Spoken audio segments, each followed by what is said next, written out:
Good morning, everyone. I'll request all of you to take your seats and settle down as we're all set to begin now. So I'll request all our dignitaries to take their seats. I'll request everyone at the back also to settle down. A humble request before we start to please keep your mobile phones on silent so that we could have seamless proceedings of the summit, and I hope you all have a great day with us. I'll request those in the aisles also. We have some seats, so we'll request you to take your seats before we begin.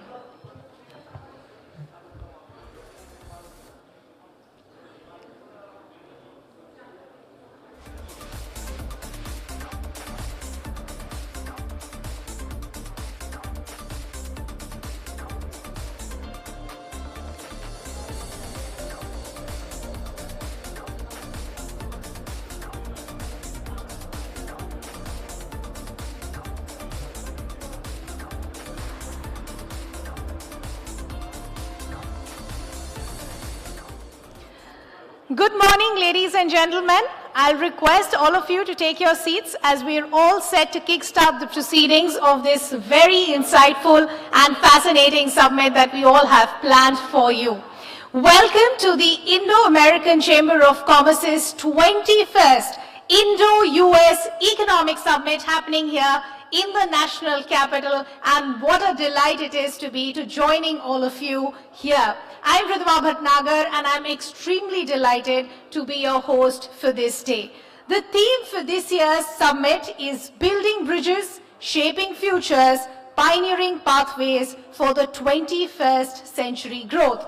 Today promises to be a day of discussions, a day of conversations on very, very critical issues around the economy, society, environment, and others. We'll of course have the presentation of very, very important awards today, and then we have a very special performance planned for all of you later in the day. Before we kickstart our proceedings, we'd like to thank our partners without whom none of this would have been possible. This event has been supported by the US Embassy, our principal partner Reliance Group, Summit partner Godfrey Phillips India Limited, Platinum partner Yashoda Super Specialty Hospital, State partner UP Pollution Control Board and UP Tourism Board. We have our industry partner UFlex Group, our knowledge partner Grant Thornton Bharat, our gold partners Chidi Foods Manufacturing Private Limited, Amity University SNA Law Office, Reckitt Benkisar, Vananam Ventures, JK Tires, Radico Khaitan Limited, our silver partners Frick India Limited, Apollo Hospitals, Haldiram Snacks, Khaitan & Co., our institutional partner Services Export Promotion Council, our synergy partner WTC Business and Industry Association, HSBC as our lanyard partner, AT&T Associate Partner, and we also have United Airlines, Power Guild, and SBI Funds Management Private Limited. It was a long list, but could we have a huge round of applause for all our partners who've made this event possible. Thank you so much, ladies and gentlemen, and thank you for taking out the time and joining us. Like we do for any good Indian tradition, we want to begin this on an auspicious note. And for that, I would now request all our dignitaries, as I call them, to please join us on the dais. We already have Dr. Lalit Bhasin, who's our summit chair. Please join me in welcoming Mr. Jordan K. Andrews, Deputy Chief of Mission at the US Embassy, to also please join us on the stage, and also our other dignitaries. Could we have a huge round of applause as we welcome our dignitaries on stage? I would also like to invite Mr. Anup Acharya, Executive Vice President of the IACC, to join us on stage, please. As I request the dignitaries to keep walking and joining us on the stage so that we could begin the event with the lamp lighting. I'd also like to invite Mr. Avanish Kumar Avasthi, IAS retired advisor to the Chief Minister, Government of Uttar Pradesh, to please join us on the dais as well. And could we continue with a round of applause, ladies and gentlemen. Dr. Upasana Arora, Executive Council Member of the IACC, to please join us. Dr. Nitin State, Regional Vice President of the IACC. Dr. Atul Chauhan, Regional Council Member of the IACC, to join us. Mr. Ashok Chaturvedi, Chairman and Managing Director, UFlex Limited, to please join us. Dr. Abhay Sinha, Director, General Services Export Promotion Council, to also join us. Mr. Manoj K. Singh, Regional Vice President, ISCC, to also join us. Mr. Mukesh Singh, Chairman, UP State Coordination Committee and Executive Council Member of the ISCC, to also please join us. I'll request all our dignitaries to join us for the auspicious moment of the lamp lighting, please. Could I request all our dignitaries to proceed towards for the lamp lighting, please? Could I request all our dignitaries to please move towards the lamp lighting? Could we begin the day with the lamp lighting, please? Could we begin with the lamp lighting, please, sir? Let's begin the day on an auspicious note with our lamp lighting. To kickstart things on the most beautiful and auspicious note that we'll have a great summit together. This will be a summit of learning, insightful conversation and dialogue for each one of us. To all the dignitaries who've taken out the time, to the lovely audience, we once again thank all of you for making the time and joining us.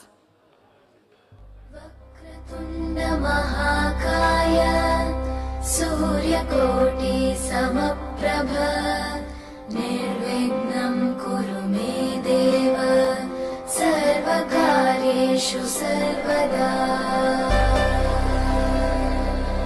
Vakratunda Mahakaya Suryakoti Samaprabha Nirvignam Kuru Me Deva Sarvakaryeshu Sarvada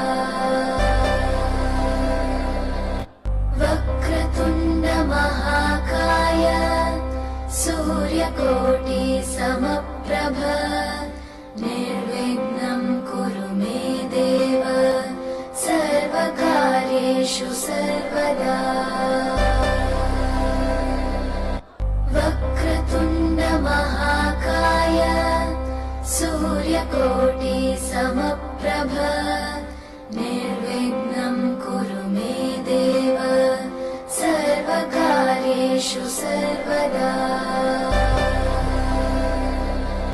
Vakratunda Mahakaya Suryakoti Samaprabha Nirvignam Kuru Me Deva Sarvakaryeshu Sarvada Vakratunda Mahakaya Suryakoti Samaprabha. Thank you to all our dignitaries once again who've been kind enough to take out the time and join us today. I would now request Dr. Bhasin, Dr. Upasana and Mr. Ashok Chaturvedi to present a small bouquet to Mr. Avnish Avasthi, IAS retired advisor to the Chief Minister, Government of Uttar Pradesh. Could we have the bouquet first? And could we have a huge round of applause, please, ladies and gentlemen? We're just kick-starting the day, so let's keep the momentum going, please.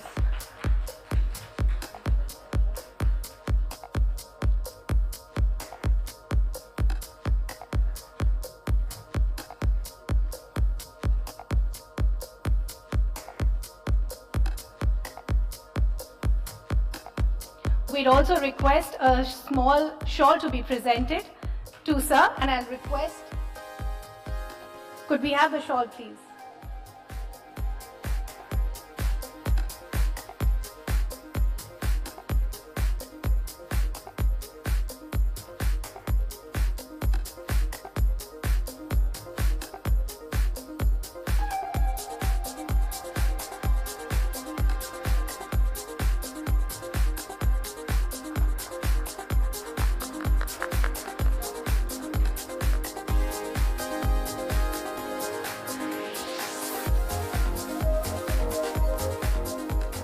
Thank you to all our dignitaries. I request all of you to please take your seats as we kickstart this summit.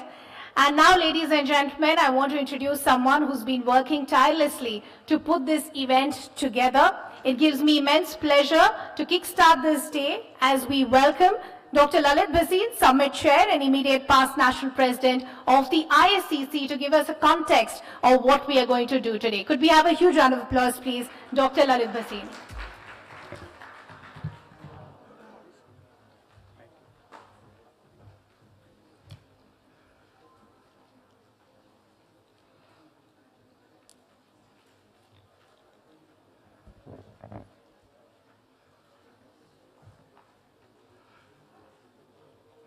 As most of you know that I am a lawyer, I have nothing to do with trade, business, commerce. But still, I was elevated as the national president of the Indo-American Chamber of Commerce. I think that is primarily due to the fact that we, the lawyers, give the legal support to all the business, commercial activities, not only say between two countries, but globally. That explains my presence here as the summit chair. We have some notable absentees today, including two honorable ministers, that is Mr. Gadkari and Mr. Paswan. But their absence can be explained because of the fact that they are on some national duty assigned to them by the Honorable the Prime Minister of India. Besides these two ministers, there may be some others also, but we are duly compensated by the presence of such a galaxy of eminent speakers here, and also in the sessions to follow, the excellent moderators, the panelists and all that. So it promises to be a very, very active, fruitful, productive event, that is the Indo-US Economic Summit. We have the distinguished presence of Dr. Atul Chauhan here, who is the Chancellor of one of the most famous universities, not just in India, but now which has received global recognition. That is Dr. Atul Chauhan here.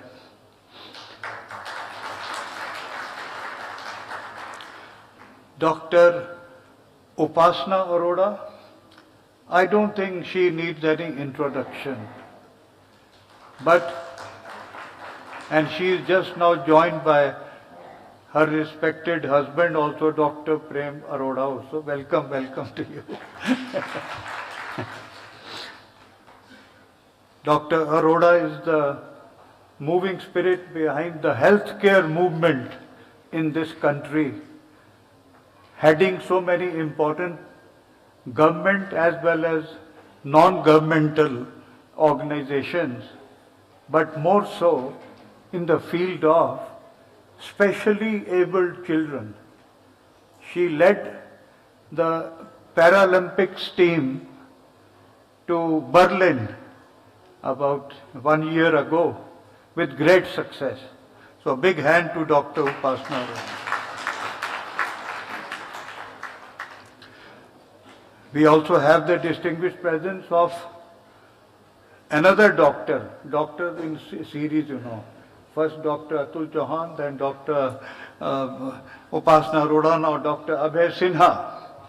He is the dynamic Director General of the Services Export Promotion Council, set up, you see, by the Government of India, the Department of Commerce. So we are privileged to have his presence here.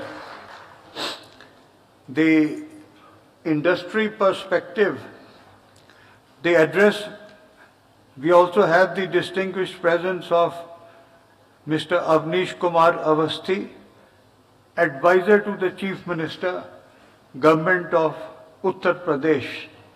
As you are all aware, State of UP is partnering, you see, the Indo-American Chamber of Commerce for this very important event.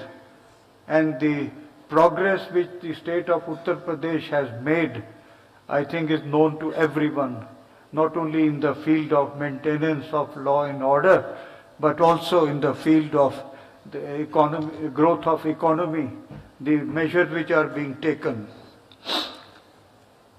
We also have the distinguished presence of, in absentia, Mr. Jorgen Andrews, who will be joining us little late, and also Mr. Ashok Chaturvedi, Chairman and Managing Director, Uflex Limited. He will also be joining us little late. Friends, we have the distinguished presence of Mr. Mukesh Bahadur Singh. Mukesh Bahadur Singh is responsible for showcasing Indo-American Chamber of Commerce in the state of Uttar Pradesh, and to him goes the credit of holding some very important events, not just for the sake of holding events, but events in which there is an active collaboration between business and the government of state of Uttar Pradesh. And he is a chair of our UP chapter or branch, by whatever name called. I think now we are joined also by Mr. Ashok Chaturvedi, Chairman and Managing Director, Uflex Limited, one of the leading business houses of the country, and we are all familiar with their activities. Last but not the least, we have the distinguished presence of some of our stalwarts from the Indo-American Chamber of Commerce, Mr. Vinod Chandyok, the former national president, presently heading the Grant Thornton, and also Dr. Raghupati Singhania ji, who is also gracing this occasion, who has been a very firm supporter of the Indo-American Chamber of Commerce, besides leading it, you see, that the northern region with great success.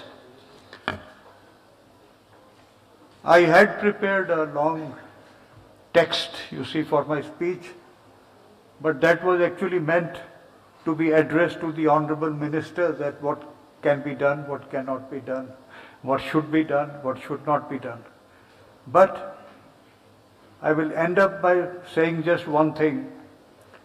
Indo-US cooperation, Indo-US mutual support, you see, is very evident. If you have seen the newspapers of last 2 days, that Prime Minister Modi, President Biden, and so many pacts being signed, so that ensures continued US-Indo cooperation in fields of not just business and economy, but also in the political fields, in the fight against terrorism, fight against war, and to maintain peace and all that. So that is the mission. Whosoever wins the November election, at least I can say with some daring certainty, Indo-US relations will continue to grow stronger and stronger.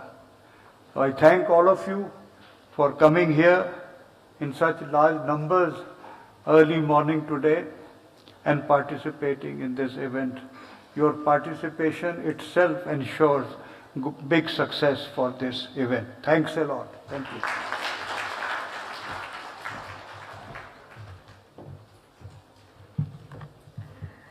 Thank you, Dr. Bhasin. Always a pleasure listening to you. And as Dr. Bhasin rightly pointed out, that whatever may be the verdict and outcome of the elections that we'll see in November, it's only fair to say that the next chapter of the relationship between both these global partners, India and the United States, is only set to begin and shape up. And we'll see some of those conversations later in the day. Ladies and gentlemen, I now want to invite another special guest. We heard about him from Dr. Bhasin. I take the privilege and honor to now invite Dr. Atul Chauhan, Regional Council Member of the ISCC and Chancellor, Amity University. Could we have a huge round of applause for Dr. Atul Chauhan, please? Thank you. A very good morning. I would like to congratulate Dr. Lalit Bhasin ji, the Summit Chair and immediate past National President of the Indo-American Chamber of Commerce, the dynamic Regional Director Kashish and the entire IASAC team for organizing the 21st Indo-US Economic Summit with the inspiring theme of building bridges, shaping futures, pioneering pathways for the 21st century growth. This theme resonates deeply with our mission to foster collaboration, innovation, and shared prosperity between two of the world's largest economies. As a regional member of the Chamber, I would like to add my welcome to the many leaders and members of the IACC who have joined from all across the country.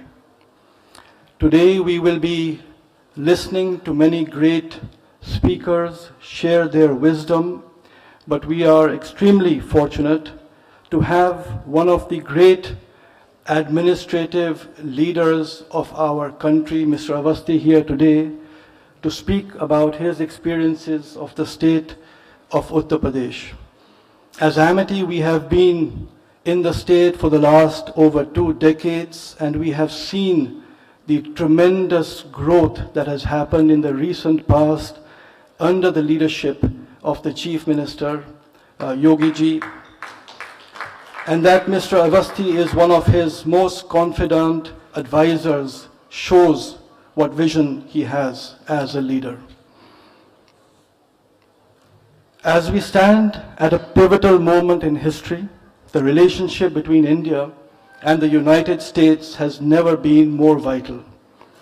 Together we have the potential to address global challenges, be it technology, climate change, healthcare, or sustainable development. By harnessing our unique strengths and perspectives, we can build a future that benefits not just our nations, but the entire world. This summit is an opportunity to explore new avenues of collaboration. The youth of today are the leaders of tomorrow, and it is essential that we empower them through education, entrepreneurship, and innovation. We believe in nurturing young minds to think critically and act decisively.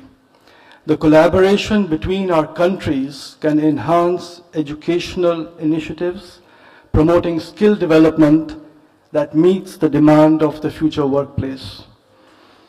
For any of the members of the Chamber who happen to be in New York in the near future, I invite each one of you to please visit Amity's 170-acre campus, which we have acquired on Long Island in New York, where we are developing a world-class and education innovation hub. Today, as I see across the room, there are so many leaders who are building the bridges between our two great nations with the work that they are doing. So let us pave the way for innovative solutions that will shape a brighter future for generations to come. Thank you for being here and make this summit a resounding success. I add to Mr. Bhasinji's gratitude to all the speakers who will be sharing their insights today. Thank you.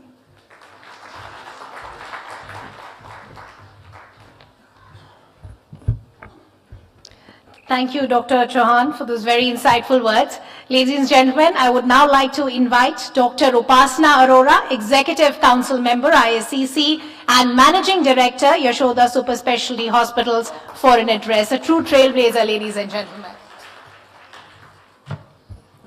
Good morning, everyone.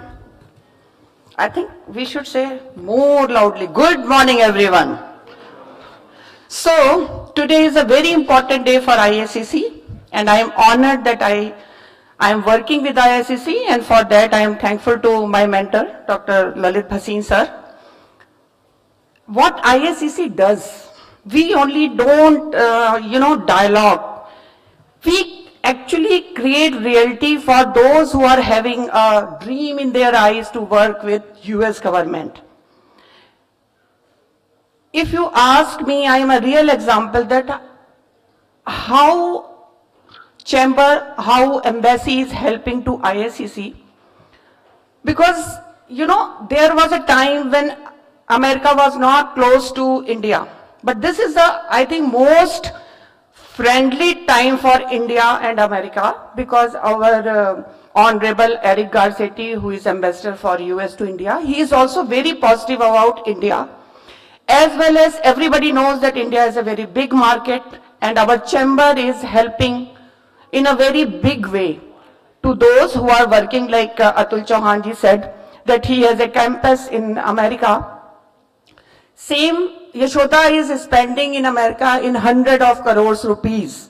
So when I was talking to Economic Division of America, they told me ki whatever help you want from us in America, we are always there. This is a very positive sign for Indians as well as Americans also. Lots of companies, they are shifting from China to India. This shows that now America is having faith in India, as well as he thinks we are their best partners for business as well as growth of America. So it's a win-win situation for both the countries. With me, Amnish Avasthi ji is here, who is a game changer of UP. Our Honorable Chief Minister was working, and he was working with him as a Chief Minister's advisor. Still he is advisor to Chief Minister, and lots of changes happened in Uttar Pradesh. Now America also wants to work with Uttar Pradesh, and it was a very good initiative taken by Mukesh Bahadur ji, that my friend Mrs. Arora of US Economic Division visited Lucknow, met many of the people, many of the stakeholders as well as government officials. So these things are really good for the country as well as the next generation of India who are having dreams in their eyes that they want to do something. America, as well as they are having a big businesses in India also. So from my side, thanks to ISCC for giving me this chance that I am standing in front of all of you and welcoming my all those friends as well as colleagues. We are working together. So all those who are not sitting on dais but sitting there, I welcome you all, and we are always there for help, in any kind of help from US Embassy. Thank you so much.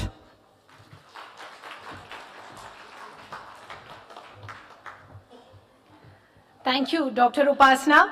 I would now like to invite our next dignitary to also set the context and try and understand what we're going to achieve today. I'd now like to invite Dr. Abhay Sinha, Director General Services Export Promotion Council, for an address, please. And could we have a huge round of applause, please?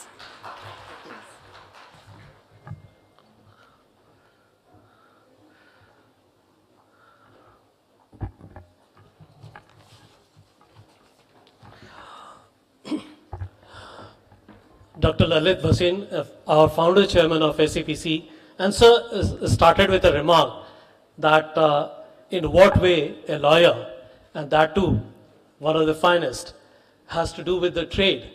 So it is everything you can do with the trade, and the kind of effort you have put in establishing SCPC and mentoring us is actually a huge contribution to the entire trade, and more so in the space of Indo-US at the 21st occasion of the summit.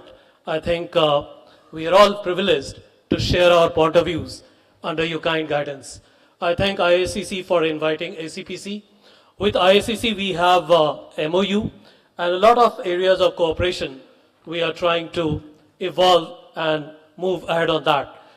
With acknowledging the presence of all the dignitaries and all of you, a very good morning. And it's an occasion to just provide you some snippets of the Indo-US trade. Of course, services is a data-blind industry, as we say. But when we look at two things, the present status of services export from India, it's about $350 billion US. And significant amount of trade is happening with US.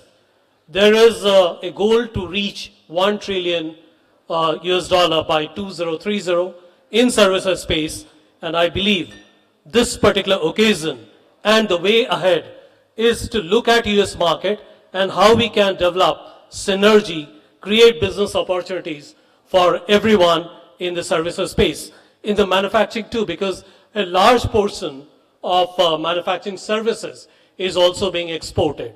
When we look at overall India's competence, we are 7th in the service export to the world, and USA also is exporting major services. In fact, as the economy develops, the country becomes a major service exporter.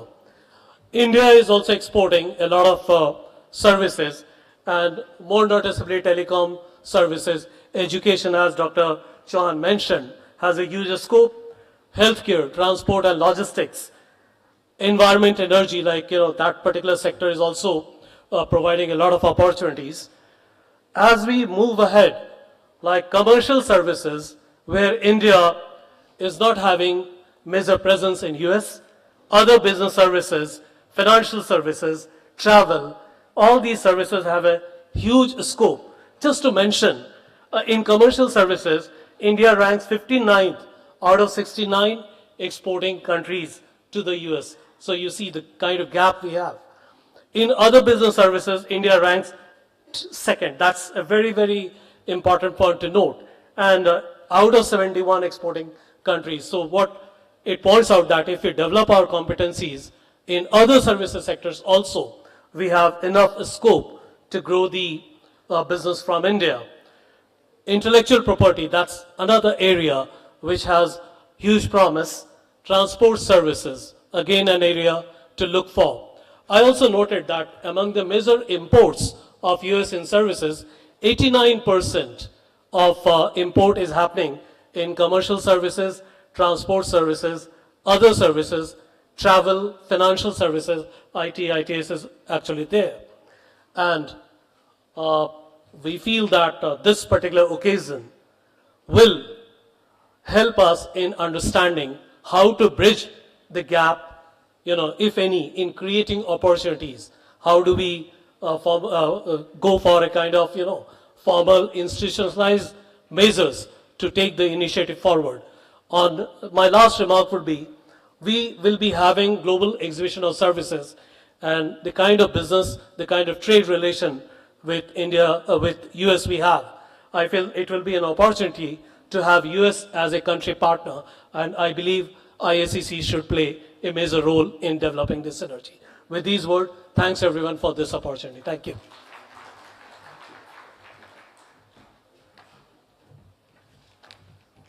Thank you, sir. Thank you so much.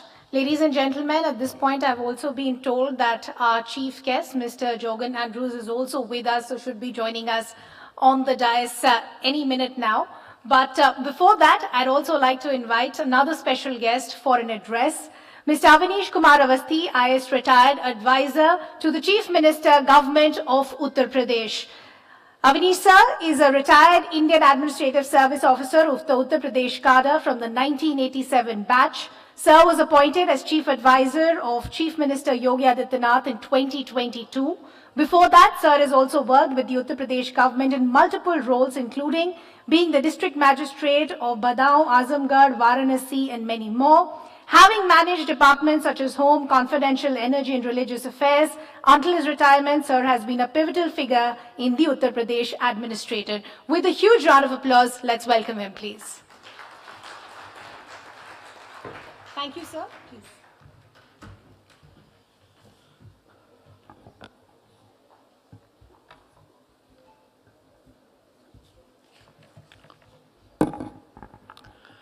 Good morning, ladies and gentlemen. I would like to thank Dr. Lalit Bhasin and his entire team, Dr. Atul Chauhan ji, especially Dr. Upasana Arora ji. Dr. Arora himself is here and a very dear friend. Dr. Abhay Sinha ji, Ashok Chaturvedi sahab, our guest, Mr. Andrews is on the way, and of course Mr. Mukesh Singh, who was very insistent that I be here today for this, for the Indo-American Chamber of Commerce 21st Indo-US Economic Summit, Building Bridges, Setting Futures and Pioneering Pathways. I come here on behalf of the state of Uttar Pradesh, but right away at the beginning I would like to state that I was watching the Honorable Prime Minister when he was in the United States very recently, and when he went there for the Quad Summit. And of course, on a personal note, I would like to tell you, my younger brother and his wife, my sister-in-law, they attended the conference or the public function of the Honorable Prime Minister at New York. And you would not believe it that 50,000 capacity stadium or hall was chock full and people were waiting outside, and the Prime Minister had to say that we in India are of course strongly in the United States, and the next time when I have our function at New York or some of these places, I would ensure a larger space for ourselves. So this only shows the way the Indian diaspora in the United States has made a place for itself. We as Indians in the United States are one of those who are doing one of the best in the country. I have colleagues of mine from IIT Kanpur who are doing very well. One of them is Mr. Arvind Krishna, who is the chairman of IBM, and I have been in discussion with him. So obviously I feel very happy to be here today on this platform of the Indo-American Chamber of Commerce, and I wish this entire conference and wish all the deliberations here positive, in the sense that they will take India forward, they will take United States forward, and obviously India cannot be thought of without Uttar Pradesh. So under the leadership of Yogi Adityanath ji, that is one important aspect on which I am going to throw some light here today. You all know that Yogi ji became the Chief Minister in about 2017, and in the last 7.5 years, a sort of freedom movement has swept through Uttar Pradesh, because Uttar Pradesh was shackled. It had been held back by so many chains, so many negativities for the state. We were called a Bimaru state. We were called a state which had no law and order. And it is under the leadership of the Honorable Chief Minister that very first thing he resolved was the rule of law and zero tolerance to crime and criminality.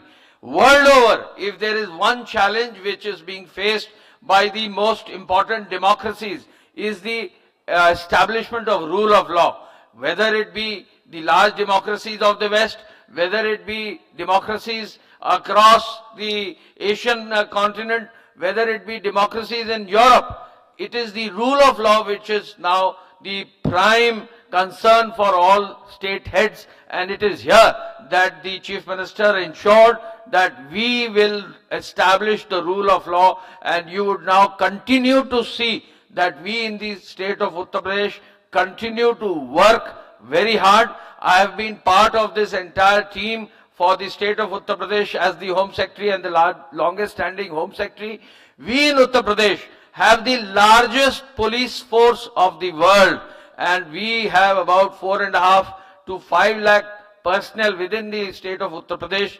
And if I would like to state, if you want to set the tone for rule of law, if you want to ensure zero tolerance to crime and criminality, there are 5 aspects which are very important. First, you have to ensure that you have proper personnel, police personnel in the state with a very strong representation with women.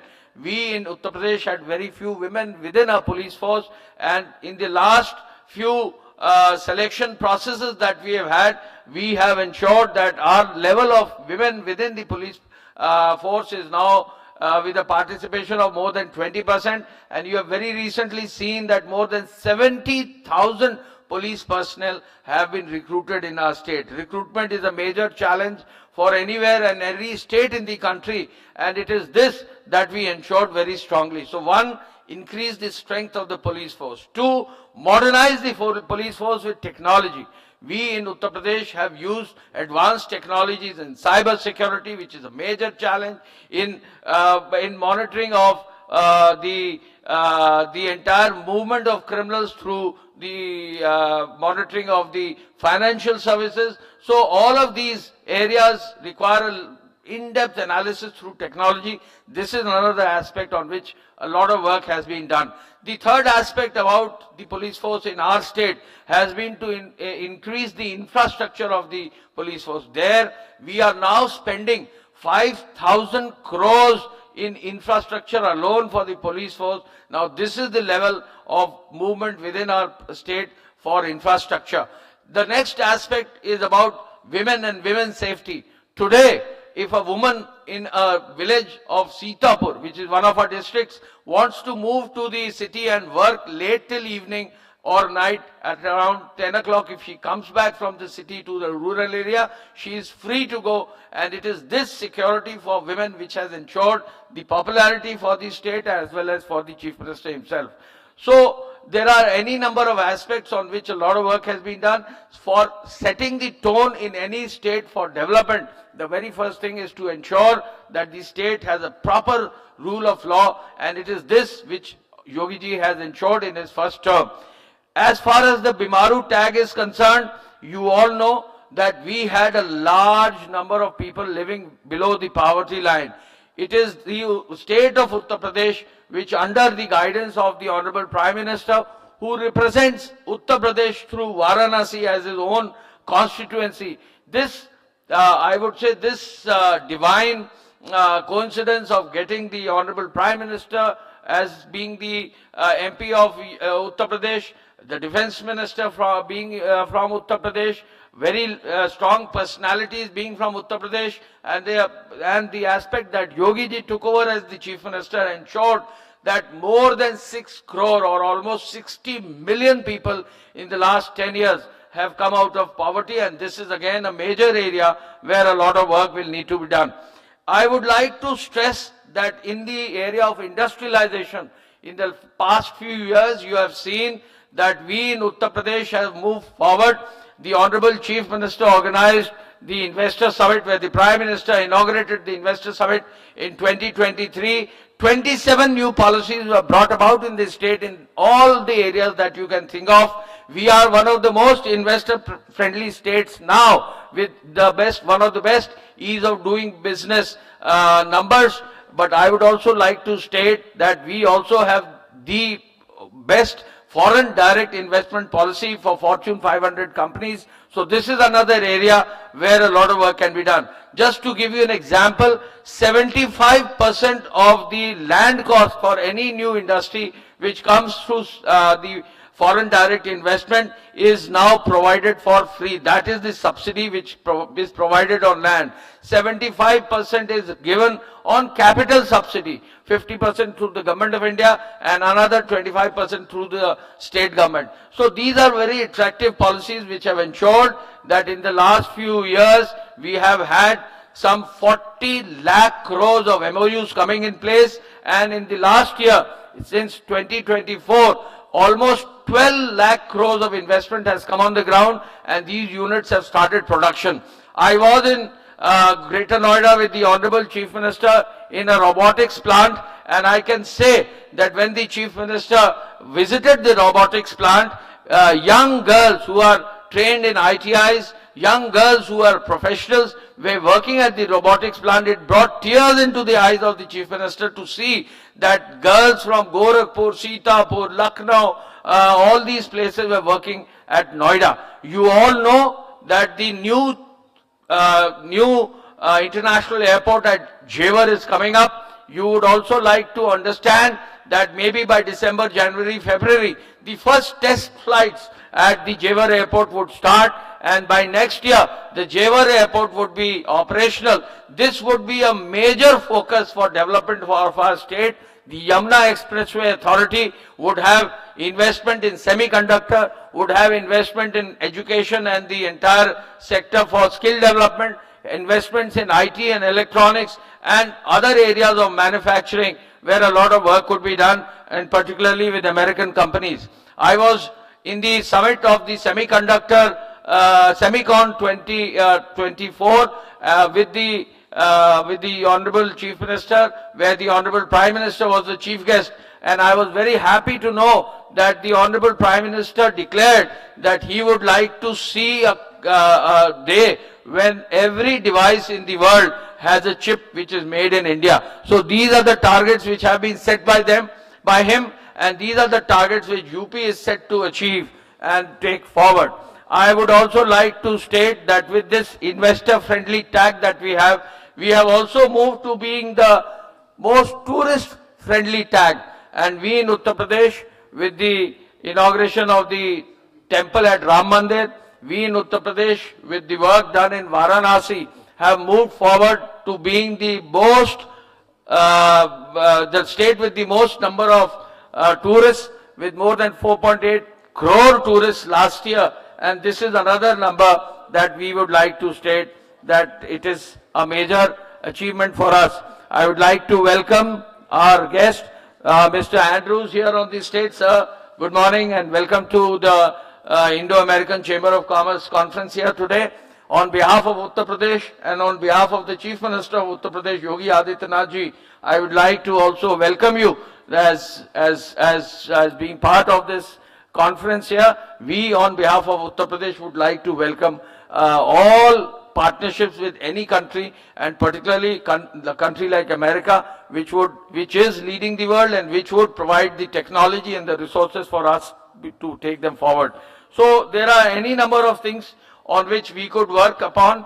Infrastructure is the area where again we have done a lot of work. I have been the Chief Executive Officer of the UP Expressways Authority, and we made the Purvanchal Expressway, we made the Bundelkhand Expressway, and today the largest project in public-private partnership, the Ganga Expressway, which starts from Meerut to Prayagraj, is getting done. So this is a 45,000 crore project where we had initiated this project. So Uttar Pradesh is now bold enough to take the largest projects in the country, and this is another going to be another feather in our cap, where the infrastructure would move forward with airports, with expressways, with industrial areas, with tourist-friendly destinations. We are all set to move forward. The Honorable Prime Minister's target of taking India to the $5 trillion economy also includes a target for Uttar Pradesh to take it to 1 trillion. I am the chairman of the entire process of taking this project forward.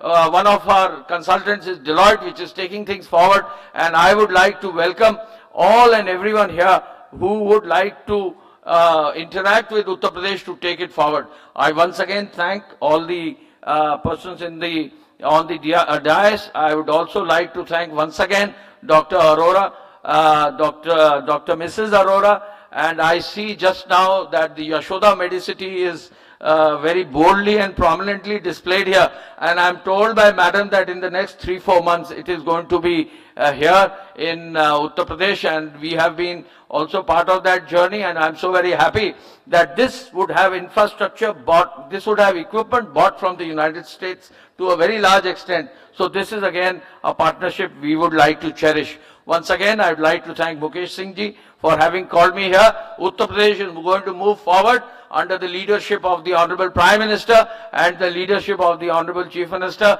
Nothing will stop it back.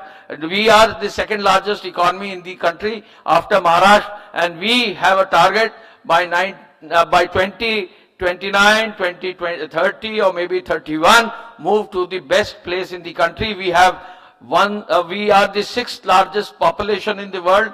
We are the youngest country in the world, and we are sure that we will move forward. It is this resolve of all of us from Uttar Pradesh as citizens of Uttar Pradesh that we will move forward under the leadership of the two very visionary leaders. Thank you once again, and once again a very good morning to all of you.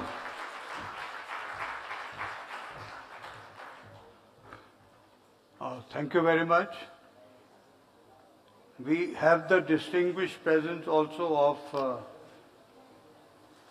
Mr. Nitin Seth, who is the Vice Chairman of GD Foods and who is also the Regional Vice President of Indo-American Chamber of Commerce, Mr. Nitin Seth. And we have the presence of Mr. Anup Acharya, who has flown all the way from Kolkata to attend this.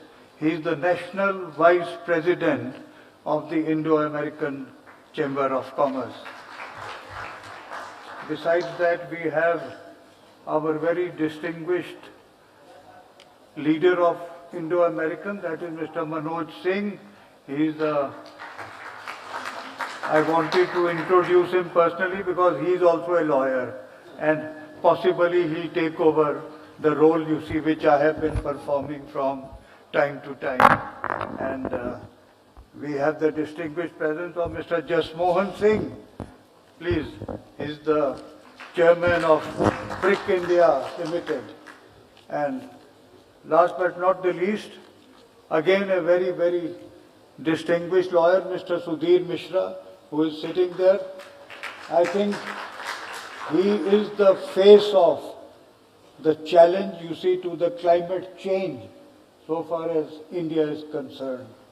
He is spearheading so many movements, not just in India, but across the world, particularly in between India and the United States. You see how to meet this climate change challenge. So now over to you, Madam.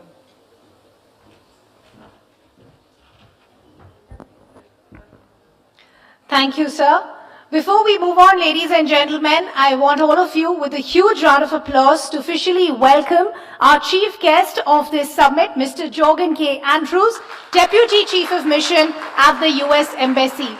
Jorgen Andrews is a senior Foreign Service officer at the US Department of State with 29 years of experience in diplomacy and national security. Currently, he serves as the Deputy Chief of Mission at the US Embassy in the national capital. Thank you so much for taking out the time. We're extremely honored and privileged to have you with us. I would also at this point request Dr. Bhasin, Dr. Atul Chauhan, Dr. Nitin Seth, and Dr. Manoj Singh to please join us, Dr. Arora as well, to present Andrews with a bouquet, please. Could we have all the dignitaries join us, and could we have a small token and memento to be presented to our chief guest, please?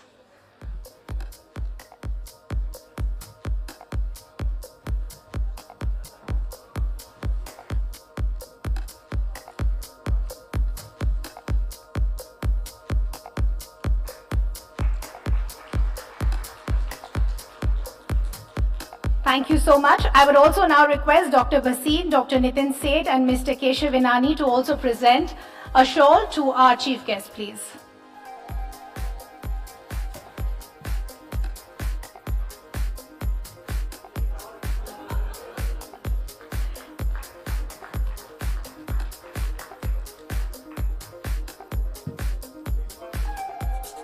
Could we have our dignitaries together for a group picture, please?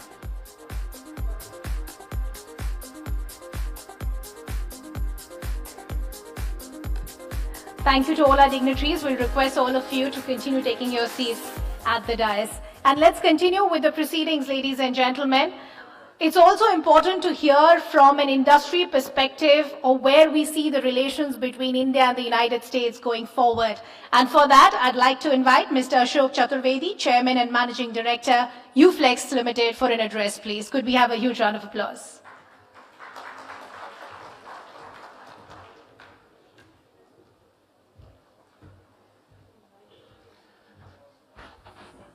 Good morning.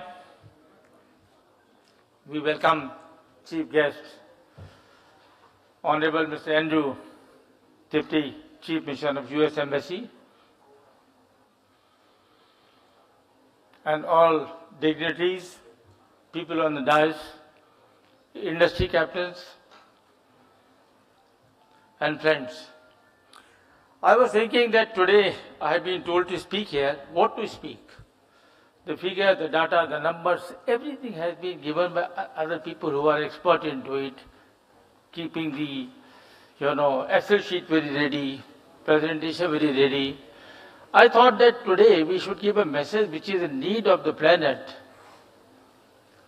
I request IACC that we must take a vow today, as a vow, that how do we keep our planet clean, and if it is clean, it will be green.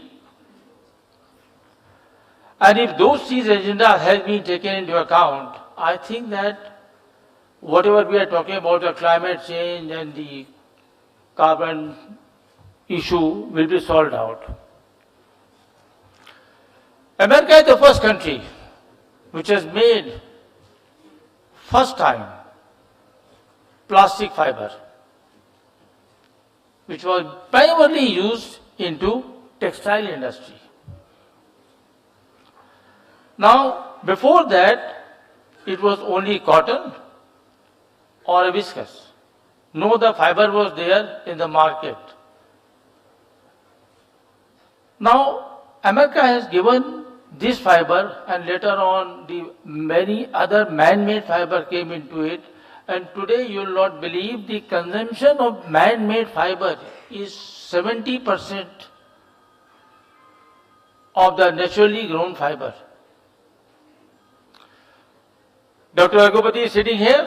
They used to have a flagship company called as JK Synthetic, and that used to produce a huge amount of man-made fiber into it now. The man-made fiber which is being used, and that time the saying was in 1950s and 60s, please use plastic to keep the planet green.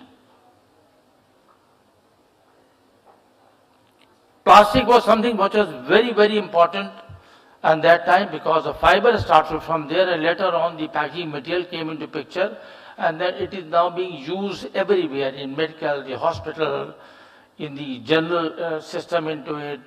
In daily life you can say that you can't live without that. No. Pharmaceutical packaging, food packaging, various other factors comes into it. No.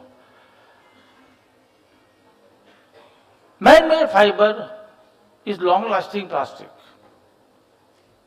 because you make a textile into it, you make blanket from it, you make carpet from this, and they are all long-lasting now. When you talk for the packaging plastic, flexible plastics, it's a short one now. It is being used immediately and it has to be collected immediately. The problem which we are facing today is the collection of the plastics, collection of the waste. When Honorable Ambassador joined India, Mr. Eric, so I went to pay my regards. As you, all of you know that we have a plant in America and we are expanding in America.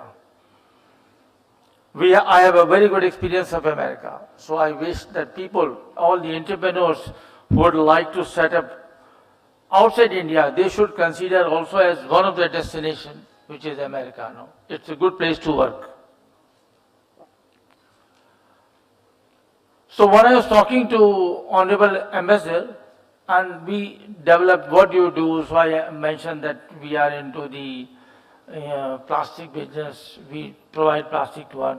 Then he said, look, we heard so much negativity about plastic. I said, yes, we are hearing about it, but there is a solution for it now. We must be able to solve this out now. I said, the book which is kept on the table, the paper which is over there, do you think this is biodegradable? Well, yes. No, it is not. Unless you don't treat it, use chemical, use power, use energy, give heat, and then only you can use it. And then he recalled that, yes, I recall when I was a mayor, once the landfill was being cleaned, which was a heap of all the waste product over there, and then somebody found over there a 45 or 50-year newspaper from that waste in LA. He said that, yes. So that has given us, a kind of a synergy that yes, a newspaper which is the poorest paper which is being used, if it is kept into landfill, it will not degrade, it will not biodegrade of its own. My point of saying it, since America is a country of technology and they have a lot of technology, I think IACC should work together on this forum, on this agenda, and take as a pledge here that we should be the country, America and India put together, should show to the rest of the world the path forward, how to clean, how to recycle, how to use waste plastic, recycled plastic. Now textile is also being recycled. You must be hearing it, that textile is also being recycled. But the most recycling right now, which is people are hearing and knowing and using about it, our Honorable Prime Minister also 3-4 times he came with the jacket into the parliament that this is the jacket made from the waste plastic. But my friend, that is all rigid waste plastic we are using it. We want IACC should take a pledge today that we should work together and we should come forward to the rest of the world to show that we have taken right steps, right direction, right approach, how to handle waste plastic, how to handle post-consumer waste, how to handle plastic in any form. And I think we together as a country, with the help of IACC, if you work, we'll be able to 100% solve this problem and people will be saying, yes, something has been done. You see, textile, if the man-made fiber was there, not made in the textile, today 8 billion people cannot get natural fiber to wear the clothing. Impossible. It is only man-made fiber which has saved the life of the people. The people are walking, going here, they are well dressed into it, are only because of man-made fiber. So same thing is man-made fiber is made of plastic only, nothing else. We do not know, we don't notice that what we are wearing is also a kind of plastic. So I am not going into detail of other point. I think the people, authorities who are in IACC should move forward with the help of embassy, with the help of people of America, with the help of people of India, various companies, labs, etc., to say that we have a solution for plastic. Once again, thank you for inviting me. I don't know, I've taken much of a time, but instead of talking a figure, detail that how much we import, how much we export, I thought I must draw attention to some other point which is very important for all of us to understand and move forward. Thank you very much.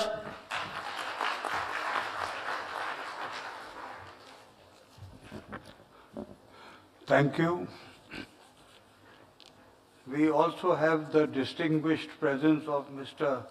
Jonathan Heimer there, the Minister Counselor from the... Now, some of them could not see you, Jonathan, please. Yeah. Thank you. And also some of very senior leaders of the Indo-American Chamber of Commerce. We have Mr. Sandeep Marba here, who is in the field of entertainment, who brings Hollywood to Bollywood and Bollywood to Hollywood, and also in the field of education. Thank you for being here. And we have the distinguished presence also of Madam Reena Singh here, Mukesh Bahadur Singh's wife. No, should be the other way around. Mukesh Bahadur Singh is her husband, you see. Thank you. Thank you.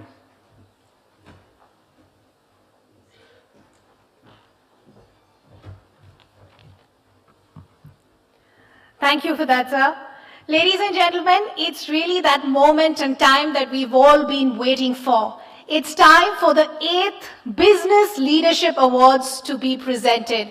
And I'd just like to take a minute to talk to you about these awards, of how over the years they've really become a hallmark of excellence, a platform that recognizes distinguished leaders that are working for these bilateral relations from both the countries to try and foster and take the relationship to the next level. So without further ado, I would request our chief guest, Mr. Jorgen K. Andrews, to please join us in the front as we begin with the presentation of the awards. I'd also request Dr. Basim to join us, Dr. Arora to join us as well. I'd also request to invite Dr. Raghupati Singhania, past president of the ISCC, to please join us on the stage for the presentation of the awards. Please, sir, do join us.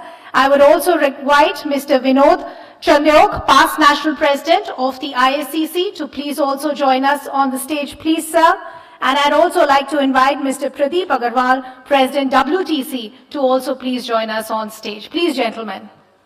And could we have a huge round of applause for all our dignitaries who've been kind enough to take out the time and join us for the presentation of these very prestigious awards. So ladies and gentlemen, let's really kickstart the ball. Let's get down to the brass tacks. Let's begin with our first award. And our first award goes for the excellence in developing and creating highest number of expressways in the state of Uttar Pradesh. And with a huge round of applause, ladies and gentlemen, let's welcome Shri Avanish Avasthi, IAS retired advisor to the Honorable Chief Minister, Government of India, to please receive this award. And could we have a huge round of applause, please?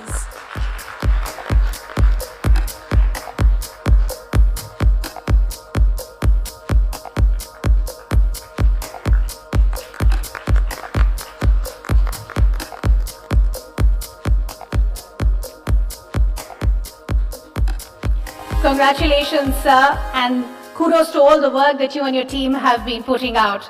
Let's move to our next set of awards, which is Business Excellence Award in the Healthcare Sector. Ladies and gentlemen, let's give it up for Mrs. Sunanda Singhania, Executive Director at the PSRI Hospital, please. Could we have a huge round of applause as we welcome Mrs. Singhania on stage? Ladies and gentlemen, I'm not hearing the applause till the stage. Could we have a huge round of applause, please, for the kind of tremendous work that has been done by all our awardees today.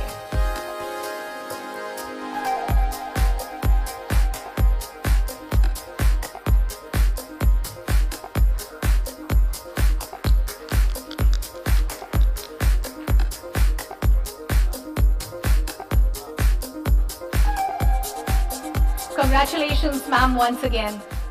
Let's move to our next award, which is the Business Leader of the Decade. With a huge round of applause, let's give it up for Mr. Ashok Chaturvedi, Chairman and Managing Director at the UFlex Group. Congratulations, richly deserved.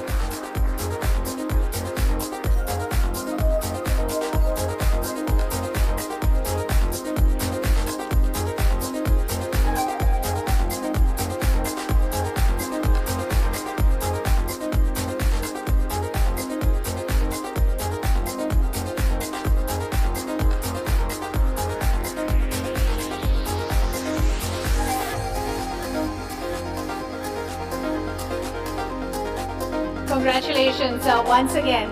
Let's move on to our next award, which is Visionary Reader in the Academia Space. And let's give it up for Dr. Atul Chauhan, Chancellor, Amity University, ladies and gentlemen. Richly deserved, sir. Mighty congratulations.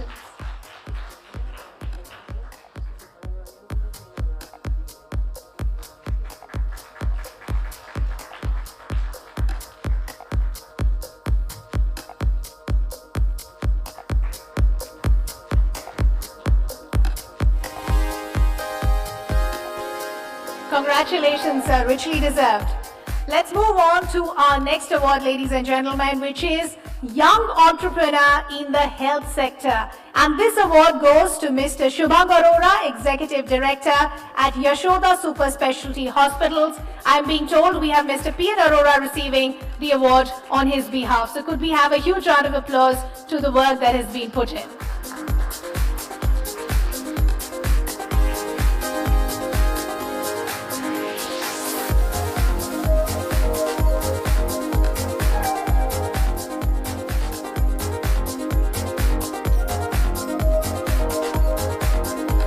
Congratulations, and we pass on our wishes to Mr. Shubham Arora.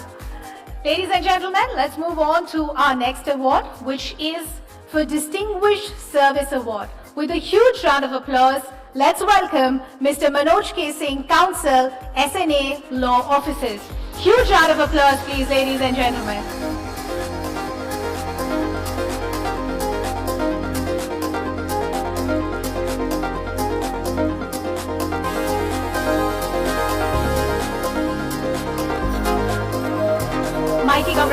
Congratulations, sir. Our next category of awards, ladies and gentlemen, which is Excellence Contribution in the Food Processing Industry. And for this, I'd like to invite two very special guests on stage. Dr. Nitin Seth, Vice Chairman, GD Foods Manufacturing India Private Limited, and Ms. Shweta Sehgal, Director, GD Foods Manufacturing Private Limited. Could we have a thunderous round of applause for both our dignitaries, please?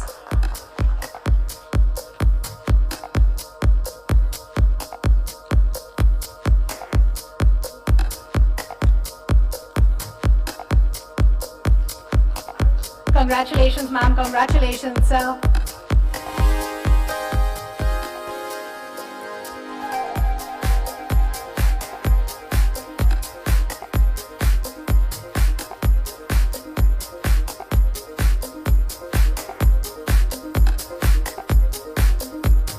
Richly deserved, ma'am. Richly deserved, sir. Let's move to our next award, which is Young Entrepreneur of the Year. With a huge round of applause, let's welcome Mr. Keshav Irani, Group CEO, Vanadam Ventures Private Limited. Could we have a huge round of applause for Mr. Keshav Irani, please?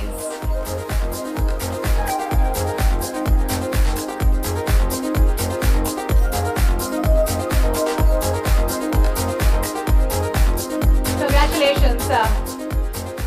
Let's move to our next award, which is Innovation in Automobile Sector Award. With a huge round of applause, let's welcome Mr. Vivek Jindal, Non-Executive Director at Uno Minda Limited. Could we have a huge round of applause as we welcome Mr. Jindal on stage, please?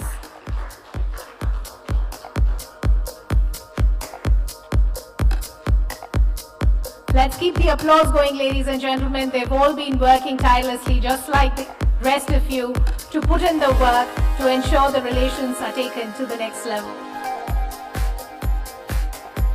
Congratulations, sir.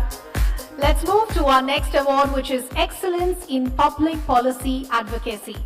With a huge round of applause, let's welcome Mr. Ansh Aryan Singh, Blue Bread Consultants India, LLP on stage to receive this award, please.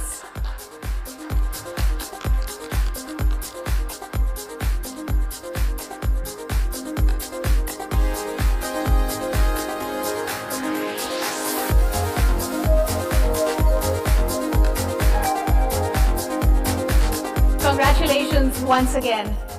Our next award, ladies and gentlemen, is for contribution to Indo-US climate and environment relations. With a huge round of applause, let's welcome Mr. Sudhir Mishra, Founder and Managing Director, Trust Legal Advocates and Consultants on stage to receive this award, please.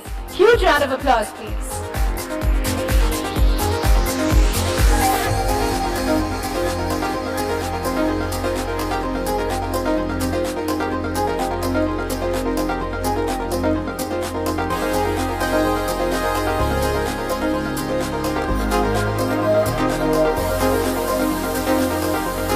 Let's bring our next award, ladies and gentlemen, which is for Business Leader of the Century. With a thunderous applause, let's welcome Dr. Lalit Khaitan, Chairman and Managing Director, Radico Khaitan Limited, please, to receive this award.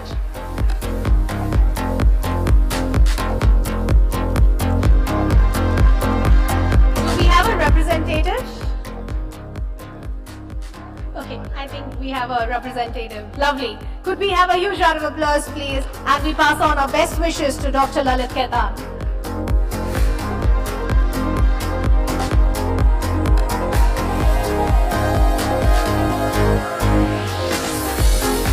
Ladies and gentlemen, that brings us to the end of the award ceremony for now. Could we have a huge round of applause for all our winners and awardees tonight, and a big thank you to all our dignitaries as well. As we settle down, it's time to hear from a man who's very, very important as far as this next chapter of the Indo-US relations are concerned. It is my honor now to invite our chief guest, Jogan Andrews, for an address, please. Thank you, Jogan, once again for taking out the time. We'd love to hear from you.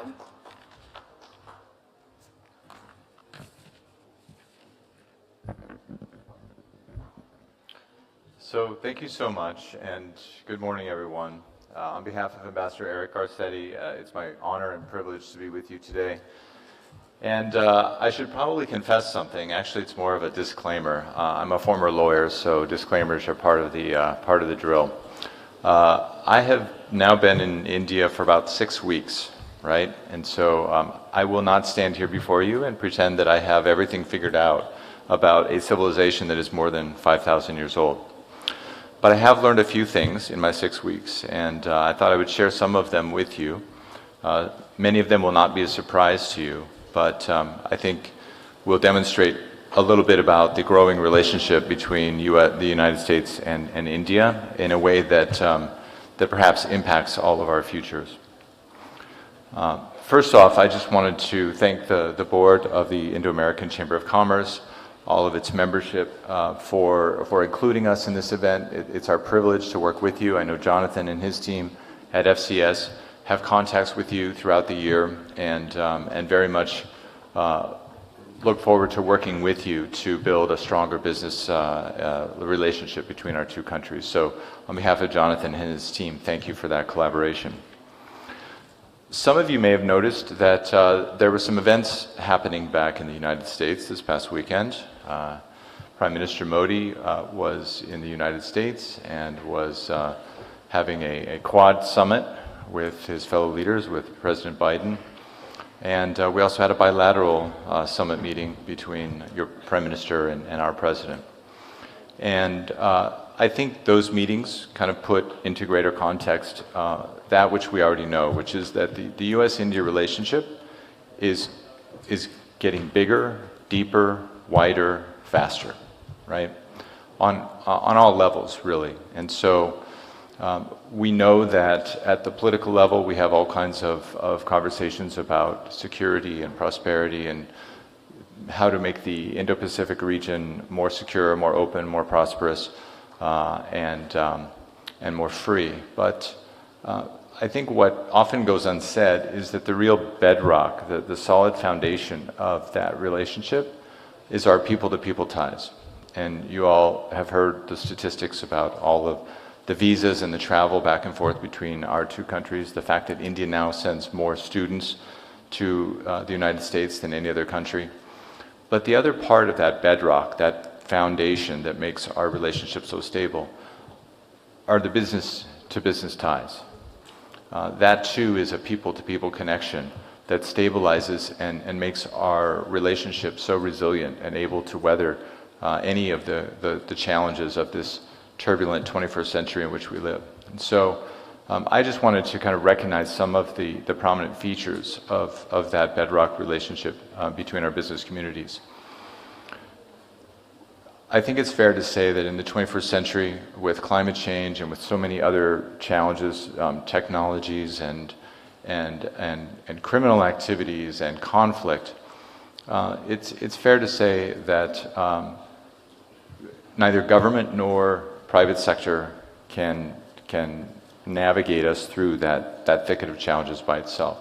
I think we recognize more than ever that just as it's no longer true, if it ever was, that business is just about making money and just about kind of growth and prosperity. It's also true that government isn't just about the political relationships and the overall security and stability. In this 21st century, to deal with these challenges, government and the private sector, government and business have to work together.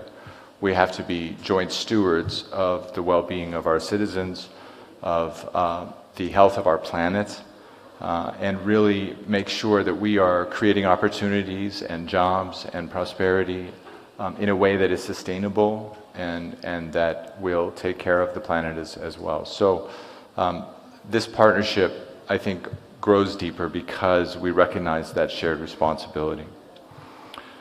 I know that the IAC has been engaged with Indian and US government as an advocate to help us understand and give us valuable feedback on bilateral trade and investment issues. We really do appreciate the role that you play. Sometimes as we in government are engaged in our conversations with the government of India, it's really useful to have that feedback from our private sector colleagues. We have so much to celebrate in the relationship. I talked about the educational exchange, but we also have tech collaboration booming. We have all kinds of entrepreneurs coming up with ideas, and sometimes it's the proper role of government to bridge those gaps between a new entrepreneur who has an idea, something that he or she wants to create, and the marketable concept that it will actually attract investors and attract business interests. And so we realize that there is a role for government sometimes in that flow of ideas from initial concept to commercialized opportunity. Together we're growing both economically and strategically. We base that growth on our commitment to mutual economic prosperity. And as President Biden said over the weekend, this relationship is stronger, closer, and more dynamic than at any time in history. As many of you may know, Prime Minister Modi signed 3 agreements over the weekend. Each of these agreements relates to the Indo-Pacific Economic Framework. And he also spoke to thousands of members of the Indian diaspora in the US. And we all know that that diaspora, which is over 4 million strong, is another part of the bedrock relationship that gives our two countries this stable foundation for our relations. The key here, I think, is that the United States and India have a unified vision for what the Indo-Pacific region could look like and for India's role in the world. It is very true that it is in the United States' interest for India to rise. It is in the United States' interest to have a strong, stable, trustworthy, confident partner in India to go out and tackle those 21st century threats that I mentioned. Together, the US and India, when we collaborate, we move the world. Our share of global GDP, our share of global population, our share of the PhDs in the world, which I understand is something close to 50%. All of these and more make a US-India partnership hard to beat and also able to tip the balance as the world tries to solve some of these global challenges. But I think we would all agree there's so much more potential here to unlock. I know that you all have conversations about some of the headwinds and the frictions that you face, both with the Indian government and with our government. Part of government's job is to create the fair lanes for business and the guardrails. And part of government's job is to get out of the way so that the private sector can do what it does best, which is create opportunities, create value, create jobs for both of our countries. This theme that you have for this year's summit, Building Bridges, I think is absolutely appropriate because although our countries are far away, we're on distant sides of the planet, those bridges are crucial to enabling us to do business together and to build those people-to-people ties that I talked about before. And of course, with those bridges, I know you all are focused on creating sustainable, inclusive economic models that will help strengthen the lower socioeconomic classes in India, but also to build out that middle class and create an entirely larger group of middle class consumers and citizens and taxpayers and all of the above. We talked a little bit about climate change. The impact on our collective prosperity if we do not solve these climate change problems together is profound. Together, I think we are doing some amazing things both at the government level and in private sector to reduce emissions, to help India find a path for growth and development that does not overly exacerbate global climatic challenges, and also that these changes would create the well-paying green jobs that I know we would all like to see. So next week, Minister of Commerce and Industry Goyal will be in Washington, and he'll have a chance to meet with his counterpart, Secretary of Commerce Gina Raimondo. And together they will co-chair the US-India Commercial Dialogue and CEO Forum. This is another one of these crucial links between government and industry that helps us build out this partnership. So, as you can tell, the partnership's deep and wide. I'm still learning quite a bit about India and about our relationships with private sector, with other governments. But I can clearly tell that this relationship, as fast as it is growing, is providing tremendous benefits for both of our people. And so once again, I thank you. I thank the Indo-American Chamber of Commerce. I thank each of your businesses individually for being the fabric that ties our two countries together. And I really look forward to working with you and engaging with you in the future. Thank you so much for your support, and I wish you the best.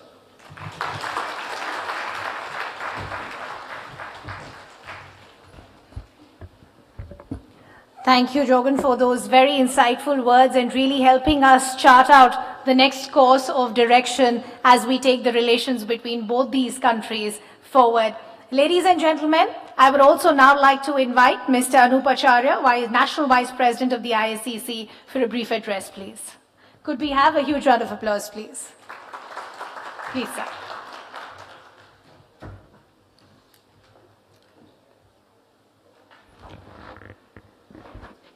Namaskar and very good morning to our honorable chief guest and the dignitaries present on the dais as well off the dais.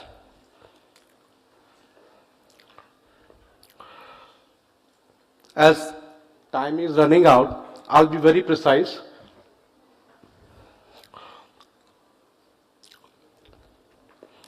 It's an honor to be the part of an important flagship event of our North India Council of Indo-American Chamber of Commerce continuing for the last 20 years. Many congratulations to our regional president, Mr. Arun Karna, who indeed is not present over here right now, and the entire NIC team under the mentorship of our immediate national past president, Dr. Lalit Bhasin. Thank you, sir. Economic relationships, in my opinion, gyrates within the ambit of social political fabric, interwoven between the countries, which indeed is the resonation of the aspiration of citizens of engaging nations. We, India, constitute almost 18% of the human population of Earth, and with 65% below the age of 35 years, and the fastest growing economy, and on the other side, the United States of America, a largest economy, sharing the common human values and vibrant democracies, brings us close to work together on all the aspects of life and Mother Nature. Ladies and gentlemen, today's event is being curated to address the important areas, and I'm sure the speakers will take you all through the lanes focused to the possibilities and growth projections between our two nations. In this journey, ISCC takes the responsibility to act as a catalyst to give fillip to the economic ties. Thank you once again to our esteemed guests for their kind presence. Thank you so much. Dhanyavad.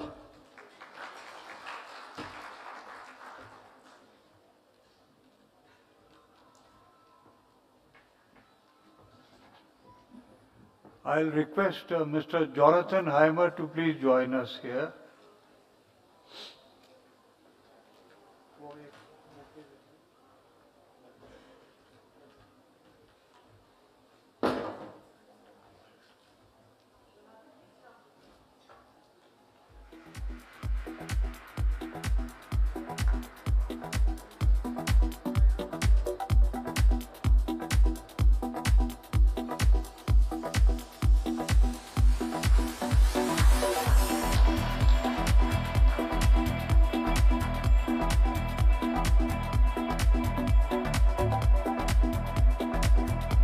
We have always received a great cooperation from Mr. Jonathan Heimer and the entire department. He is the interface between the US Embassy here and the Indo-American Chamber of Commerce. But we do have another interface also, without whom possibly this event would not have taken place. And that is our Regional Director, Kashish Tyagi. Please come.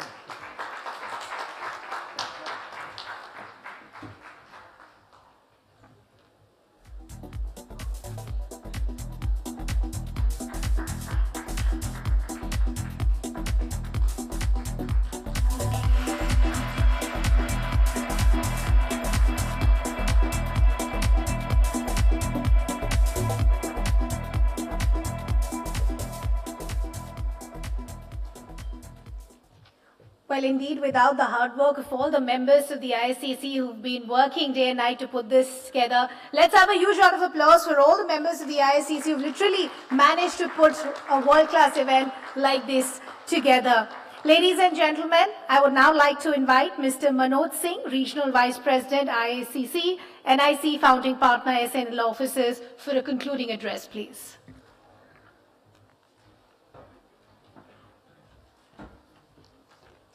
Good morning. First of all, thank you for taking our time today on a weekday, and His Excellency Ambassador Mr. Andrew, thank you very much. Your presence, in fact, establishes the fact that initiative and effort of this forum is on correct path, and you are hearing us. So thank you very much. Now, thanks to Dr. Alit Bhasin, who has created a leadership in the industry for the generations, and to me, it's his effort that I'm here and actively participating in this forum, sir. So thank you very much. In the colloquial Hindi, I keep on saying, Guru Govind do khade kaake lagu paaye, Guru Balihari aapki Govind yu bataye. For you, Andrew, the teacher and a God, both are standing in front of me at the same time. To whom should I greet first? It is always the teacher who told me who the God is. So it is always the teacher who is important than the God.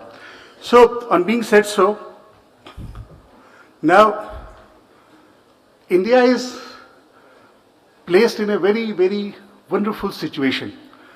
We are using our demography to a demographic advantage. And we are on right path. There are so many things we need to correct, there is no doubt about it. But we are in a right path, and Sudhir would be knowing the best. 17% population, for me the test is 17% world population is emitting 4% of carbon emission, His Excellency. This is a fact. So, in the rush to grow, in the rush to create an infrastructure, in the rush to be there on the World Forum, whether we are keeping eye on the basic fundamental issues, answer is yes. First test. Second test. To me, the growth of infrastructure can only be possible through the medium, through the vehicle of road infrastructure. We are creating, His Excellency, 35-kilometer road per day as of today, which is perhaps one of the highest in the world. We are creating the largest network of the road in the country. We are creating a largest network of the port in the country. Definitely, our shared values are the basis of the fundamental relationship, the strategic relationship. But today we have reached to the place where we are good place to invest, come, do the business and grow the relationship on economic front also. We are a good market, we are a good creator, be in the space of green energy, be in the space of software, be in the space of pharma, in the generic drugs. His Excellency, you must be knowing that there are many Fed recognized generic drug manufacturing unit which passes the every test of the US law. Be in the field of education, Mr. Chauhan is here, need not to introduce him in fact, and so we are growing very fast. And whether we are taking care of fundamentals, my answer is yes, government initiative is very clear in this regard. So we are not taking our eye off from the fundamentals at all in any situation. Our foreign direct investment policies are regularly changing. What is law? What is rule of law?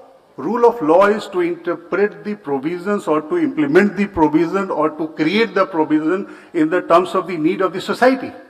And it has to be interpreted in that manner only.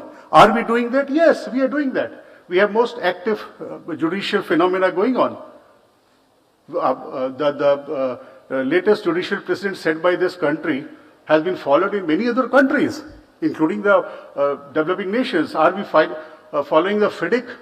Somebody say that, oh, there is some problem in the deployment of the fund coming from the international. I keep on hearing this.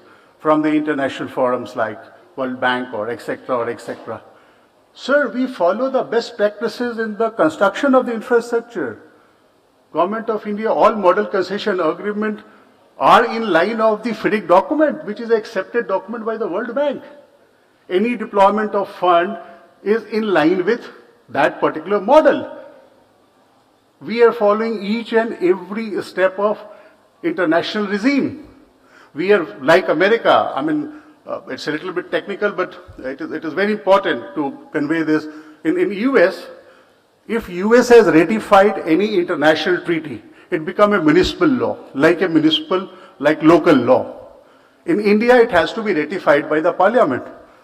Are not, sir, we ratifying everything and including it in our municipal law to be in sync with the international regime? And if answer is yes, sir, we are ready to take this relationship of India and US to the next level, as we are ready as a market, we are ready as a manufacturer, we are ready as a service provider, we are ready as an investor, not only getting invested, we are ready as an investor also. Indian companies are going out and buying the companies, investing in the different part of the world. So again, the initiative, I will not take much of your time, sir, so thank you very much for this initiative, and Dr. Bhasin, thank you very much for bringing people like me or creating people like me in such kind of initiatives. Thank you very much. Thank you, everybody.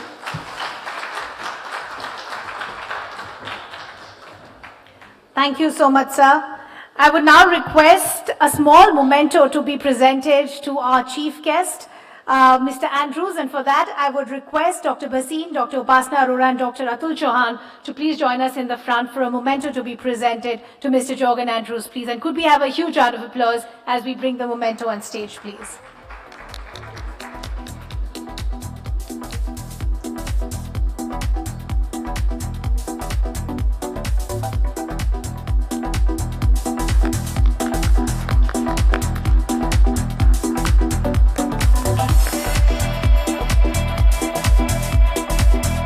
Once again, a big thank you to all our dignitaries. I'd request all our dignitaries to now join us in the audience as we move forward to the next set of the program as we begin with the panel discussions in just a bit. A big thank you to all our dignitaries. But before that, could I just take a minute of our dignitaries to have a group picture as we move down? Could I request all our dignitaries on the dais to join together for a group picture, please?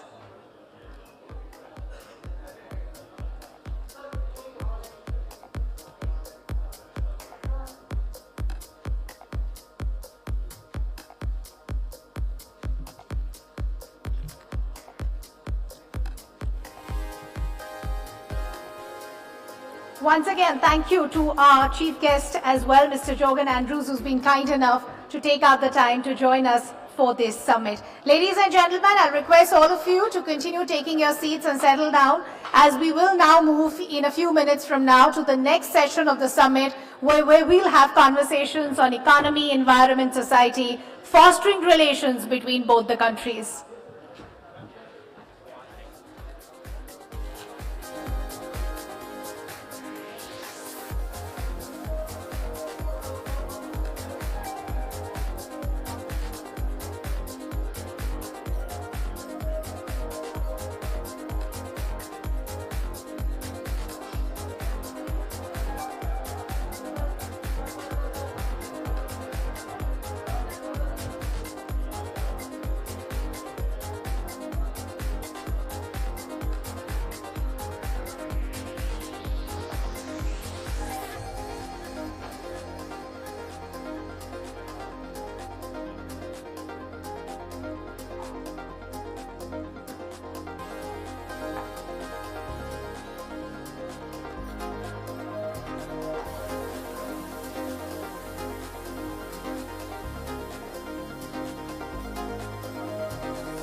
Ladies and gentlemen, we're all set in a couple of minutes to begin with our first panel discussion. So I'll request all of you to take your seats and settle down so that we could begin the sessions on time.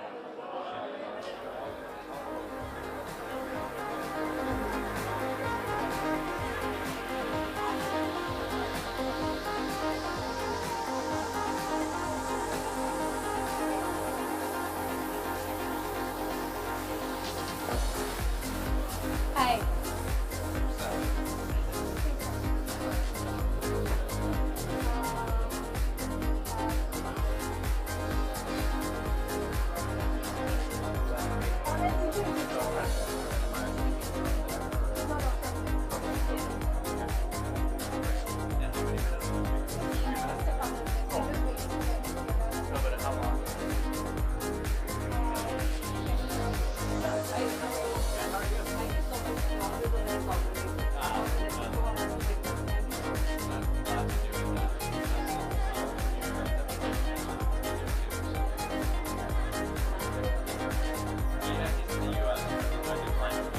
Ladies and gentlemen, those below the dais, could I request all of you to take your seats, please, and settle down so that we could begin the first session on time, please.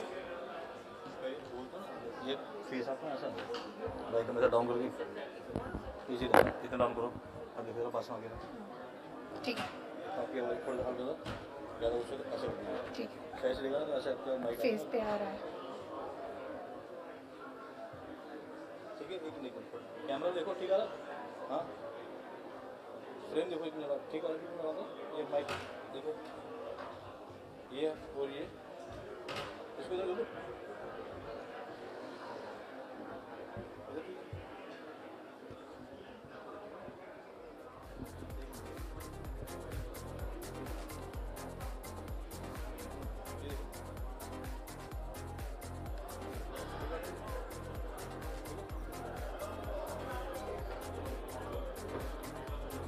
Ladies and gentlemen, guests and dignitaries, those at the exit gates and aisles, could we request you to take your seats, please, as we would want to begin our next session on time, which is our first panel discussion. We wouldn't want to keep our speakers and panelists waiting. So could I request all of you once again, humbly, please, to take your seats.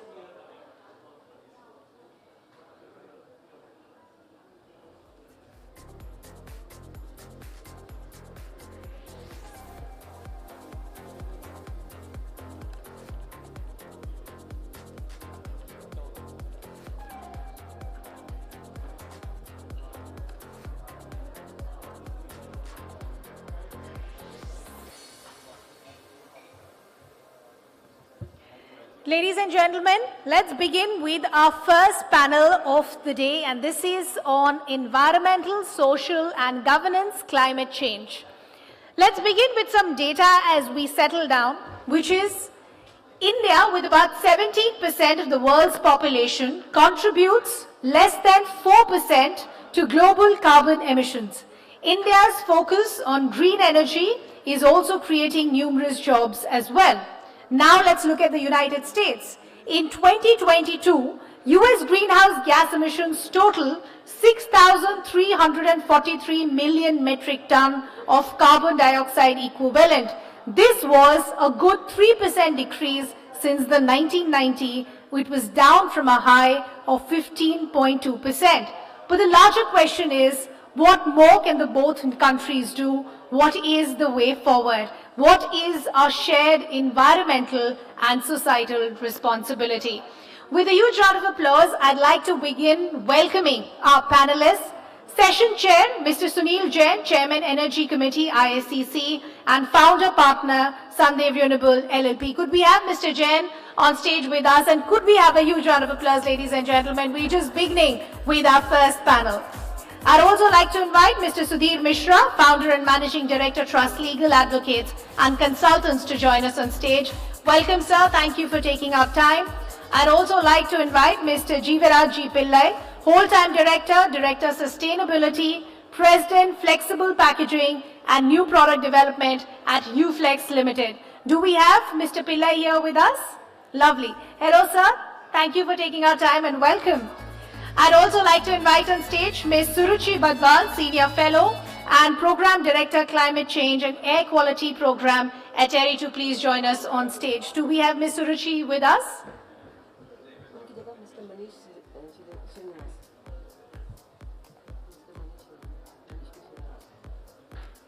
Could I also invite Mr. Manish Srinivas to join us on stage, please? So from TERI, we in fact now have Mr. Manish Srinivas joining us. Hello, sir. Good to have you with us.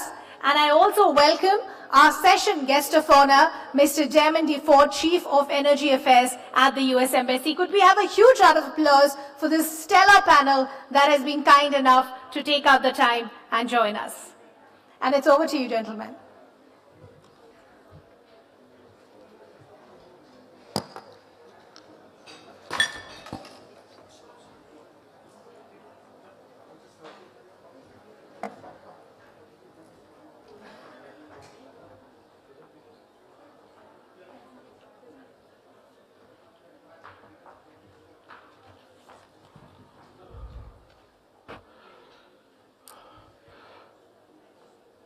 Good morning, everyone.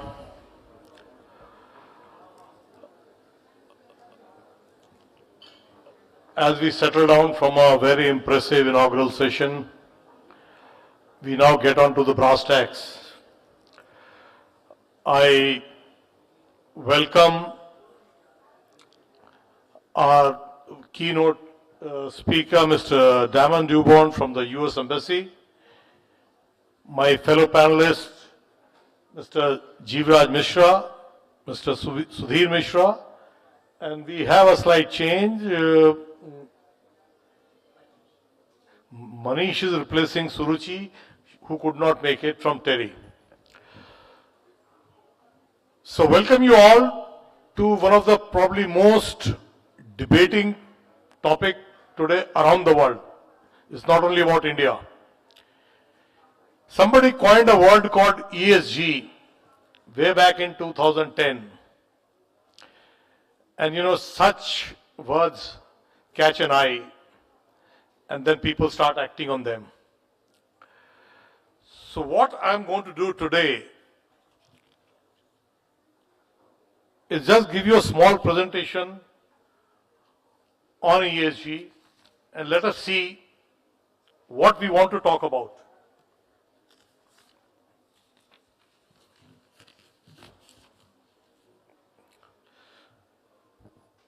So why ESG is gaining prominence? We all know there is a growing disparity between rich and poor.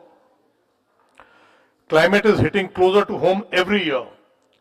I think so, nobody can tell better than Delhi that we have seen the floodings and the rains which are unseasonal.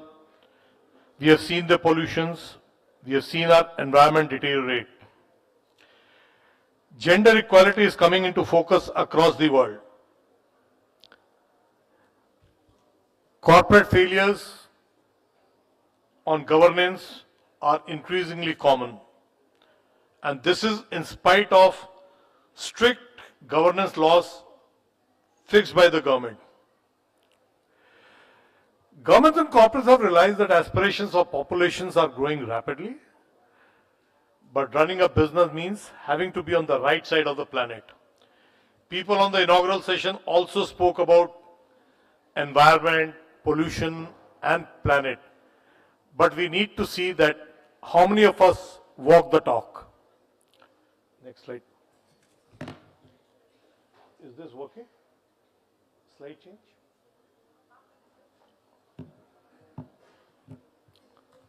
So, evolution of ESG, as I spoke about, we had fossil fuel power across the world, and governance was left to the individuals or the managing directors and the chairmen of the company or the promoters of the company.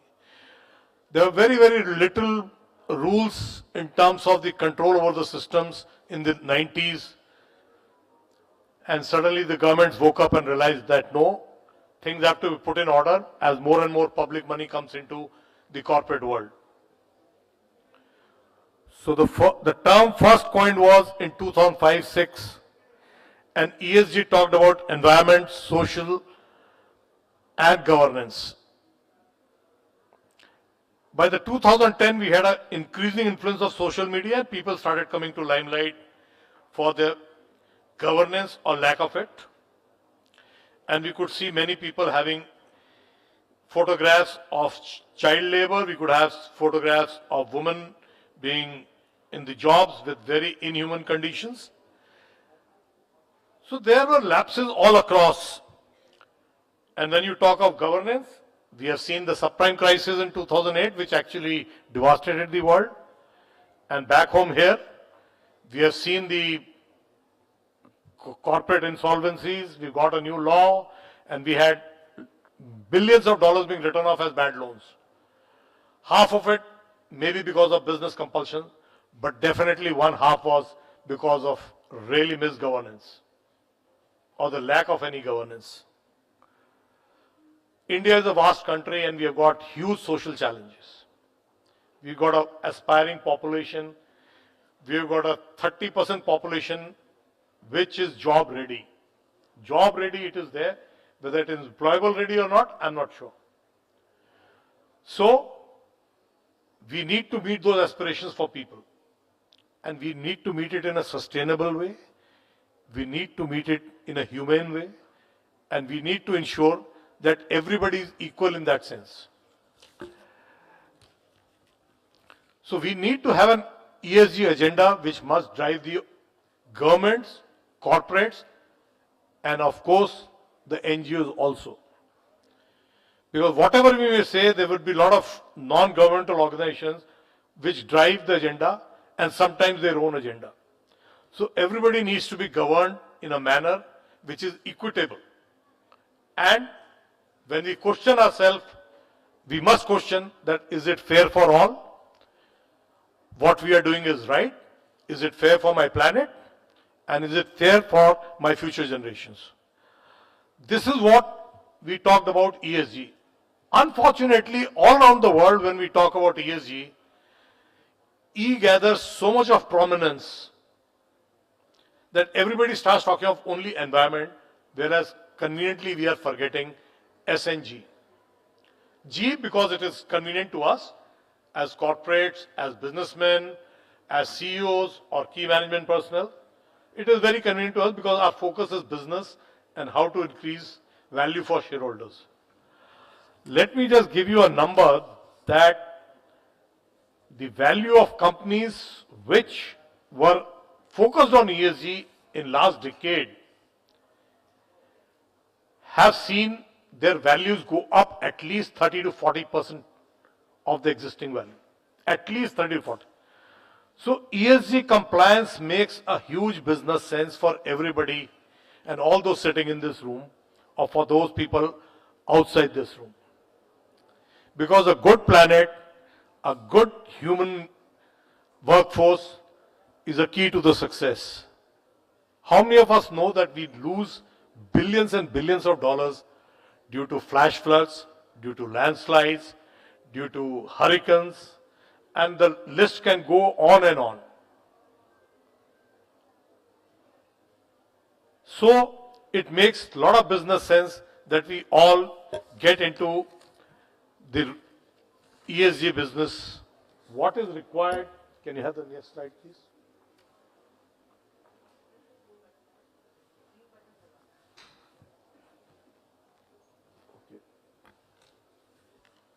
So I'll skip this, although I feel that role of the board is most important parameter in a corporate or in an MSME to implement the ESG policies.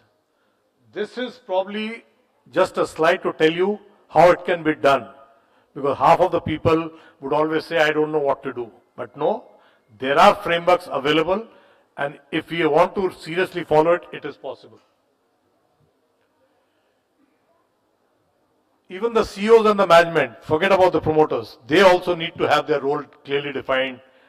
And I have been urging in many government forums also that the compensation of the CEOs or for the matter of the founders has to be linked to what they have done in ESG. Once everything is aligned, I'm sure things will start falling in place.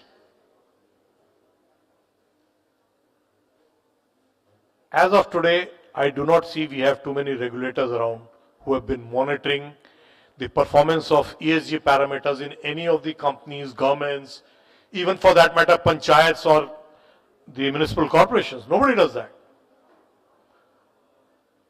We have got manual scavenging happening across the municipal corporation even now, in spite of a government ban. And that is what the social angle to the whole ESG is. So important is only environment will not help. The SNG also has to be looked into. I'll do with this. I had told you that investing in, just to give you that how the ESG index and ESG leaders has moved in last 10 years. And if people had any notions about that it costs money, no, it creates new value.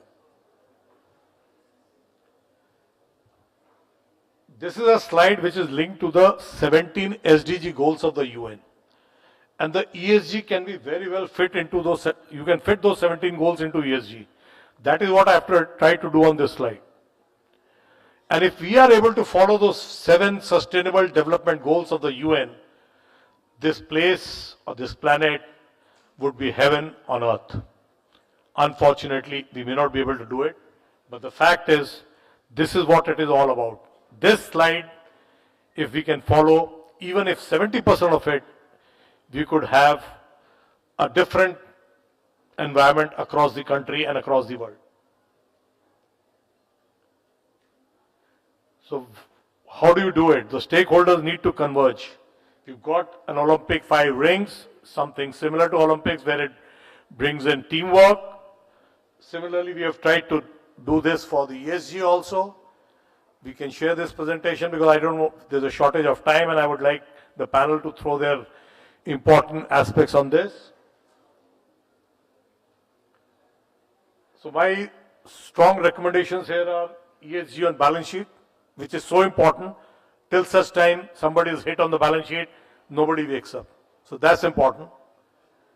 You should have a social accounting matrix, and we need a separation of ownership and management, which Government of India has already started. In fact, is already there in the world.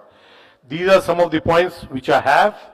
Thank you, and I will now move on to the panel for a discussion. But just before that, I wanted to show you one slide, which is the opening slide.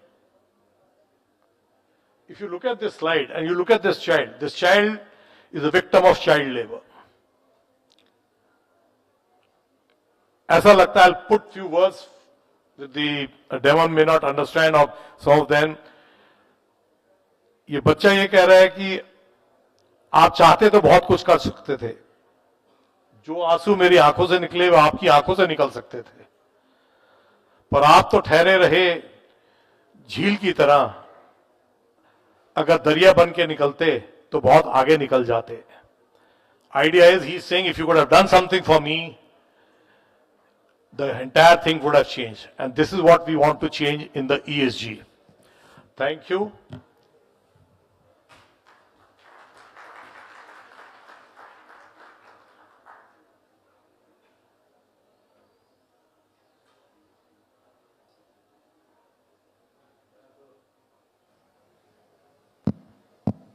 Yeah. So we have with us Mr. Damon from US Embassy, who has been a part of ISCC for a very long time, and he is going to give us some perspective on how US companies are ESG focused in the US companies. Does the US have laws on ESG compliance for the companies? And we also hear that the private equity funds giving more emphasis on ESG compliant companies. Please give your perspectives on these matters. You want to go there? You want to speak? Good. All right. Namaskar. Nice to see all of you. Thank you for having me participate in this event, and congratulations on the 21st Economic Summit. And what an important topic today to talk about sustainability and climate change. the ambassador couldn't make it today. He's in the United States. He was there for the Quad meetings, and he also was there for Climate Week, another important gathering around the UN General Assembly. But one of the ways he tries to focus the vision of the embassy is around what he calls the 4 Ps, which is prosperity, peace, the planet, and the people. And I think that's actually a pretty good frame for talking about the kind of things that we're talking about related to ESG, because they're all impacted by the planet and by the climate. In the prosperity front, we know that if we don't have the right rains at the right time, our agricultural crops are diminished. People go hungry. We know this has effects on people making decisions about scarce resources, and it can create conflicts around the globe, and that affects our peace. We know as well that if we're going to move forward, we need to think about how we can bring all these climate policies that support the planet into pretty much everything we do. And that's true at a government level, also true at a business level as well. And you know, right now we have tremendous cooperation from the US, from India, working together on bilateral programs. We have a lot of big programs that we're doing independently in our own countries. But really it's not enough, because we need the full support of industry as well to drive home our sustainability, our social, our governance goals as well. I read a statistic recently that said that over 700 large global corporations have net zero targets. And so we see major companies, and this spills down into medium-sized and smaller companies, taking really concrete plans, actions to try to get to net zero within their own emissions and their own sustainability through the manufacturing, the products, the shipping, all of the things that they do to bring their products to market, their services to the globe. If I could give one kind of concrete example, because I think part of what's going to be important is having US, India, and other governments working together to kind of set the guardrails, as I think our Deputy Chief of Mission, Andrew, said earlier today. And one of the ways, just a concrete form, would be the Mineral Security Partnership. Part of what that is designed to do, and India joined last year in 2023, is to help secure all the critical minerals that we need for our green transition. And that's things that help us produce batteries, solar panels, all the new technologies that we're going to need to decarbonize. And in order to do that, we need these minerals. We need lithium, graphite, and many other minerals as well. And so the MSP is designed to bring like-minded countries together to help source the financing, to help find the projects, but importantly, to do it in an ESG way.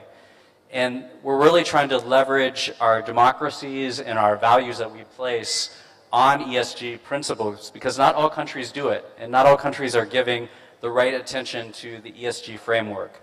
And so I would just say initiatives like the MSP really help support kind of the work that we're doing and making sure that we have the frameworks in place. And many of them are voluntary, and they require companies, like companies in the room, to kind of develop their own programs internally to meet these objectives. One other thing I would say, and that was a bit on the more sustainable piece, but of course this extends into the social aspects of businesses too.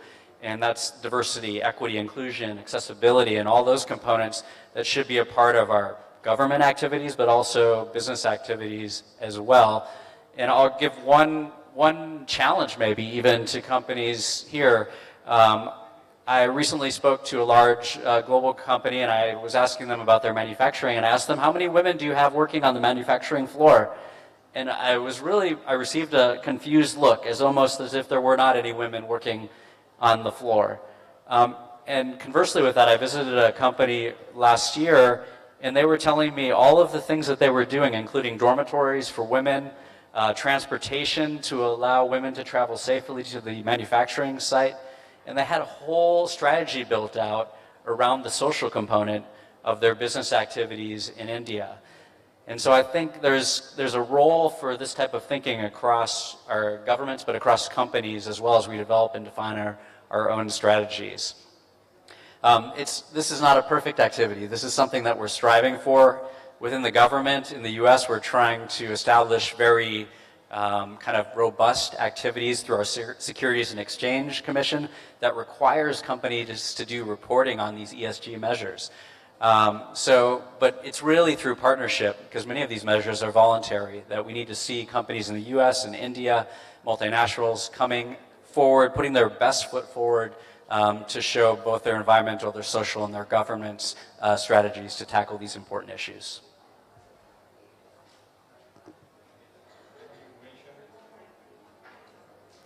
You mentioned about 700 companies pledging to become net zero.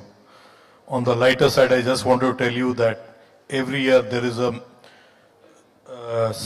Davos summit happens in Switzerland, and 1,000 private jets fly down there, at least 500 of them from US, and those 1,000 leaders tell 10,000 people on how to be green and how to act on climate change, whereas they're flying on a private jet, on a single person flying on a jet. So just to tell you how the leaders need to walk the talk. So may I get on to with my next panelist, Mr. Jeevraj Mishra. Oh, sorry, Sudhir Mishra. So, Mr. Jeevraj Mishra. So you have a very interesting designation in your company. You know, you are a Chief Sustainability Officer. So probably you are the best person on this panel even to address some of the ESG issues. So firstly, does your company have a compliant ESG policy in place, which are approved by the board? Hello. Yeah. So we have a very comprehensive ESG compliant policies in place. We integrate the ESG principles into the decision-making process, the business operations, and in the overall core business strategy, and this is approved by the board. When we talk about policies, there are a few important ones which need to be discussed and made a part of for the corporate governance. The important ones are, the EHS, the environmental health and safety. While you ensure safeguard the environment, you also ensure the health and safety of the workforce. The stakeholders engagement policy, where you engage the stakeholders like your employees, your customers, your suppliers, your investors, and the community where we are working in, and make this as part of the ecosystem, ESG ecosystem. You must have a anti-corruption, anti-bribery policy in place. Make ethical practices in the decision-making process. We must have a customer care policy. You must have a human right policy. While you conduct your business, you respect the human rights. You be fair and equitable in terms of employment, and respect the law of the land in terms of labor rights. We must also have a investors grievance redressal committee. This is also important in the whole ESG matrix. We must have a policy to maintain business continuity and disaster management. While there is a crisis and while you are ensuring that the business is continued, you also must ensure the safety of your people during then.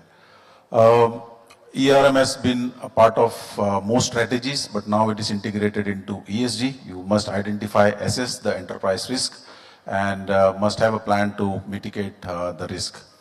The most importantly, the two policies which are very close to me and which is very important for us in the ESG is the CSR. So earlier times CSR was considered as a philanthropy exercise. Now we must invest the CSR funds in activities related to creating education, health awareness, and environment sustainability. This is very important.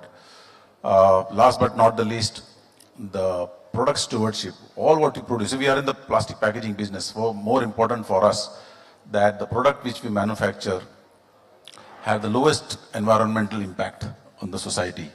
And while it passes through the supply chain, we should be more responsible in creating a proper waste management and circular economy. So as I said, these are some of the ESG policies which we practice, which are instrumental to our overall corporate governance, make it more socially responsible, and to create the highest environmental impact. So just one more thing. Are you also creating awareness amongst your supply chain vendors on especially on the environment part? Yes, sir. So as I had mentioned, there is a stakeholders engagement committee. So what we try and do is that we follow a principle of 3 E's, what I call it as.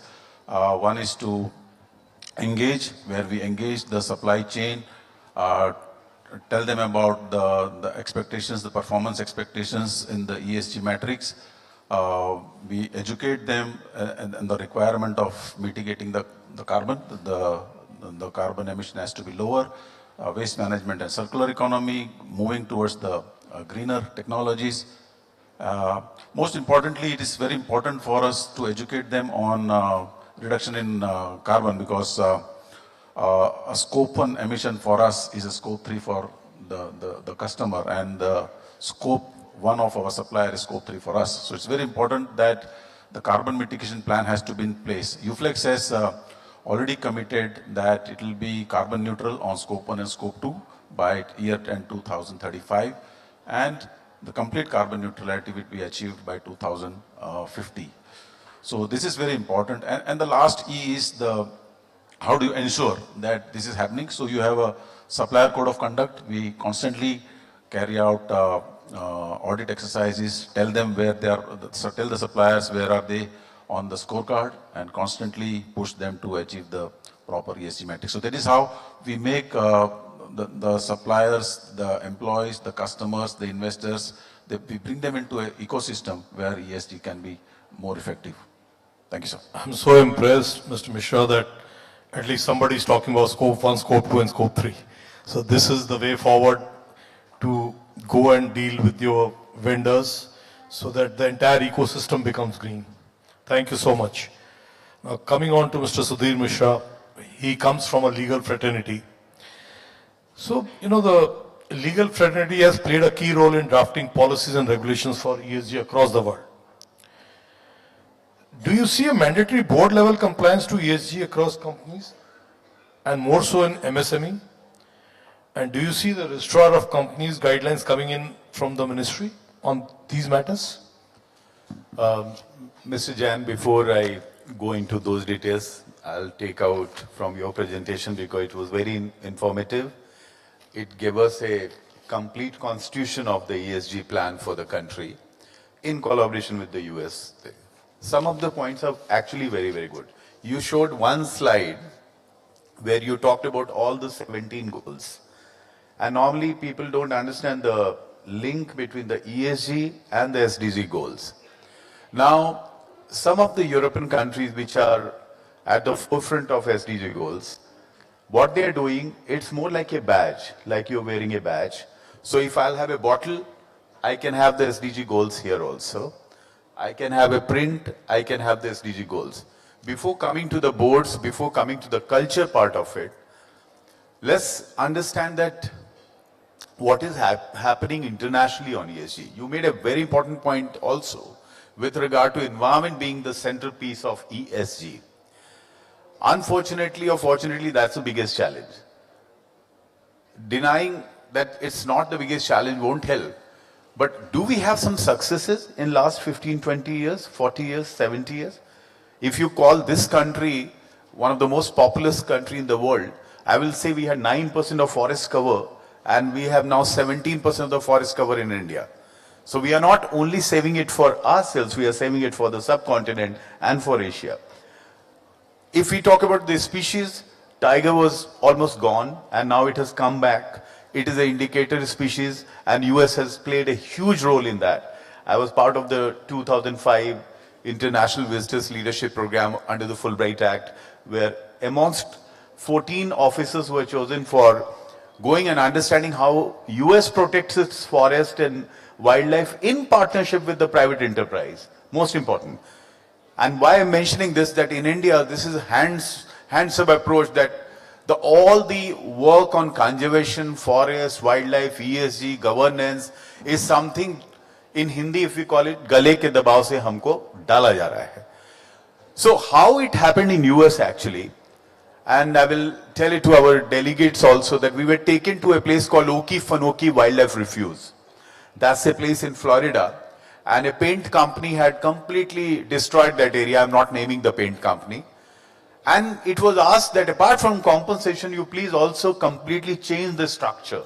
They agreed, and they made USS one of the most important conservation reserve and nature interpretation center with private enterprise. Now in India, if we want to really take inspirations from the US example, our first step has to be no fear with regard to public and private cooperation. We live in fear here because we feel that National Green Tribunal or the courts or the governance will stop our initiatives, or we are always in fear about with regard to our environmental clearance, forest clearance, wildlife clearance. So bridging the gap between the government and the private sector is the first most important thing, and the US can play a great role if we take more examples on that. That's number one. Of course, in last 10 years, our country has gone on the board level, and now 1,000 companies have been asked to do the ESG compliance. And but it's not limited to 1,000. Actually, if you ask me, it's paying for the small and medium enterprises, which contributes 40% of the GDP, to invest in ESG. So if you are a small company, and ultimately you asked a very good question on ESG supply chain, you are competing with Bangladesh. Yes, you were competing with Bangladesh till yesterday. Now you are also competing with Vietnam and Cambodia, so far as the apparel industry is concerned or textile industry is concerned. And how will you compete if your perception is that your stories are not telling the real truth, how much good work is happening on the environment, social and governance structure? I think we have done amazingly well in last few years on the labor laws with regard to women's role, how they work, how many hours they can work, and these stories need to come. Just to say one example to you, Tirupur, which is one of the important places for apparel industry, has a zero discharge so far as their entire industry is concerned. You tell me, we have reports after reports of Bangladesh where you discharge without any responsibility. But we have not been able to capture these stories and go beyond. Just to conclude on this, our companies, our behavioral pattern, our journey to non-conventional energy, our robust solar infrastructure which you talked about, which our other panelists talked about, and even the packaging industry, which Uflex has talked about, or Tetra Pak is doing in India, they all stories are of empowerment. They are no less success than the forest success or tiger success. We need to bring these stories for everybody to learn. Very interesting that you have given a very positive note on what we are doing. But do you see, like you have audit committees, you've got remuneration committees on board, do you see an ESG committee on board mandatory? I don't think mandatory is the answer. I believe that whenever you do mandatory, you ask women to be part of the boards on a mandatory basis. How much success we have achieved on that? We have not been able to achieve much success. I would say that if you are a small company and you are getting a smaller money, is it not wise? You talked about another good thing, the Boeing's going to Davos. Is it not important that if you are running a small company, do all your board meetings virtually? Don't even meet physically, your company's laws provide now. And the moment you do a virtual board meeting, it's a green board meeting. So the answer lies in making it a practical thing. Of course, a big board like Uflex can't do it, but there are so many small and medium industries which are actually going for now having nuanced contracts. So if Norway or Denmark is giving funds to Indian companies, they are saying that, will you show your agreements, how much water recharge you are doing, how you are doing waste recycling, what you are doing on energy consumption, and these are the parts which are written in the clauses, so that becomes a green agreement now. And the green arbitration and the green board meetings, all this will inculcate an image change for our country. Thank you, Sudhir. Always there is a debate between livelihoods will take precedence over lives, which is a sad thing, but that is a fact of life what we have, at least in India. And this we saw even in the times of COVID. Having said that, may I now move to Mr. Manish Srivastav, who represents TERI. TERI is one of the most premier research institutes over last, 40 years, if I'm not 15. And they have done exemplary work both in environment and also in social development. So, what are your views on implementation of ESG in the corporate world and also across governments? And one more thing, at least the Delhiites should know, every year we struggle for a clean environment. Every year, it's the same story, and the bad days are coming ahead. So what are your views as what is not being done over the years to clean this environment? And how Terry views that, because I know that you people have been involved in the whole system, advising governments and the corporates to do what they can in the ESG platform. Thank you. It's a very important question. And first of all, thank you for giving me this opportunity.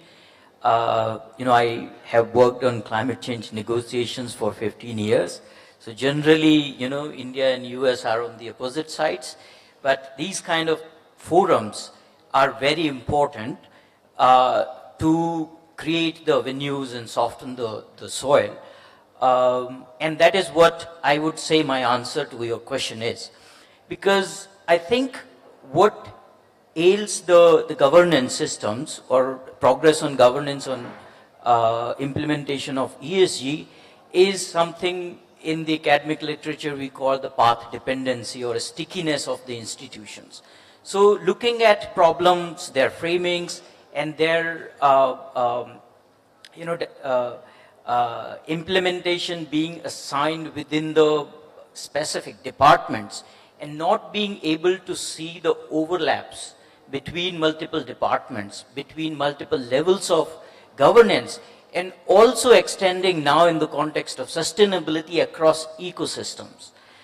So the path forward is certainly going to have that scientific understanding of overlaps, both in institutional responses or institutional mechanisms that are already engaged in implementing some of the interventions, say on air quality. So we have National Clean Act, Air Action Clean Air Plan, which has the state level versions of it. We have National Action Plan on Climate Change, then we have a State Action Plan on Climate Change.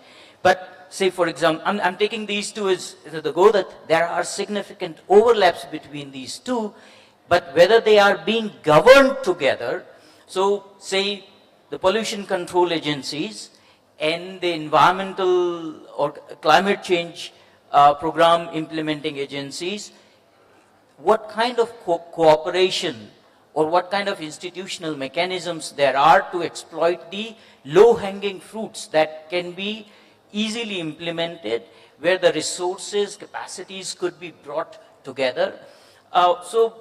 For example, I give you a couple of projects that we are doing, and interestingly, some of them are being supported by partners in US. So that's the outside, suitable to this platform is the appropriate platform to talk about that. One is with Bloomberg Philanthropy supported. It's work on energy transition, air quality, and climate finance. We realized that when it comes to governance of finance, the people in the finance sector and people in the industry, they think differently, they talk differently. There are very few forums where they regularly interact and common insights come from. So this is what we are trying to do, that we have set up an expert group with industry representatives and with people from finance community and see what is agreeable, what are the common things that would work for them, and that should go to the broader governance level, not only just the boardroom decisions of the industries and the banks, so to speak, but they should also get reflected in the broader governance of how climate finance or sustainability finance, or now we are calling ESG linked finance, should be designed. With IGSD, we are looking at the opportunities of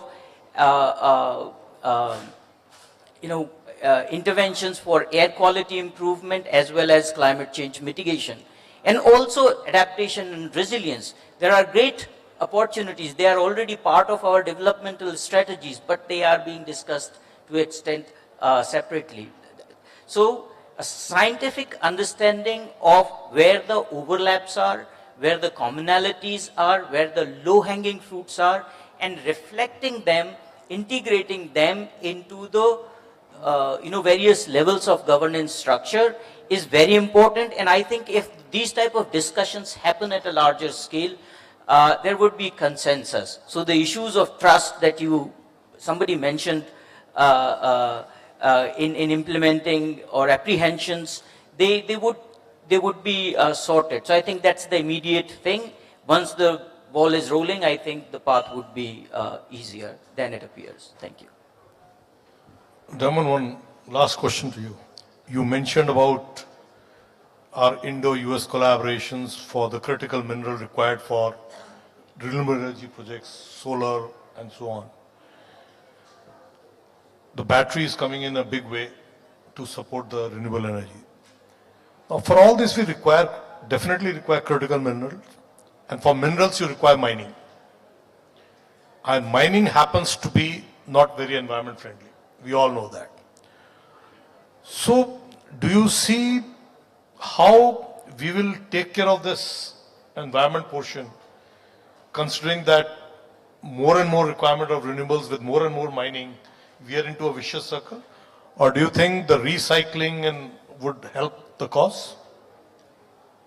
That's a good question, and I think your answer is probably both of those things. I think through the Mineral Securities Partnership, you're creating a venue where you're bringing together the government actors who already value the very things you're talking about through USG and the environmental space.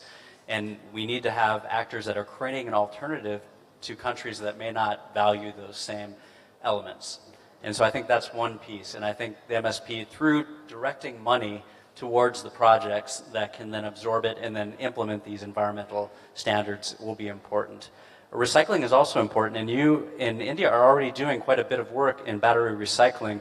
I've spoken to quite a few companies that are on kind of what I think is the forefront of recycling batteries and thinking ahead about how they might advance into EV batteries that would be lithium in nature and other futuristic technologies.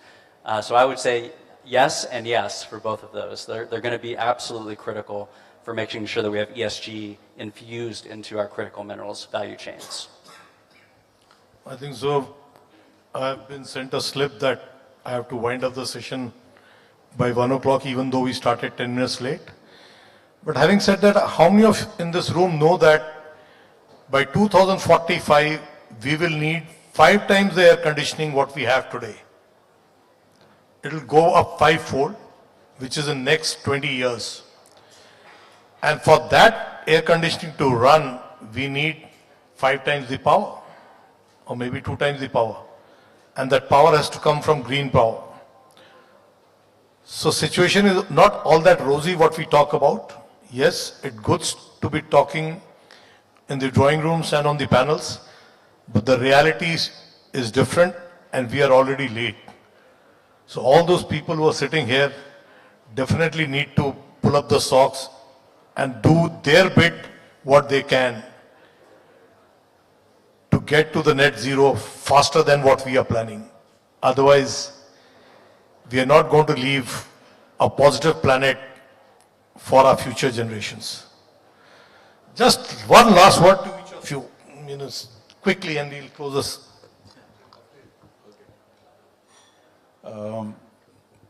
So you had a very relevant question on S&G. I was listening to your opening remark.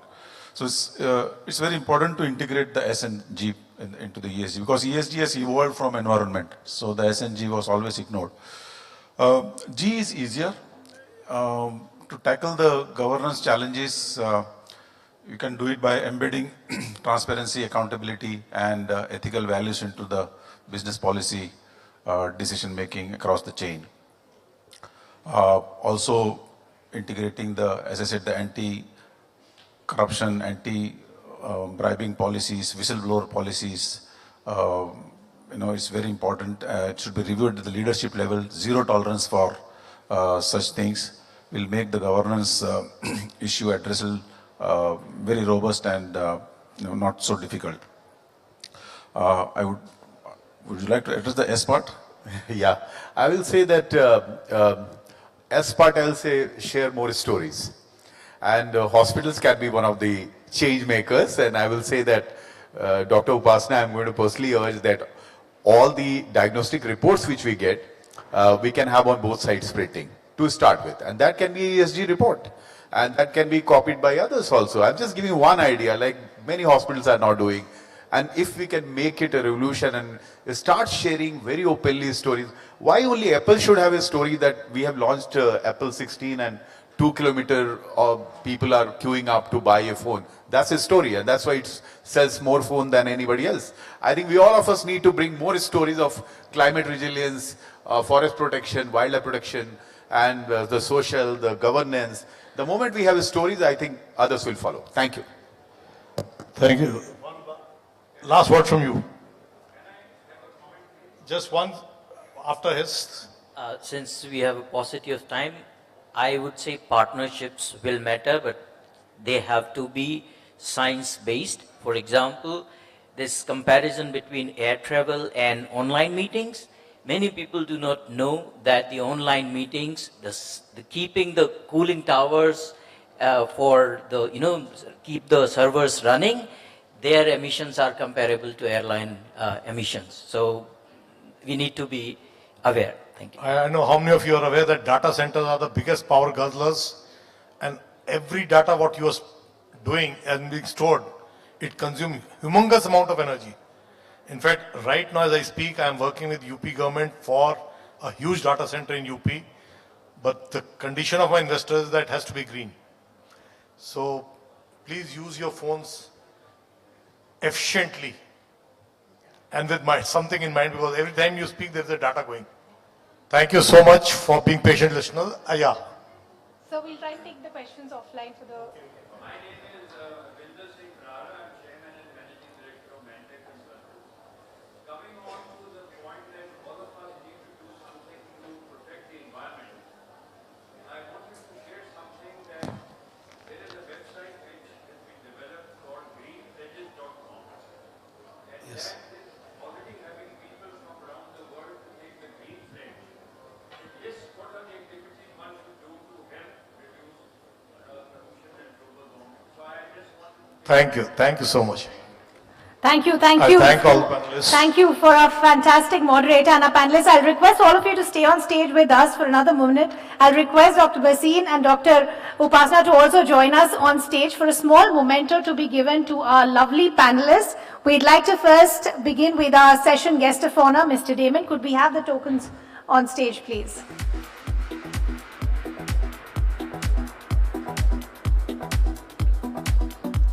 Could we have a huge round of applause, ladies and gentlemen? That was a fantastic panel to really kickstart the conversation of the day. Could we have a token for Mr. Sudesh Mishra, please?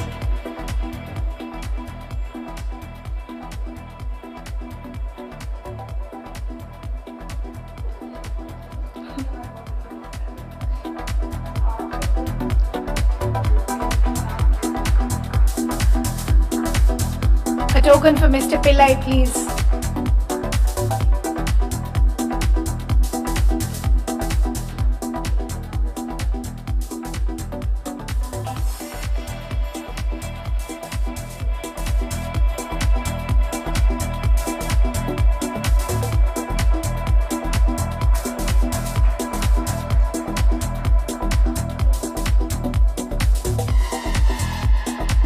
I think we have Mr. Manish, who's left from Terry. Could we have a small token for him as well?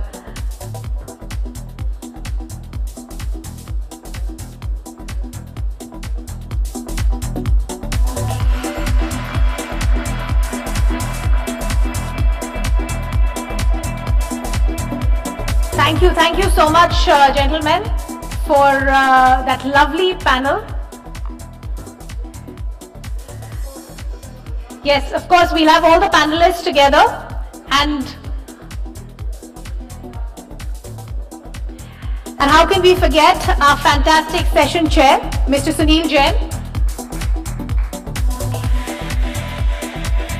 Could we have all our panelists with Dr. Bhasin and Dr. Arora come together for a group picture, please?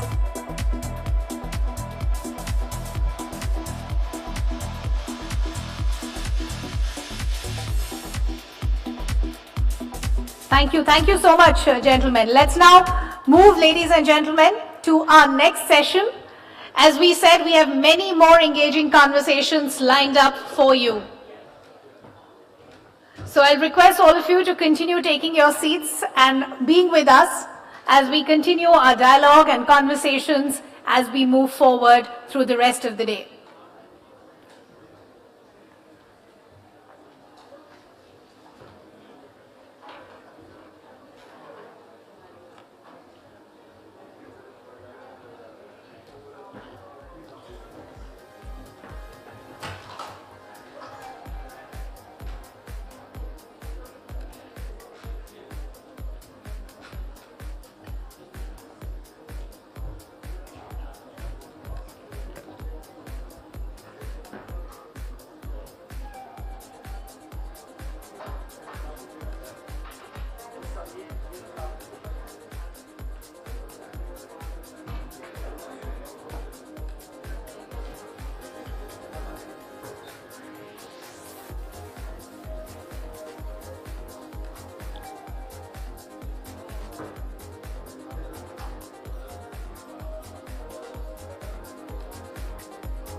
Ladies and gentlemen, could we request all of you to settle down so that we can begin our next session on time? We wouldn't want to keep our speakers and panelists waiting. We'd want to keep the proceedings on time. So I'll request all our guests at the gates to kindly take their seats.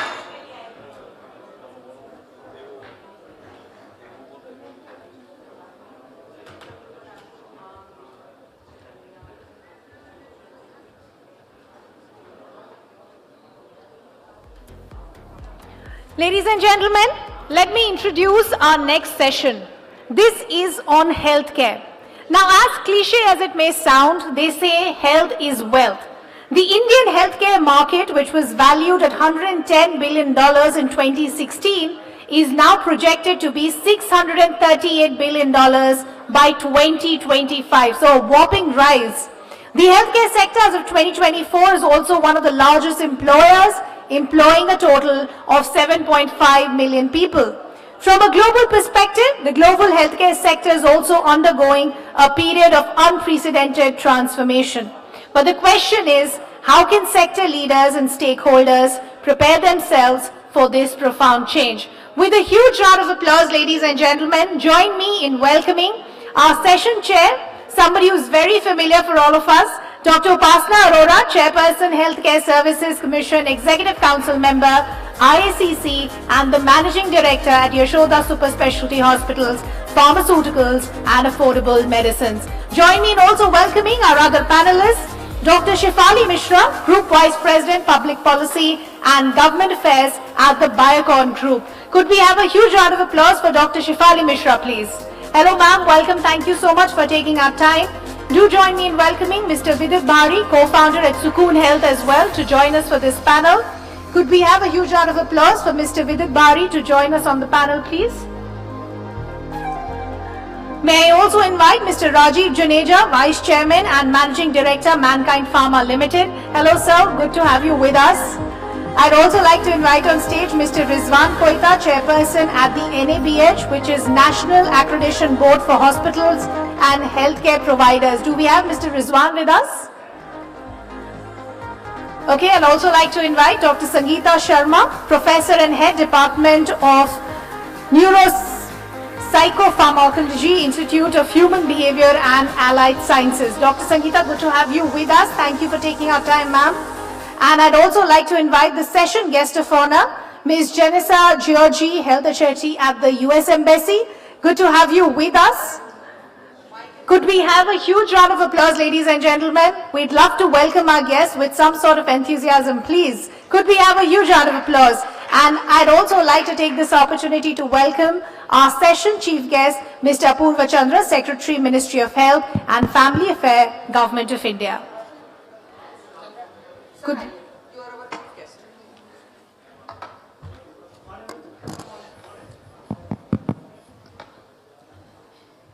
and Mr. Madhukar Gupta with us as our chief guest for this panel. So I'll hand it over to the dignitaries on the stage. Dr. Arora, the floor is all yours.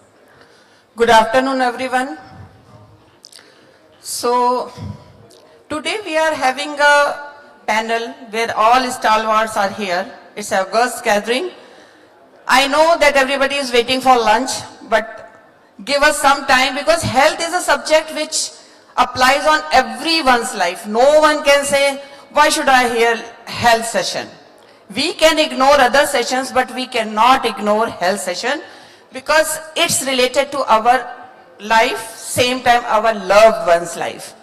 So in this session, because these days we are talking all the time about Viksit Bharat. So what I want to know from all these dignitaries, how we are relating healthcare to Viksit Bharat.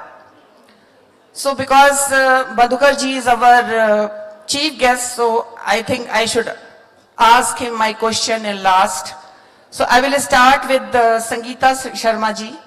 She is a good friend of mine. We are working together for many areas in healthcare and she is known for many things. First, rational use of antibiotics book written by her. She has written one chapter in NABH, medication error, MOM. So she is very deeply involved with antimicrobial stewardship program. So Sangeeta, I would like to ask you one question which is always in my mind.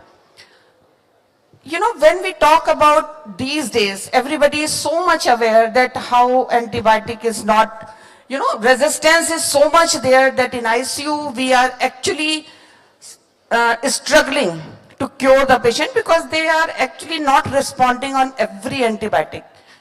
So these days we started, people like you who are torch bearer, taken this step ahead and started this journey that everybody should know and understand what is the side effect of use of unnecessary antibiotics. If I ask you this question, before 10 years back, where we were and how we were, you know, tackle this situation? Thank you, Upasana ji, for bringing up this issue here to this August gathering here. When I came in the morning, I was wondering what am I going to speak to, you know, different type of audience here. But as I was listening and I, you know, thought that, you know, it's a perfect topic to be discussed in a diverse gathering like this. This is a topic which everyone is concerned about. You know, in a quick this thing I would try to explain. Antibiotics, as you know, are the most important discovery of this century. All our achievements today in all sectors, including the healthcare sector, modern medicine, transplantation, cancer, robotic, everything, whatever you may talk about, is related to the discovery of this antibiotic. We have had the golden era of antibiotics. One after the other, new antibiotics were discovered. But meanwhile, simultaneously, what has happened? That we have overused, misused, abused, and even to some extent underuse is equally a problem still in India. You know, there are many sections of our society who do not have access to even simple antibiotics. So what has happened because of this is germs, the pathogens, the microorganisms have developed mechanisms to defend themselves. So they have started surviving even in the presence of these antibiotics. This is what we call antimicrobial resistance. And today I was reading in Instagram, you know, there was a post, doctors do not fear death, but they fear antimicrobial resistance. You know, for a moment I was taken aback, but that means, you know, what does this AMR mean? That means we are not able to effectively treat our patient and we see our patient dying in front of us despite having a plethora of antibiotics with us. They are not working on them. So how does this problem come? You know, the problem has come that these antibiotics are not used only in human beings. They are used in other sectors as well. Animal husbandry, aquaculture, agriculture, and it has impact on the climate. Sudhir Mishra ji was talking about the climate. AMR is something which is also affecting climate, because waste disposal by pharmaceutical industry, the household waste disposal, by the communities. And this problem is a peculiar problem, because if you use these antibiotics on an individual, it has an impact on the community. So many people ask me, so what if I eat, how does it matter to you or a community? But because this is a very peculiar drug class, if you use on an individual, it will have impact on the community. So even if you are not directly taking these and popping these pills, but you may still show resistance. So that's something. Number of deaths I talk about is, we have all survived this COVID-19 pandemic. Number of deaths would be much, much more than this COVID pandemic. We are all very dreadful of this COVID pandemic, but you can imagine every day that many patients are dying, but they are dying silently. So this was the situation 10 years ago, you asked me, but I feel even today it is the same situation. Despite having so much of communication, community awareness about this, we still have these, because this is a multi-stakeholder problem, multi-sectoral problem, all sectors, we have, and multi-stakeholder, doctors, the animal sector, the aquaculture sector, environment people, everyone is, have their share to contribute to this problem. And also, I'm a very optimistic person. If they are having a share to the problem, they also have a share to solutions also. So I'm very thankful that you brought out this issue today in front of this gathering. So, you want to speak? Yeah, please. What is your view? Wonderful. No, thank you, Dr. Sangeeta and Dr. Sharma, and our wonderful moderator. This is an important issue to highlight, so I wanted to jump in and just be able to say, this week at the UN General Assembly, there's a high-level meeting on antimicrobial resistance, where it's bringing all the countries together to be able to find common language, common commitments, common agreements on what we can do as a society, a global society, on antimicrobial resistance. As Dr. Sangeeta said, antibiotics are a foundation to our modern healthcare system.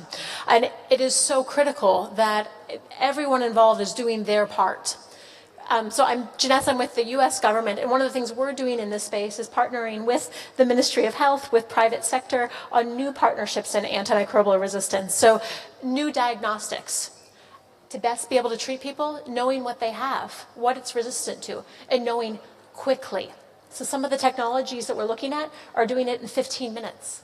Could you imagine being able to have that idea, multiple different specimen types, being able to know what your resistance is to, so you can take the right antibiotic so that it treats the individual, but it's also less impactful to the environment, to the rest of the community by having that. So we're also working on developing new broad range antibiotics in partnership with India in the private sector here, because you need to have the next stage.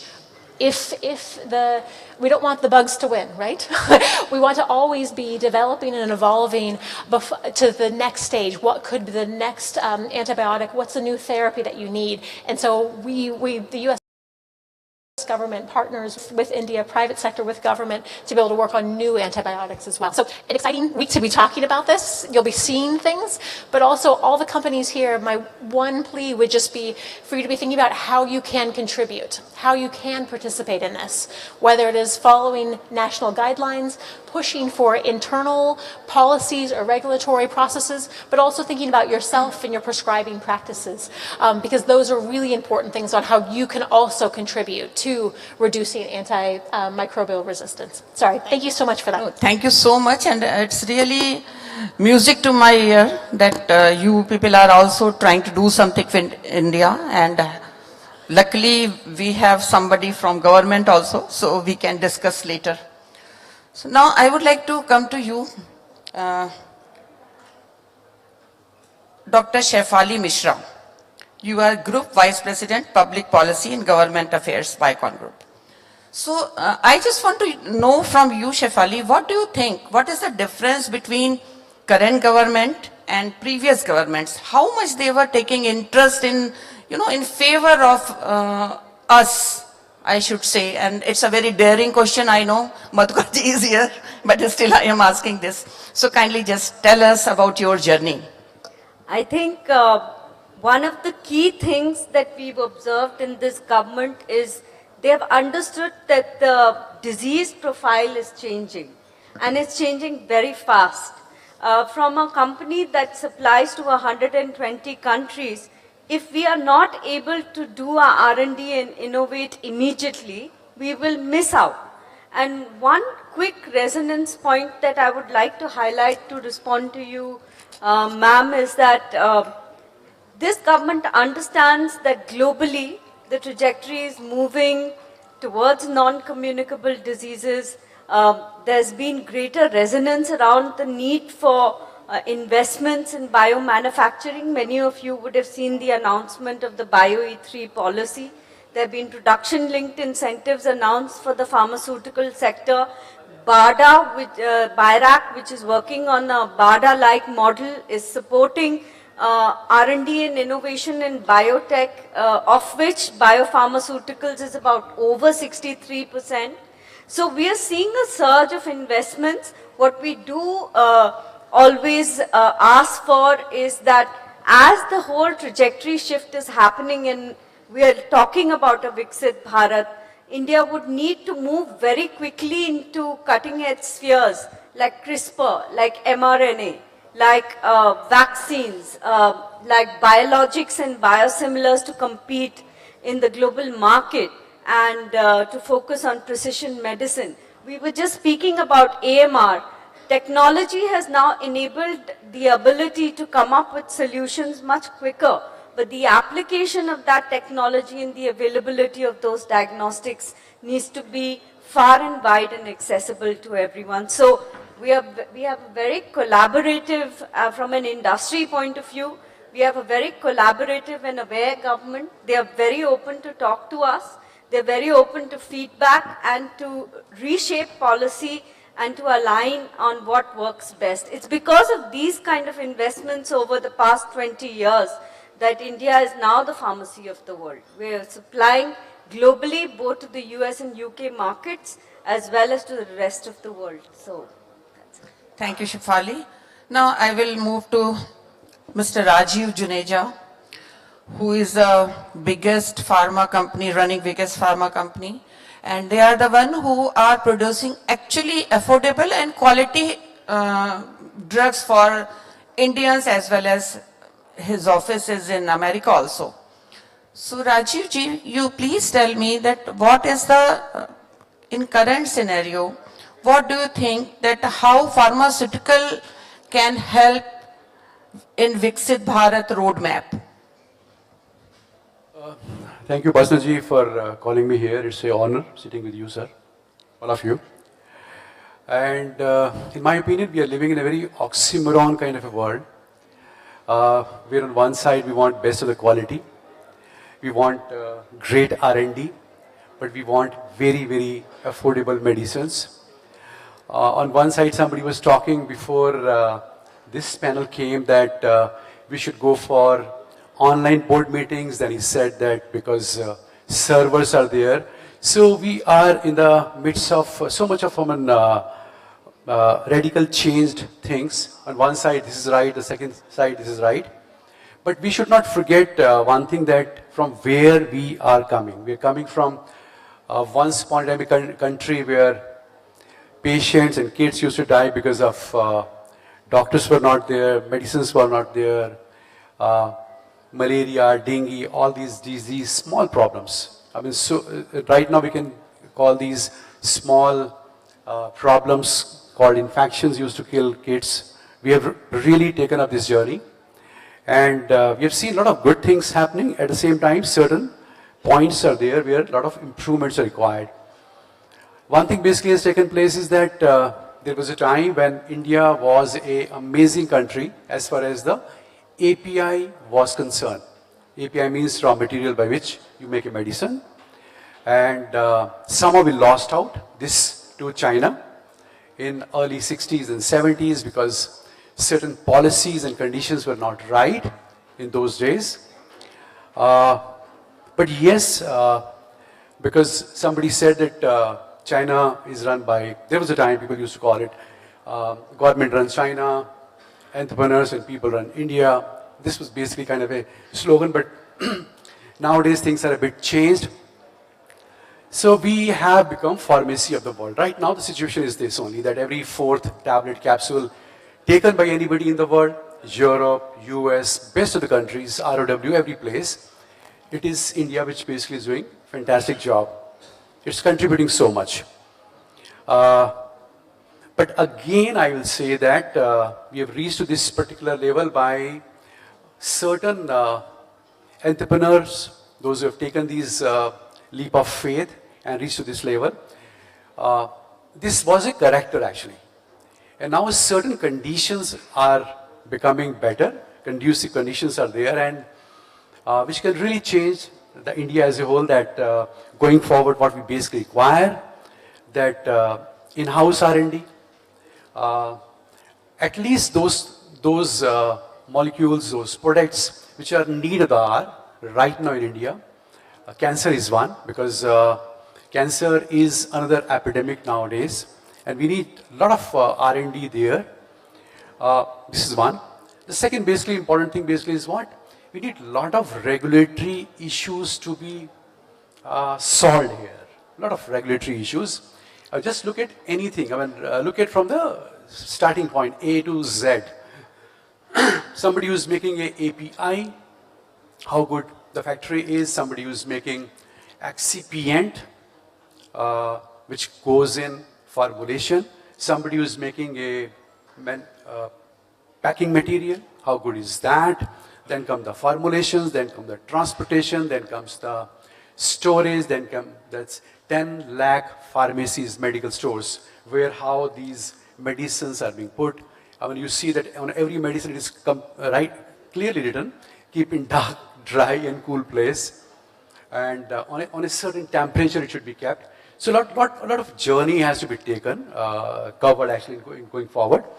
But yes, in last couple of years, I'd say in last 5-7 years, wonderful steps have been taken. Government has become very, very sensitive that if now, not now, never would be kind of a situation, because if tomorrow, since sir is sitting here, I can talk about that. China stops giving antibiotics to India, no need of war, because price of antibiotics will go up so much. We import so much from China. But yes, in last couple of years, these steps have been taken, but it's a very long journey. A lot of consistency would be required. Certain knee-jerk changes should not take place. But as far as the optimism is concerned, that is great, because somebody is listening. And when somebody listens, good things really happen. So we hope that, I'm very, very optimistic. We are very, very optimistic. We have always been a India-centric company. We export only 10% to USA. And on export side, we always make sure that if something is very difficult to make, very complex, then we export. We don't believe in exporting some vanilla kind of products. Optimism is that a lot of good policies are coming, a lot of incentivization is happening, which basically needed the R as well. Because my character can be character of entrepreneurs can be that we are very, very aggressive. I mean, India is a very aspirational kind of a country. We want to grow a lot. But along with the character, what basically is required is conducive atmosphere. You can call it a bit of tailwinds, which are required in the policy making. And let's see what happens. We're very, very optimistic. Good things are happening. In future also, we hope that he's also there. He's also listening certain things. Thank you so much. Sir, if you want to say something, whatever both them. First of all, thank you. Hello. I hope I'm audible. Yeah, thank you. So first of all, my compliments to the Indo-American Chamber of Commerce for organizing this, and for you in particular, Dr. Upasana Arora, for including the subject of health. And this subject cannot be underestimated when we even talk of any economic summit. Health has got a commercial implications, health has got a personal implications. And when we talk about health, we have to also take into account that it's something which is intimately connected with the workforce and with the population. We talk about Viksit Bharat, we talk about building bridges, but then who is at the center of Viksit Bharat? Who's the doer? Eventually, it's the people of today who are going to build that bridge. It's the people of tomorrow for whom that future is being built. And therefore, when people are at the core of that entire exercise, that journey, eventually the health of people is important. People are important because they are the resources that they are going to build. And if health, access to health, availability of healthcare, affordability of healthcare, and quality of healthcare, these four principles are not taken into account, then that very resources tends to become infructuous. And I'm very happy that we have eminent people from the industry who are integrated with the commerce aspect of it, and who are also taking into account that health also has a commercial angle. So this is the first point that I like to make. I'm also thankful that as a representative of the government, I'm over here.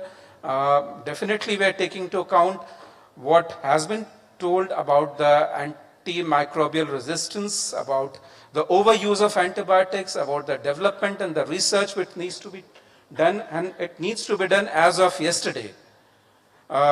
Thankful for the kind words, what has been said by industry leaders like Dr. Rajiv Juneja and Madam Janessa Georgie, who has also pointed out about the cooperation which is happening between India and US in this particular field. Any specific questions you have, Dr. Arora, or? Yeah. Sir, actually I wanted to know from you that health is a big subject, and I think Ayushman Bharat, this Yojana is already showing that government is actually interested to reach each and everyone and want to give treatment to the person who is standing in the last. Sir, I just want to know, what do you think, how personal PPP model can help India to bridge that gap, and we can reach to the Viksit Bharat, our goal. So do you think that if private sector and the government sector will work together, it will be easy for government to reach to that goal which our Prime Minister wants to achieve? So thank you for that very, very relevant and poignant question. Let's understand the role of the private sector in the health sphere. It operates in this particular domain as a commercial entity. It brings its own economic efficiencies with it. When we talk about the government sector, it has its social responsibility. And if I talk from the economic perspective, the economic principles perspective, then the areas of market failure have to be taken into account by the government. If I talk about the rural area, I cannot think that immediately in the near future I'll see the big corporate hospitals operating over there. And therefore that is a region of market failure where the government has to have its presence. The government also has to play a very important role of a regulator, an industry regulator, of laying the standards, laying the pathways, determining what is going to be the ethics, which is extremely important. But at the same time, there is expectations from the government that it is going to aid also in the cutting edge researches, which the government is doing in the field of AI, etc.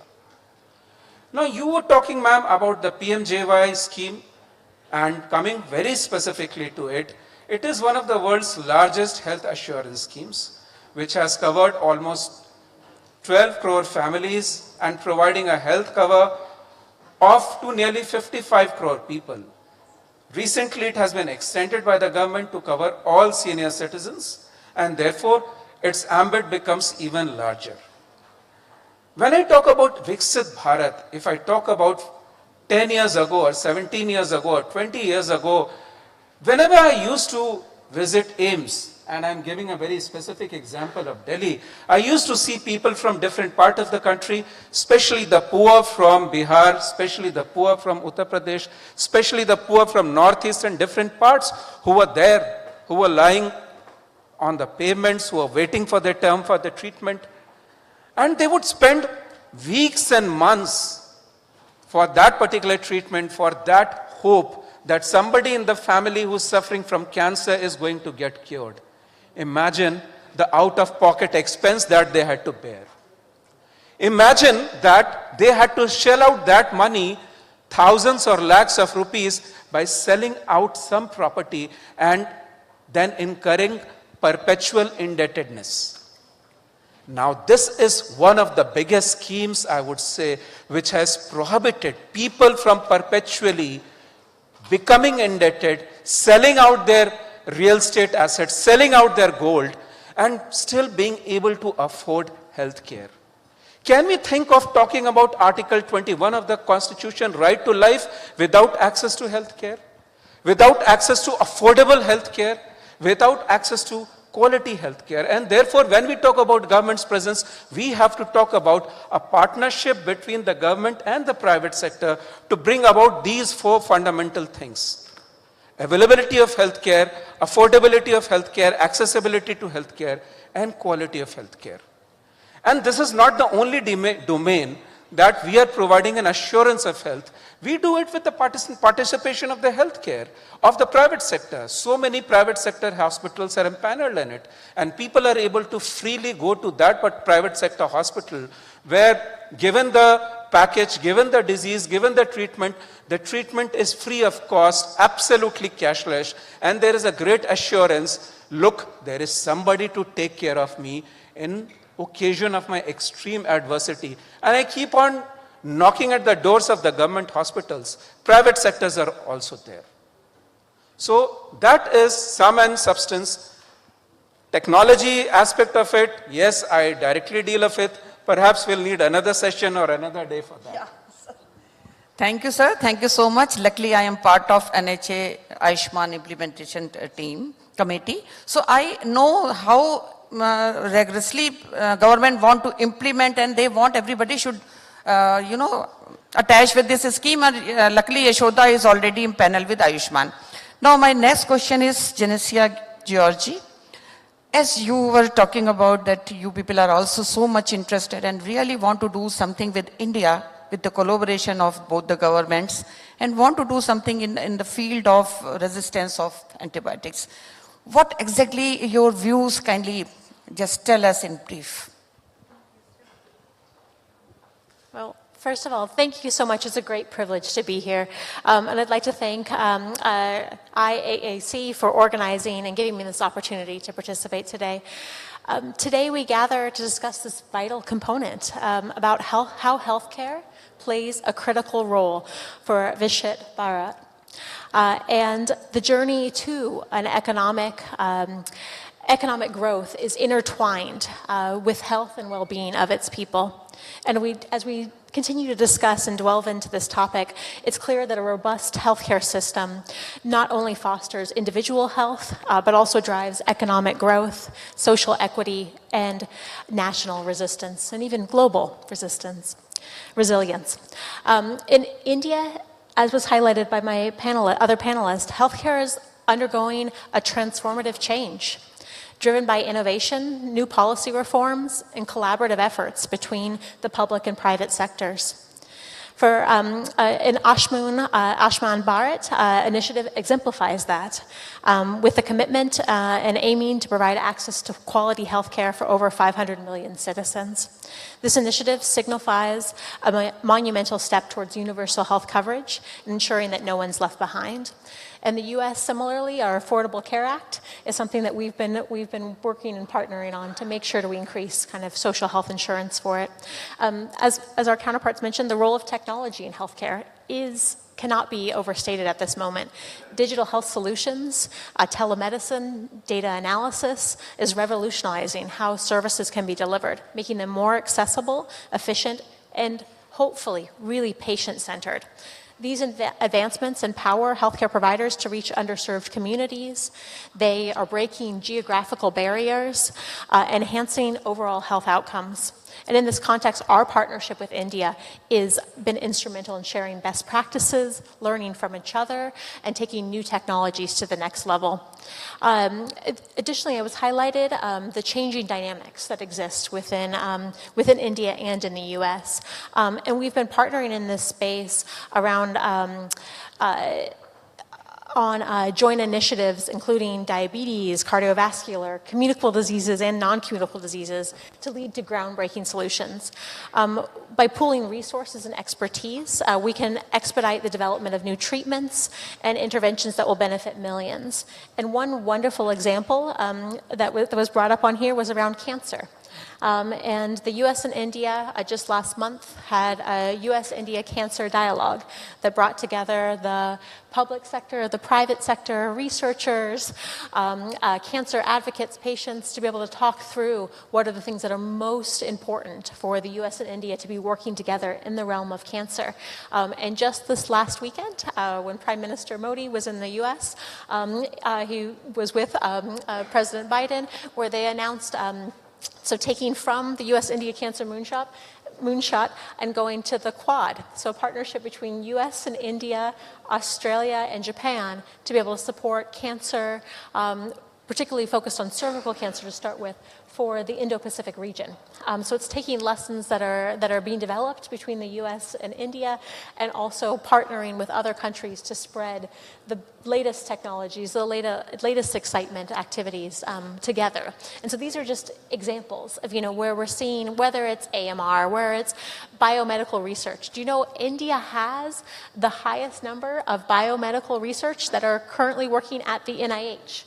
Over 550 biomedical research are at the NIH. These are examples of this incredible collaboration that exists between the US and India, whether it is on antimicrobial resistance, whether it's on mpox, whether it's on cancer, where we can build off of this foundation of scientist to scientist, regulator to regulator, industry to industry, be able to learn from each other with transparency, with a goal of addressing health equity, and being able to find healthier options for the globe.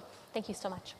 Thank you. Actually, this subject is passion for me, so I can go on and on, but there is a time limit. So I would like to just ask you, everybody, just 2 words.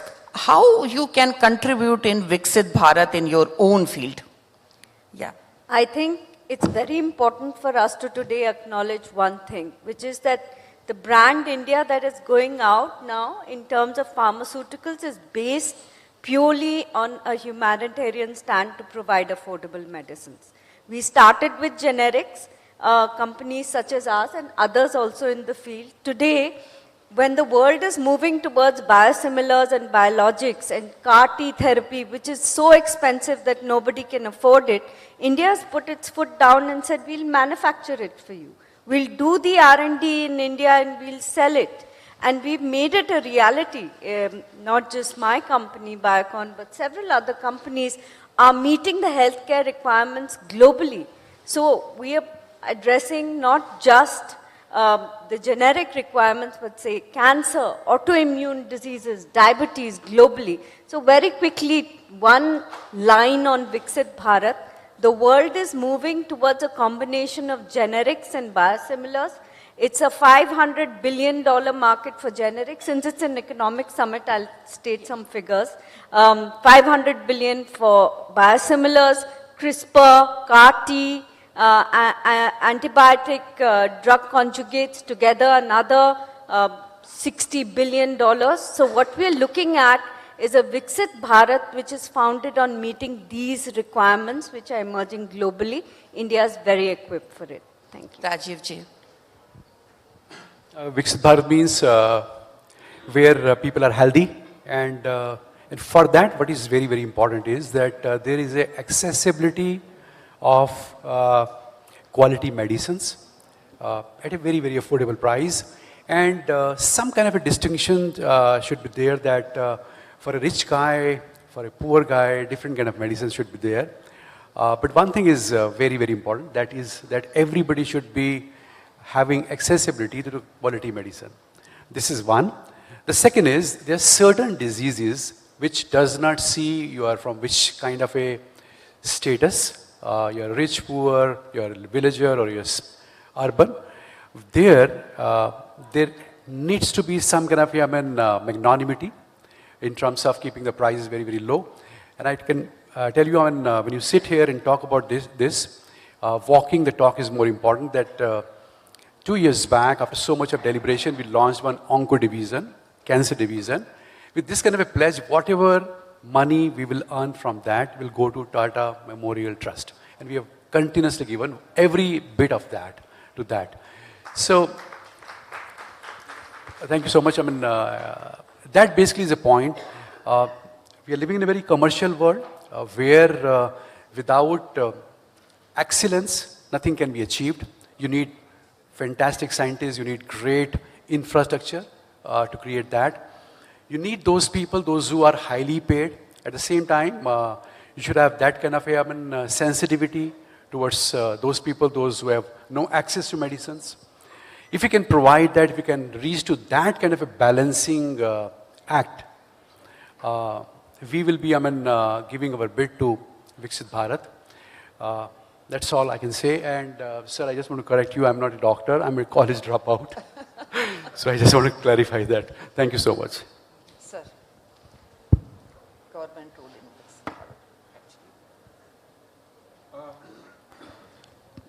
The element of Viksit Bharat, as I said earlier also, has to be people-centric. Our Prime Minister, day before yesterday as well as yesterday in US, and he emphasized on the concept of universality.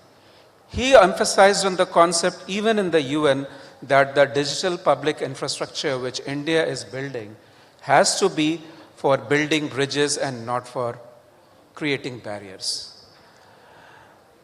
As a government, if I want Viksit Bharat, and I represent the larger government over here, then I have to see with an open-mindedness at to what are the issues with the industry, the issues which are there with the health sector, and listen to you.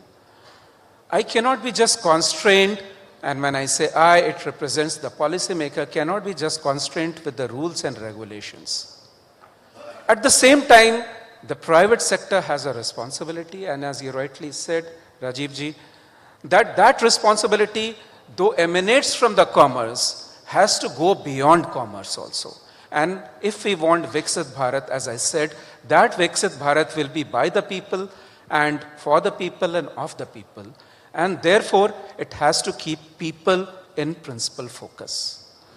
Lastly, I would only like to say that we have to remember that universality which emanates from that ancient quote of the Upanishads, which talks about the well-being of all, the health of all, the goodness of all, the positive thoughts of all. And it says, Sarve bhavantu sukhina, sarve santu niramaya, that everybody be disease-free. Sarve bhadrani pashantu ma kasyat dukh bhag bhavet, which underlines that in all those goodness, without health, you cannot have even happiness and peace. Thank you. 2 lines from you. I'll just say the ultimate vision of Viksit Bharat hinges on the health of its people. By prioritizing healthcare, investing in innovation, and fostering partnership, we can create a prosperous, equitable, and healthy society, not just for India, not just for the US, but really for the whole globe. And we look forward to everyone that's working here to be able to commit to this shared mission and working tirelessly to ensure that every citizen can live a healthy and fulfilling life. Thank you so much. To combat this problem of AMR, definitely we need new antibiotics, and we need to invest in development of newer antibiotics. But of last 2-3 decades, we have seen the pipeline for new antibiotics has been running dry. There are very few molecules in the pipeline which are worthy of introduction in the market.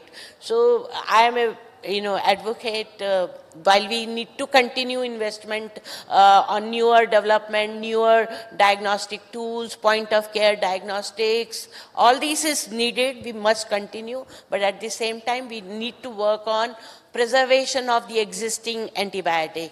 When I say that, I mean that we need to, coordinate between different sectors here. Human sector, pharmaceutical sector, food industry, everybody needs to, come together and fight this, and we have, good, representation from the industry here. So this is one. And if you want to tackle this problem of AMR, it needs investments. It needs prioritization as well as investments. And under CSR, there is, this government of India have, made this mandatory. And I would urge all of you here, all representing various industries, that you invest in AMR, topics like this, in raising community awareness, engage communities. And then surveillance is one big thing where you can also partner here. Right now, there is a continuous conundrum going on, who is using it more, human sector or a animal sector or a food industry. We don't know yet, where our, whatever antibiotics that we are manufacturing, where are they going, to human or, so we don't know what is the last mile. So if surveillance, if you adopt technology, so here, with US partnership, we can think of transfer of technology using artificial intelligence here, using these things to, solve many of these problems. Then one, I have an industry partner here on the panel. Quality of the medicines is a big problem, and with particular reference to antibiotic. If we do not have a good quality antibiotic, again this will fuel antimicrobial resistance. So if we can have some point of care testing for quality of the medicines. Right now, our capacity, government capacity for testing labs, I'll be brief, testing labs is very limited. So can we have some innovation here where you can do point of care testing for quality of a drug, and then exactly whether which is it a good quality antibiotic that you are taking or not. So this is something which will go a long way in combating this. Thank you, Sangeeta. I know you can talk on this topic for long. So to sum up this session, these two large countries who are running democracy, and US economic division is sitting here. We are assuring you lots of investment is going to US, as well as lots of research will come to India, and we will work together and create an impact on whole world, not only India and US. With these words, I just want to tell something about Sir.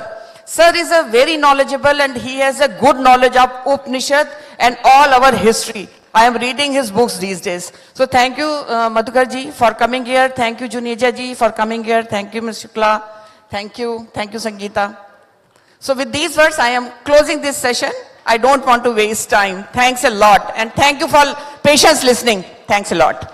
Thank you, Dr. Upasana, for that fantastic session. Could we have a huge round of applause, please, ladies and gentlemen?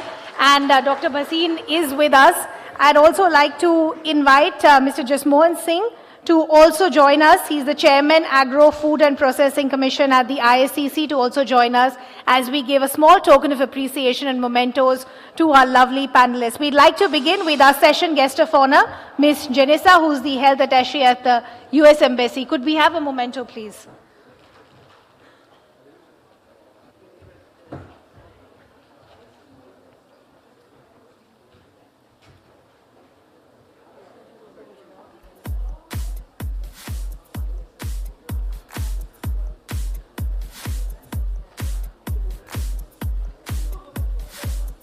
Could we have a huge round of applause, ladies and gentlemen? This has been a fantastic panel.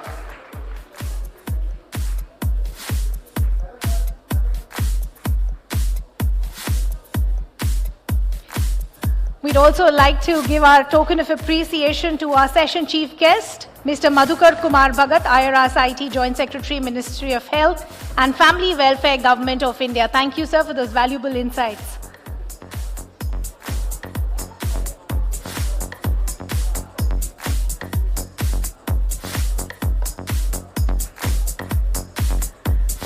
We'd also like to offer a small token of appreciation to Dr. Shifali Mishra, Group Vice President, Public Policy and Government Affairs at the Bicon Group.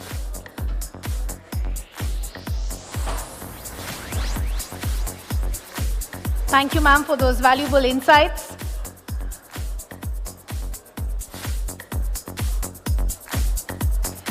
A token to Mr. Rajiv Juneja, Vice Chairman and Managing Director, Mankind Pharma Limited, please.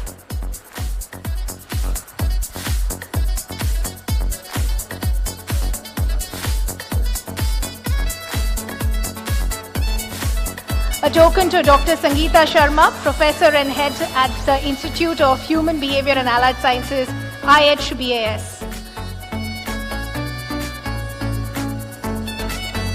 Thank you, ma'am. Thank you for those valuable insights and words. And how can we forget our session chair, Dr. Upasana Arora, for fascinately coordinating that panel discussion for all of us and moderating it so well. Thank you, ma'am.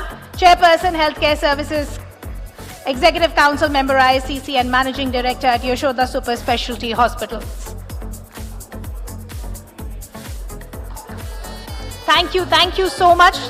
Thank you to all our Thank you for that fascinating panel discussion. Could we have all our guests come together for a group picture, please? Ma'am, we'll request you also to join for a group picture, please.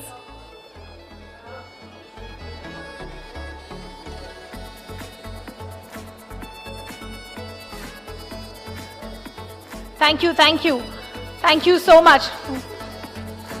Lots to learn and lots to take away from that conversation.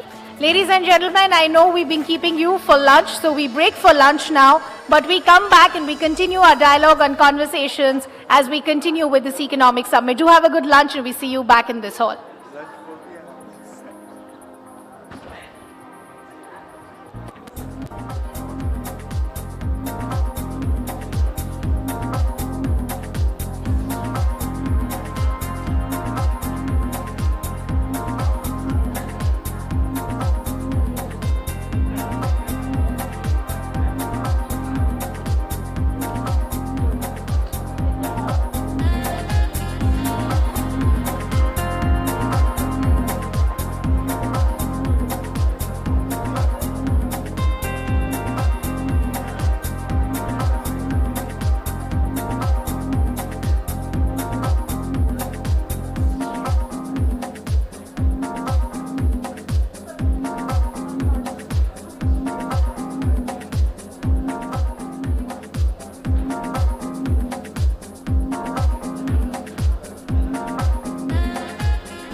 pickles, 51 flavors, tops, India ka top taste.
Ladies and gentlemen, I hope you managed to get some good lunch. We're all set to begin with our next session. So those outside also, I'll request them to join us inside, and those inside, I'll request you to clear your plates and take your seats, as we should be beginning our next session on time. We wouldn't want to keep our speakers and panelists waiting. So a couple of more minutes, I'll request all of you to clear your plates. Those outside, requesting you to join us back in so that we can begin our session on time, please. Thank you so much.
Ladies and gentlemen, just a humble reminder once again, we would want all of you to clear your plates off the tables. We wouldn't want you to be having lunch inside, as we're all set to begin with our next session. Our guests outside, I'll request you also to join us back inside so that we can begin our next panel on time. But just a request for everyone at the back also to clear their plates. We'll have ushers around so you can hand over your plates to them so that we can begin on time. Thank you so much.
Requesting all our guests outside also to please join us back inside, as we are now ready to begin with our next panel.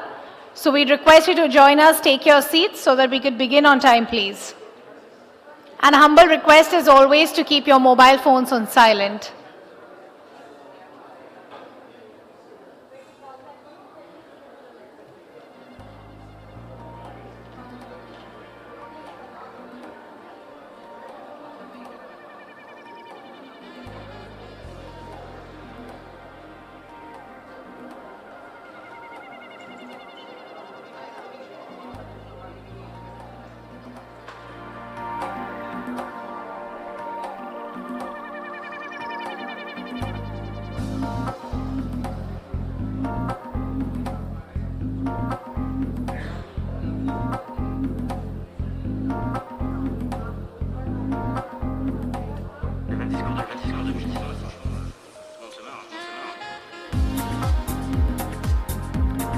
Welcome back, ladies and gentlemen. I hope you managed to get some good food. It's never easy to come back after lunch, so the onus will be on our session moderator and panelists to keep you all awake and entertained. But this session is going to be on agro and food processing. What is our shared vision for the future of Indo-US economic relations in agro and food processing? So do join me in welcoming our panelists for this wonderful session. Let me begin by welcoming our session chair, Mr. Jasmohan Singh, Chairman, Agro and Food Processing Commission, ISCC, Managing Director, Frick India Limited. Could we have a huge round of applause, please? Welcome, sir. Also inviting Mr. Sanjeev Bisht, Vice President, Value Added Products, Agri Business Division at ITC Limited. Welcome, sir. Thank you for taking our time and joining us. Let me also welcome Mr. Chirag Jain, Partner at Grant Thornton Bharat as well. Welcome, sir. Good to have you with us. Mr. Ravin Kumar Sivalingam, Sustainable Agricultural Strategy, Digital Food Initiative, Tata Consultant Services, also joining us for the panel. And we'll shortly be joined by Dr. Sudhanshu, Secretary, Agriculture and Processed Food Products, Export Development Authority as well. But we'd like to begin the session, and so will join us in just a bit. So over to you, gentlemen. Have a great panel.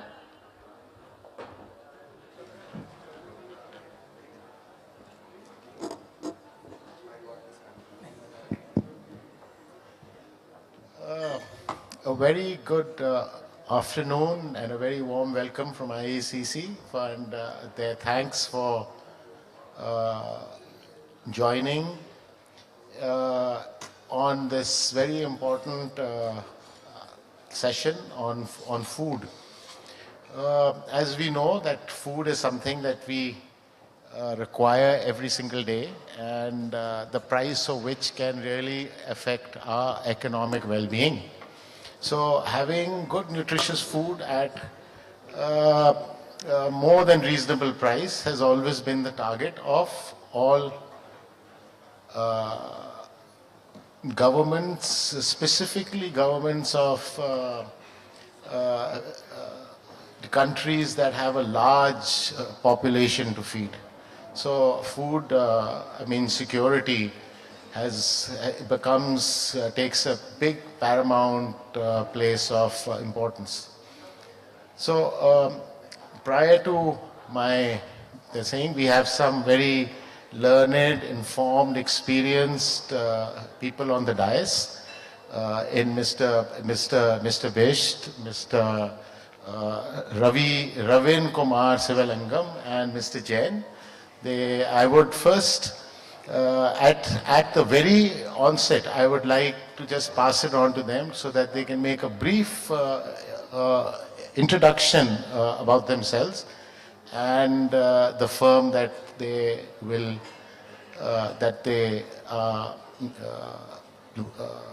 work in, and so that the whole audience knows exactly their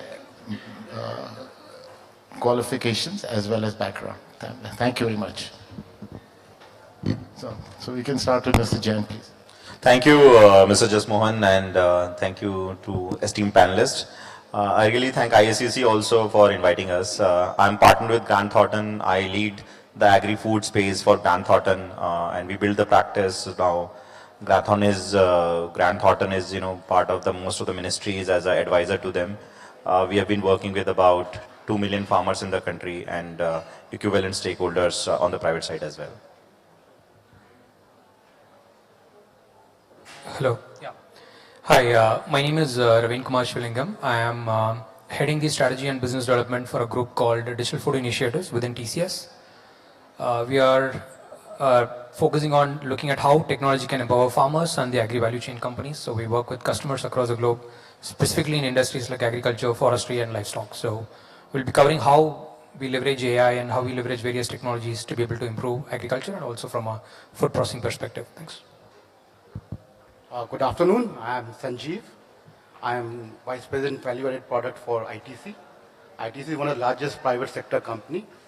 In addition to its largest producer, exporter of agri commodities also, we focus large thing of working directly with farmers, making the product which is compliant to the global standards, and where the focus of processing comes, and that are the topics I will be covering in my discussion.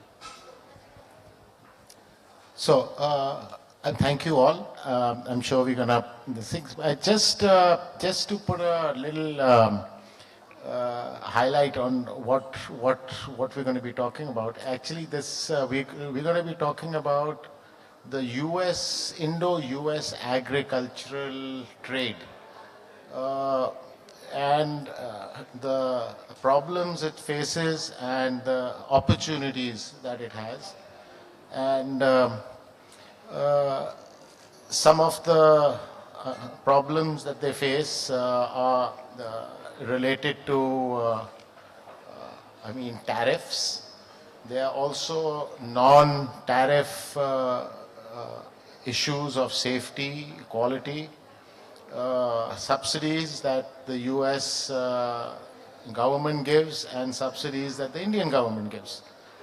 The market access, and then there are other things like IPR and seed patents and other GMO like type of laws which are conflicting in some of the states, both in the US as well as here in India.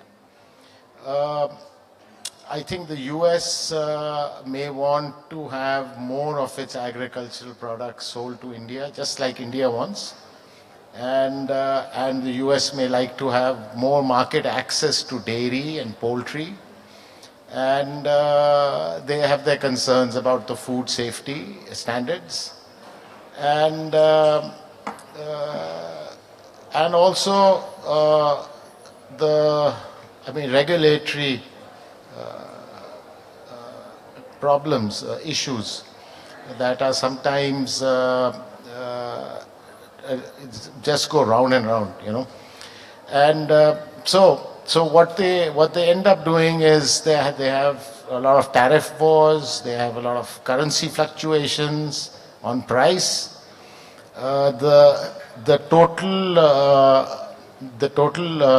greening of the supply chain and the transportation, delivery specifications for organic food is not the same as in not the same in US as it is over here. So there also there seems to be kind of a conflict. And then there is uncertainty on the trade agreements that sometimes surface up and it seems like it's going to happen and then it doesn't happen. And so there is a lot of scope for the trade to rise given the kind of farming giants that both US as well as we are, India. And so there is opportunities in agricultural research for human health, and there is more opportunity for, especially for US investment in the Indian agriculture, which needs a lot of solid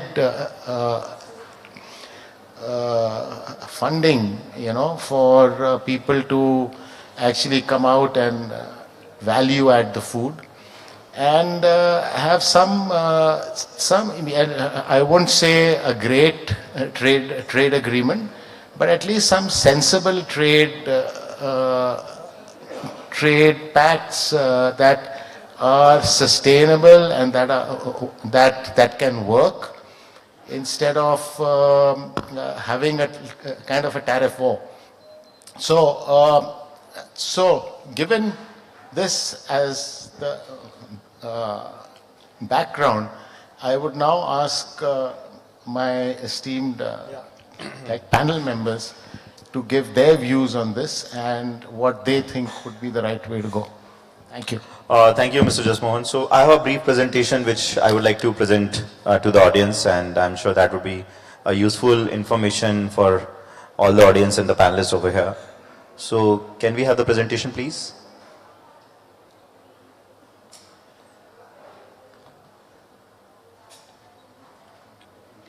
So till the time the presentation is up, actually, if we talk about, the overall vision, we can go to the next slide, please.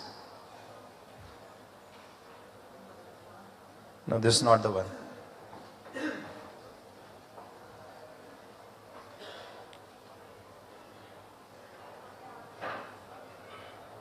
Yeah. So we'll talk about that how India and the US relationships are really progressing. And if you see, there are a lot of free trade agreements which have been signed off with a couple of other countries, but Indo-US, it will take some more time to really develop that. But there are some equitable analysis which is being done by IFPRI, and there is an analysis which will talk about that, if these FTAs being signed off, who is going to be really getting benefited and how much benefit probably each one will get. So this is something about that, where are we right now and what could be the potential future, which we'll talk about in the slides. These are only a couple of slides, so we can go to the next slide, please. So if we talk about this next slide, and I'm sure everyone can see these numbers. So India to US, the current trade is about $5 billion, where largely we have about 10% of India's agri export is something, which happens for the US. And what US imports, so we are only contributing 2.6% of their total imports. What we actually give to US, it's marine products, spices, basmati rice, dairy, herbal products, and some of the other stuff. As you go down below, there is something which US gives to India, which is about $1.84 billion, and which is hardly 1% of the US agri export. And what we import is about 5%. What we actually take from them, largely tree nuts, pistachios, cotton, ethanol, forest products, and some of the essential oils. So this has been, if we see, there has been significant jump, which has been happened for the last couple. We can go to the next slide, please. In the last couple of years in terms of export. When we talk about the overall ecosystem, from the country's perspective, we have been quite upcoming in terms of signing of FTAs. You can see there are about 19 trade deals which has happened recently in just a couple of years and during the current scenario of the government. While Indo-US trade has also been happening. There is no FTA per se, but there are small trade policy forums to really strengthen the agriculture cooperation. There are mini trade deals which talk about how we can have certain products where trade can happen and the tariffs can be reduced. There is an agri cell is also being formed by the US department over there to actually Ministry of External Affairs to improve trade of the agri product. So this really indicate that US see India as one of the largest market for India, and they really wanted to have certain more penetration into our consuming market. As we go, next slide please. Next slide. So these are the 4 areas which clearly indicate the opportunities which is around the country. One definitely is about technology and R&D. So I'm sure my fellow audience and colleagues would also agree that from the research and development perspective, US has certain skill set which needs to have a clear vision in place. We need to leverage those R&D models which are successful case studies, including corn, including ethanol and some of the other areas. Skills, capacity building, climate smart agriculture is something, they have been doing fantastically well. They have been fairly bringing new innovative seed varieties. BT is something talk of the town. Can we bring in some of the innovations which they have done BT? Biotechnology areas. Exposure visit is something which has been happening, but this can be further strengthened to really leverage new bilateral relationships. Material and produce, definitely the fresh is something which is important, which they produce, and Indian perspective also, we have been a key consumer from the big consumption market, a great consumption requirement from the imported fresh produce as well. Planting material, I'm sure some of you would know that there is a significant requirement of clean plant material in the country. One of the clean plant programs, something is important in the recent budget, this has also been announced, announced that Clean Plant program is something which is important for the country, so that anything which comes to the country can be really checked from the virus index perspective. Farms inputs and farm mechanization is another area. And everyone knows that, hardly about less than 5% of total farmland is actually being mechanized, and, the operations are being used. So very clear indication in how we can really leverage that. Post-harvest infrastructure is another area where, we are able to build post-harvest in certain commodities like apple, like grapes, but there are certain multiple commodities which can also be talked about. Next, please, very quickly. This is something, significant relationship which is already there. You can see both Indian and American companies, they have a significant presence on both the sides. Next, please. This is something of important that from the US perspective, they really wanted to have a leverage on the growing population, consumer demand, which is upcoming, and definitely a continued dialogue space which can reduce some of the tariff barriers which currently has. While on Indian side, we can easily have investment opportunities, enabling expansion and various other regulatory framework which can, or probably skill set which we can leverage from US to India, which can, we can do those convergence. One IFPRI example, can you go 2 slides further? This is the last slide which I have. Go ahead, please. If you see, if we probably, this is a IFPRI study, and probably I just thank for them. About a couple of years back they did it. If we have a sign off in kind of FTA with them and on 100% tariff cut on the goods, the impact on US, so if you see that, the US exports to India would be almost 200% jump. And almost for the processed foods, it would be about 700% jump which might happen.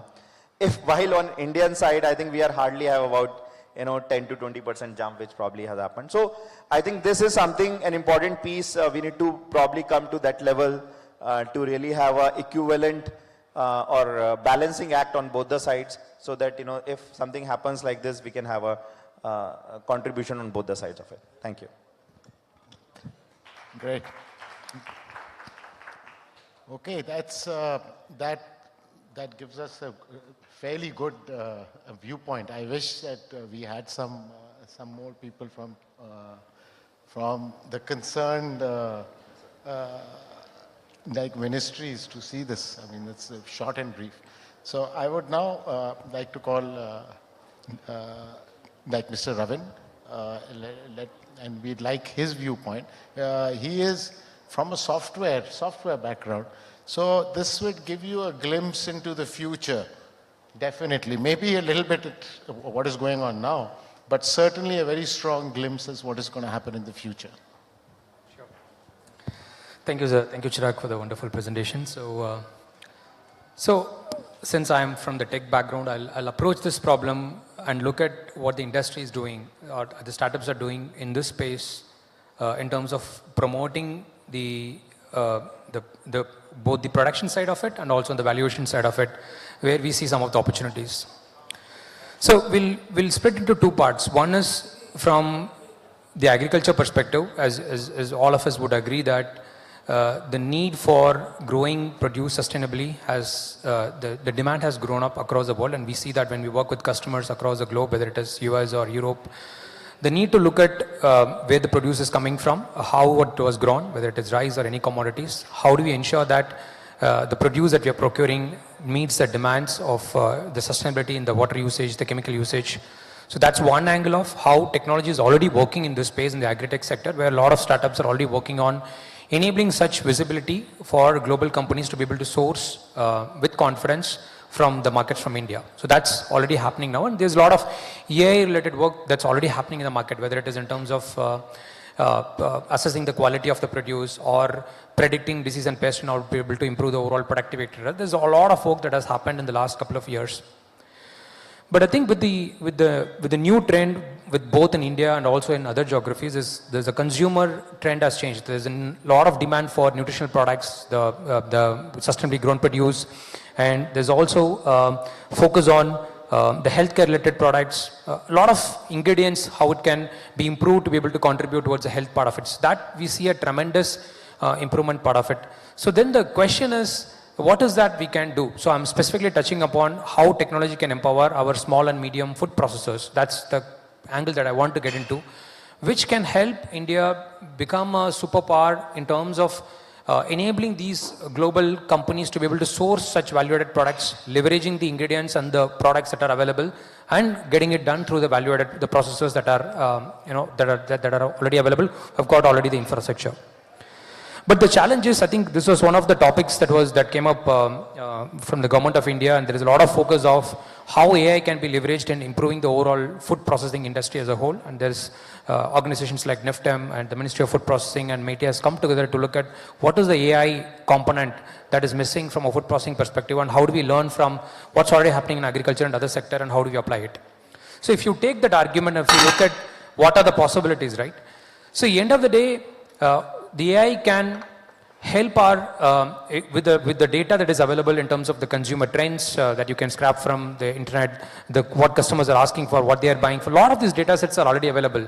So how do you intelligently use these data sets to be able to create models that can help our processors and also the small startups who are wanting to build new brands to be able to understand what are the new products that they can cater to in terms of the demand both in India and also outside of India. So that's one area of research, and some startups are already working in that space on building those AI specific models which are very specific to Indian products and Indian mindset in terms of helping those food processors. That's one angle. So once you identify a gap and once you identify a need for such products, then how do you play around in terms of creating a unique factor about that product, in terms of maybe changing some ingredients or changing some flavors, and to be able to create a very unique product. And then how do you test that product? So in a way that all this activity happens physically in a lab, but how do you create a food digital twin sort of a model where you can start to play around with those sort of modeling capability. And imagine if an entrepreneur has got access to that sort of a virtual lab, so he can start playing around with the flavors, with the ingredients, and see how it impacts the nutritional profile of those products, and be able to quickly move to the next stage of getting the samples and doing the food production. So that is the future that we see from a food processing perspective. And when we look at some of the work that some of the startups are doing in geographies like Europe and US, a lot of work has happened in this space already. And this is a space, white space for us from a technology perspective for food processing industries. And we would definitely see some of the startups coming in this space. So once you have a food digital or a twin, so it can, if somebody wants to start up a new brand, so then the entry barrier for them to identify what product to build, how to build, how can I create a new feature or a new product feature, all that will go away when this sort of systems are available. I'm not saying it doesn't exist altogether, but a lot of corporates have such sophisticated algorithms to be able to play around with that. But imagine building something very simple and accessible and affordable for our startups and our entrepreneurs, then the whole, the value can change. And the goal of building such AI systems is to ensure that, when the whole food processing as an industry grows, we also take into account the small and medium food processors and enable them to be part of the global food supply chain. So that's the overall goal. So thank you, sir. Great. Thank you. And we are now I want to call Mr. Bisht. Now, Mr. Bisht is actually the one who's got the boots on the ground, and he's the one going through the, firefighting. So let us hear from his point of view. That would be very, very informative here for all. Thank you. I have a small presentation. I think both Chirag and Ravi has covered well. They basically talked about the issues and numbers. I am a practitioner, so I think that's the role become difficult, which is there. Can I have a presentation, please? Yeah, I can keep, but I just was waiting for the presentation. I think that I will take care of that.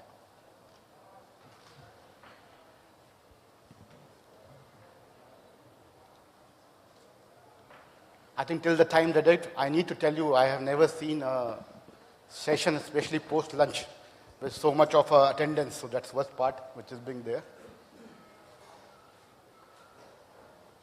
Are we able to put the presentation? Yeah.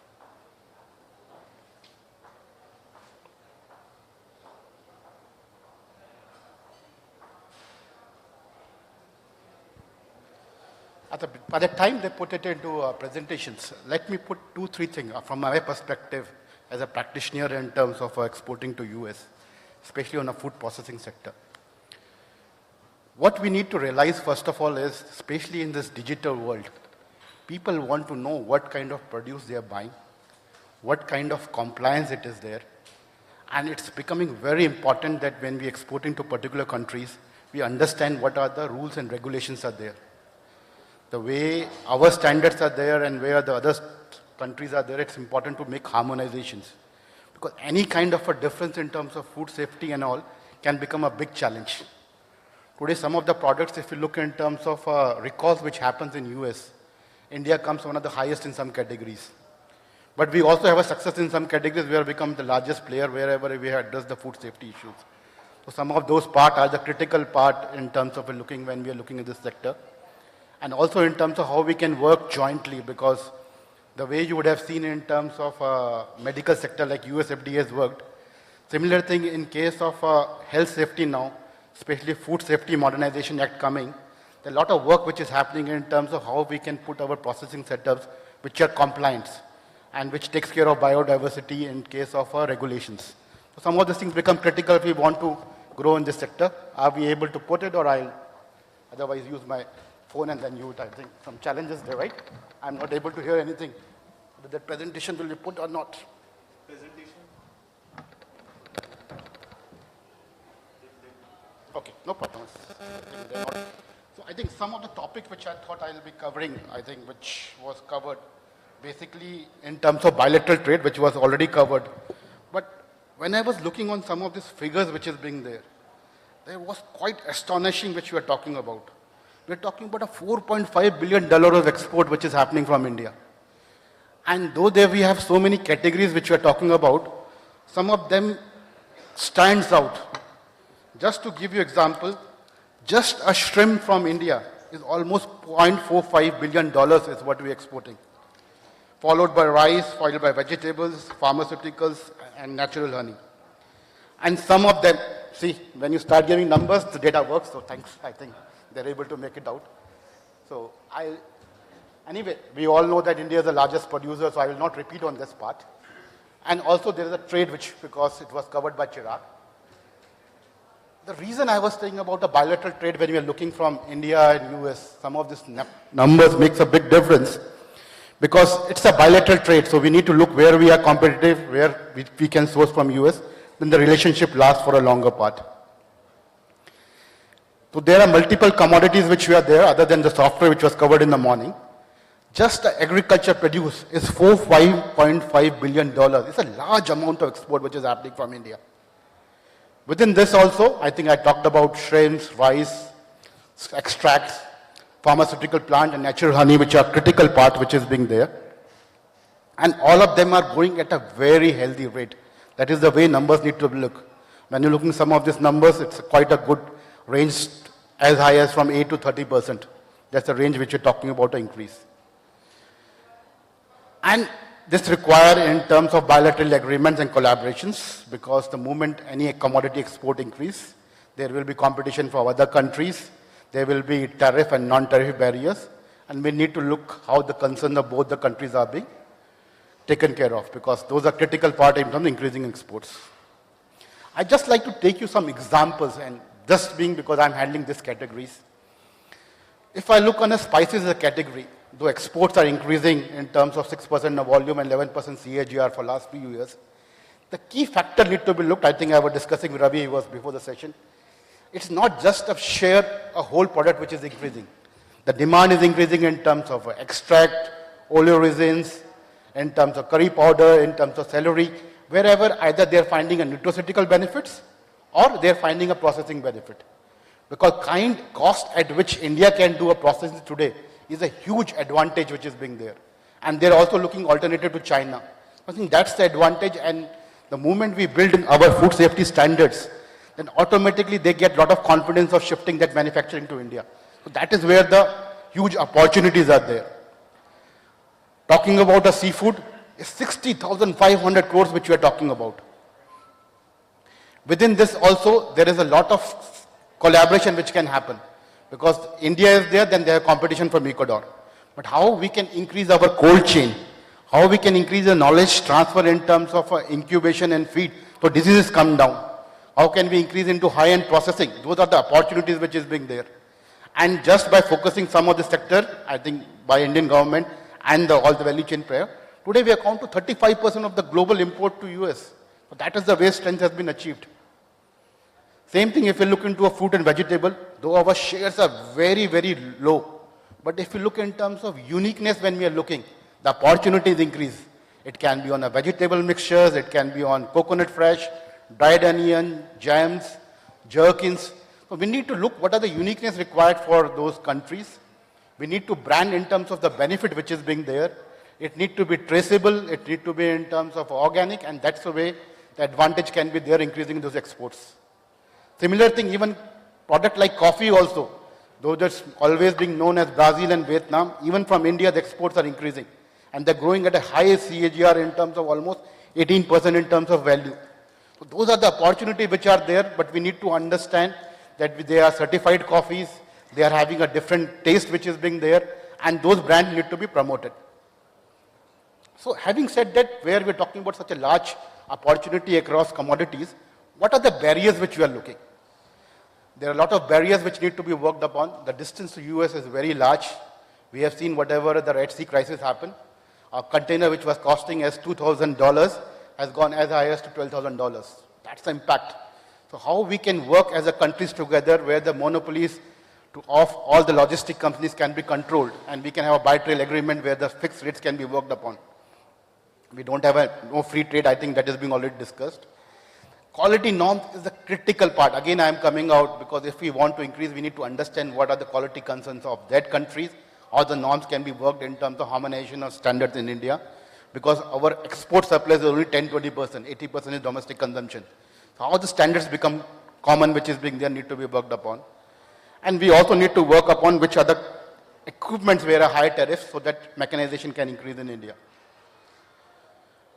I think we need to have a strategic partnerships. We need to understand in terms of what can be policy framework can be done. I think Ravi also covered about it. Sustainability will be a key thing because climate change is the reality. Anything we can work on those lines will be more sustainable, which is being there. And anything we can work in terms of technologies, which can increase the productivity and reduce the ecological footprint. And we have a lot of innovation which has happened in AI. If we can combine together, that's the way the scope is there. So I think some of this I am telling you because we are already practicing it. And this is what a consumer is looking. So whichever value chain is looking, that will be the key part will be there. You can have a control in terms of a drone, traceability, predictability in terms of production because they require a forward contracts in terms of pricings, a logistic is under cold chains and processing technologies, which will allow means that we need to move more towards precision farmings, reduce the post-harvest processes, and innovation in packaging, food safety, and shelf life extension. And some of this are already very well known in US. So those technology can be utilized in India. So I think summarizing on that part, some of the demands which is shifting, which is being there, there are companies like Whole Foods, which are focusing only on organic. It's a big market which is growing. A pesticide control products is requiring, a green technology which is there, a water conservation which is required. If we make a vision for this and keeping a 10-15 years together, I think it's a big advantage which we can look, which will address the climate change. It will address the harmonization of, in terms of food safety norms, and it will also allow in terms of investment in the agri-tech and the processing system, which will create a market system which is the beneficial for both the countries. Thank you.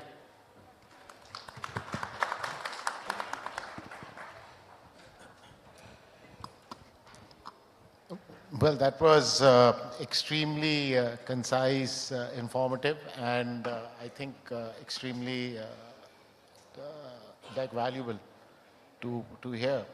Now, I'm just going to ask you one more round of question, and this is just going to be a common view. You heard that PM's speech on organic foods and the potential of organic food coming out of India.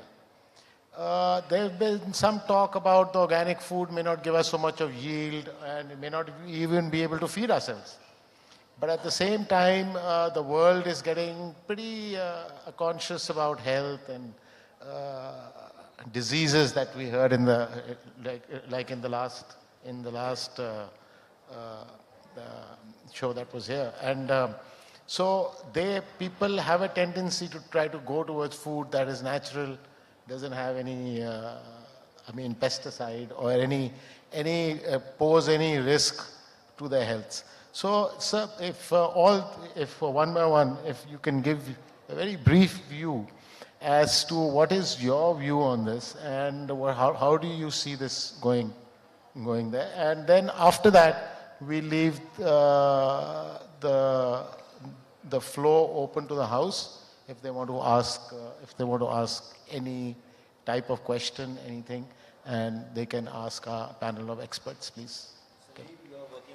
Sanjeev, no, we all are working on the ground, but he is more in the dirt. Let's just say that. So I'll say like this, okay. I think it's a very natural debate, but the moment we look at differently, India is not one India. There are regions which are very productive. We also have our tribal zones. We also have our desert areas, which we also have our rain-fed areas, which are naturally conducive for organic. And moment you start doing organic at that region, it is giving advantage to everyone, because when you're going in organic on this, on a low productivity, farmer is getting a higher realizations. This is what the consumer also require into a global market, including in India also, because some segments are there which can able to afford to pay for it. And it's a win-win situations. And there are some regions which require a productivity which can be used in terms of chemical fertilizers. So I think that's the way it has to be looked at. There's a market for each and there's opportunity for both. Thank you, sir. So, my view over here, and I think we need to create niche for our country, right? If we really need to be successful, and I'm sure there are so many corporate houses are here, so they all create their niche. Similarly, for our country to really one of the export houses, we need to create our own niche. And organic is a natural ecosystem which we have largely on the northeast piece. But if you see, we have small pockets, but there are very limited clusters which are there. The limited clusters, unless it probably happens in a clusterization model, we have a marketable surplus to really consume domestically or probably go export. We need to have those collectivization, we need to have those clusters, we need to have those ecosystem, which includes infrastructure, cold chain, logistics, pack houses. Unless that doesn't there, that is not really being established or not probably be available, really to have those produce being there and consume here is very, very difficult. That's a challenge we have been facing for the last couple of decades. The second important point, we as a consumer who are part of the country, obviously there is an export which happens through IndGap, Global Gap, so on and so forth. There have been so many certification around organic. Government intends to bring a new potential certification where a retail consumer domestically can see, okay, this is being certified as a potential Bharat gap, which also favors that, this natural practices are being followed. It's not something, it's different from what probably we have other certification, but natural practices are being intended and used, and a retail customer probably, if you go, any one of you probably go to a market, not really be able to tell which produce I should buy, because there is no certification which is there. With the introduction of new potential certification, I think these areas can be addressed and some of these areas can be resolved. So I think they've touched upon the organic food, but I just want to take a step back and also talk about the sustainably produced food as well. So in terms of organic, okay, that's one segment of food that's possible, but then how do we help our farmers and producers to be able to grow more sustainably and ensure that the food that comes to our plate is residue free and grown very sustainably? And that's where the focus is. And a lot of work is being happening in terms of helping those farmers to be able to transition towards sustainable agriculture in terms of providing any sort of incentives and financing for the transition period, and also working with insurance companies in terms of providing the transition risk insurance to cover those transition risks that's involved, like the yield loss, etc., which could happen in the initial years. So how do you cover those risks are some of the things that I would like to see, and technology is there for us to be able to do that. A lot of startups are working in this space, in terms of ensuring that we are able to monitor compliance, be able to measure those, the claims that we are making, are we able to measure those improvements, the biodiversity changes that are happening, and be able to attach it to the food that comes from out of it. That's possible. Yeah. Great. That is fairly informative. We still have a time for one more round. So one more round of questions. So I'm just going to give one. I'm just going to give one question. Do you feel that the U.S. Regulations of the USDA and the Indian Food Safety Act, or what we call FSSAI and all, do they have common things, or do they disagree on everything? I mean, in your view, are most of the things disagreed upon, or do they have some common places where they will try to build trade? So I'll put it this way. If I look at 10, 15 years back, they were totally tangent. But if you look today, which is being there, India also has become a part of a codex, where the harmonization, there is standard to major countries what has been required on the part, and FSI has worked a lot of work on those lines. And even in case of US also, wherever the representation has gone from the government part in terms of possibility which is there, they also has been a flexibles which is there. So just to give you example, and I'm again quoting as a practitioner which is being there, like spices, in chilies there is something called aflatoxin as a limit. So if you look 10 years back, there was no limit from India. There was a limit which was there in case of US, which used to be 30 ppb. Now if I look in terms of a domestic market also, the limits have come into 30 ppb. So I think that a lot of work is happening even at inter-government levels, and also a lot of trade organization with harmonization of standards are happening, and they're happening at quite a fast pace, I will put it. I have a certain agreement and disagreement with my colleagues. So we have those policies, but implementation of those policies is something which needs to really looked into. The recent case of Laddu which happened is again a tester statement that that monitoring of whatever the regulations we have needs to be monitored properly. Another gap potentially, I'm sure everyone would have heard honey, and no one is aware in the country that what actually the good honey is all about. We have various techniques like NMR to check the sugar adulteration and all. Probably in the current ecosystem that is not being considered, even if that mechanisms to really check the sugar adulteration is not there, but in USFDA it's there. So we need to have those benchmarks in place, but foremost important is the monitoring part of it, which needs to be. I'd just like to add to one more thing. I think this point, implementation may be slightly a missing part, but what is changing, and which is changing at a very fast pace, is about the consumer awareness and social media. That is where it is going to determine, not by regulation, but by the consumer pull, where all these changes will happen. Because just sure in terms of information now, a discerning consumer is knowing what is the real product, how it needs to be done, and brands are taking advantage of it and investing on it. Thank you. How about you, Ravi? I think you are the only person that can bridge the gap in the specification, records, documentation. Yeah, exactly. Yeah. So I was just going to say, whether it's USDA or the EUDR for the Europe currently, or for FSMA, we have the technology to make it happen. So, yes. Yeah. So we certainly now look forward to, we have 1, 2, 3, 4, 5 hands. So if I could just ask you, sir, just your name and where you, and your organization, and which one of our experts. So thank you.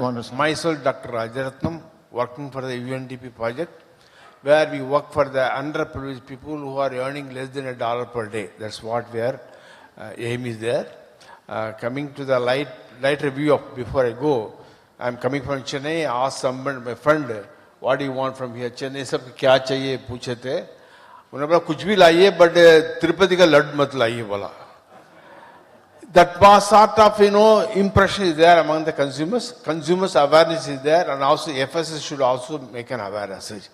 Now coming to my real question to all the speakers and also Chairman sir. So recently in our Honorable Prime Minister told in the Viksit Bharat that at least $1 trillion revenue should come from food industry through export and also global integration in the year 2046 to 2047, where we are going to celebrate 100 years of independence. So I am requesting all the speakers and also chairman, kindly throw some light how we can achieve in the food industry as such. Unfortunately, we not have the minister, so I thought. Go ahead, Mr. Jain. So, thank you very much. It's a very pertinent question, and thank you for asking, sir. And some of you probably would have visited World Food India, could actually see the quality of or probably the variants of products and SKUs we have, and what we are trying to do. So that how this statement has come in, if you see globally, Indians are everywhere, right? At every country, any corner, if you see any small district, even if you probably visit, they all have a presence there, and they all looking for Indian food.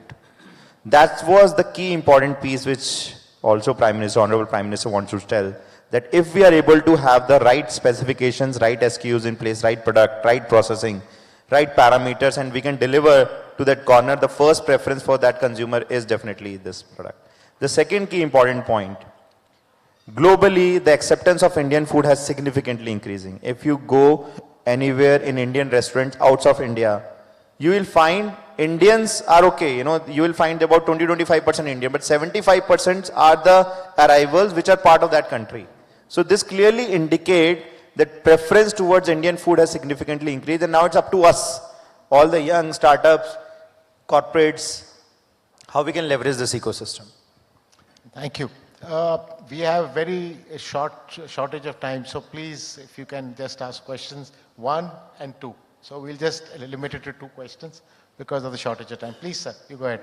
My question is to Mr. Sanjeev. Everybody can sit in what I am location from JNU. Sanjeev, last night when you talked about the idea conflict within the US framework and the Indian framework. So we need to elaborate on that actually.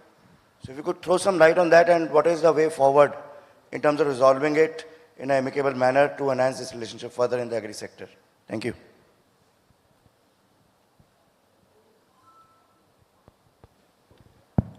See, the main thing which I was trying to cover is that technology transfer is very, very important factor if you want to increase the productivity and bring out the best practices. There is a lot of apprehension if I look into some of the companies which in US, they don't want to bring the technologies because the moment they feel that they bring it, that can be copied. Okay? And it has happened in the past also, where their rights were not protected. I'm especially talking about agri sector as a per se. Whenever our policy decision happens, we always look from a perspective of farmer first, then be protective, all the company interest need to be protected. It has happened a lot of mostly into a seed business which is there. I don't want to elaborate further, but that's the way it's available in the net also issues. So how do we take care of that interest protect so that technology comes? Otherwise, we'll find difficulty of new technologies coming into India. That was my point which I wanted to cover. Okay, thanks. And now for the last question, please. Time is over. Okay, sir. Please send your mails and whatever you want to ask. Please have it sent to IACC. I'm sure they will find the right place to find the right answer. Okay. We'd love to take all those questions offline. Unfortunately, sir, we love to take those questions offline, sir. He has selected me to ask a question. Very brief question. My name is Narendra Jalan. I have 2 very brief questions. Anybody can answer. In the olden times, it used to be all 100% organic. So what is the percentage now? That is one question. Then second is that Government of India also conscious of the overuse of fertilizer. So they devise the liquid urea. So I just wanted to know what percentage of liquid urea is being used, if any idea. Please, anybody? Yeah. In case of organic, I can say that less than 5 or 10% will be the organic now, not more than that. It's very in a limited area. Urea part, I'm not very sure. I don't have the answer. Okay. Okay, thank you. Thank you so much, sir. Unfortunately, we'll have to take the rest of the questions offline. But thank you so much, gentlemen, for a fascinating session. I just wanted to thank my guests on the panel. And Could we have a huge round of applause, ladies and gentlemen? And I'll request Dr. Bhasin to offer a small token of appreciation, a memento to all our lovely panelists. Could we have a memento for Mr. Sanjeev Bisht, Vice President, Value-Added Products, Agri Business Division at ITC, please? And could we have a huge round of applause, ladies and gentlemen? It's not easy to keep up the attention momentum post the lunch session, and they have done it fantastically well.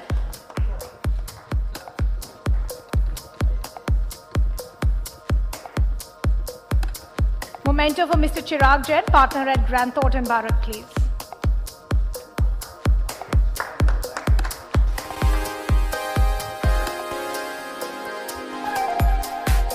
A token from Mr. Ravin Kumar, Sustainable Agriculture Strategy Digital Food Initiatives at Tata Consultancy Services, please.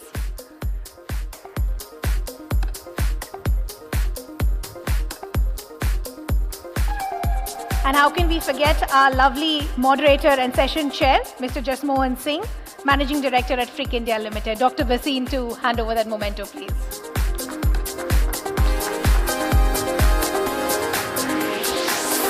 Could we have a group photo of the panelists? We could have everyone together with Dr. Bhasin and a group picture, please.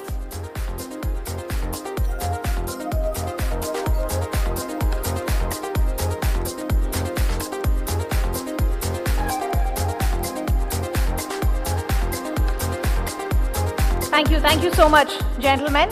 Thank you for being a lovely audience. Now we're all set to move to our next session. So I'll request you to continue taking your seats and being where you are, and hope you're enjoying the summit because we have some more dialogues and conversations that we would want to bring to you. Remember, these are issues and topics that are extremely pertinent to relationships between both the countries. So we've spoken about the economy, we've spoken about health, we've spoken about the agro-processing space, and now we will move to another very crucial aspect, which is on banking, financial services, and insurance. So I'm guessing a lot of you will have a lot of thoughts and questions. So let me just introduce what our session is about as we move forward. This, of course, is a session on banking, as I said, financial services, and insurance. So the question is, how can you be resilient and you can still manage systemic risks within the financial system ecosystem in the face of this uncertainty? And we've seen a lot of very recent cases come up as well. So there will be a lot of questions that will be raised as to how both the countries to come together to safeguard that ecosystem better. So that's the session that's coming up as we set up. As I said, this will be a very interesting session as we move towards the later part of the evening. So if you have any questions, you know the drill by now. I'd request you through the session, you can keep them written. If we have time, we'll take them, and I'll request all of you to keep your questions brief so that we can have a chance of more people getting their questions answered.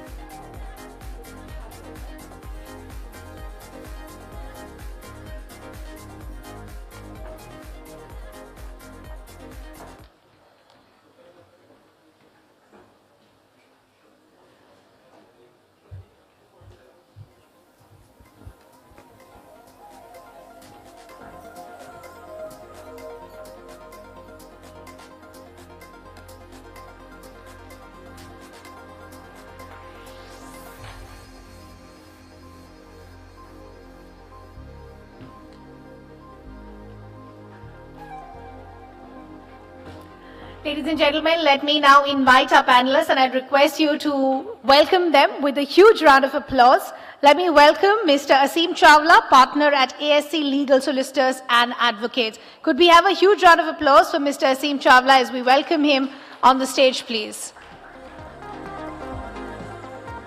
Okay. Let me also welcome Mr. Jaideep Singh Kalra, Director and Head, Business Banking North and East India, the Hong Kong and Shanghai Banking Corporation Limited. Do we have Mr. Jaideep with us? Huge round of applause and welcome. Thank you for taking our time and joining us. I'd also like to request Mr. Vineet Nahata, Director at Power Guild Fixed Income, Debt Management LLP, to also join us on the stage. Thank you for taking our time and joining us. Let me also welcome our session chair, Mr. Vivek Ramji Iyer, Partner and National Leader, FS Risk Advisory, Grant Thornton Bharat. Thank you so much for taking out time and joining us, and the floor is all yours.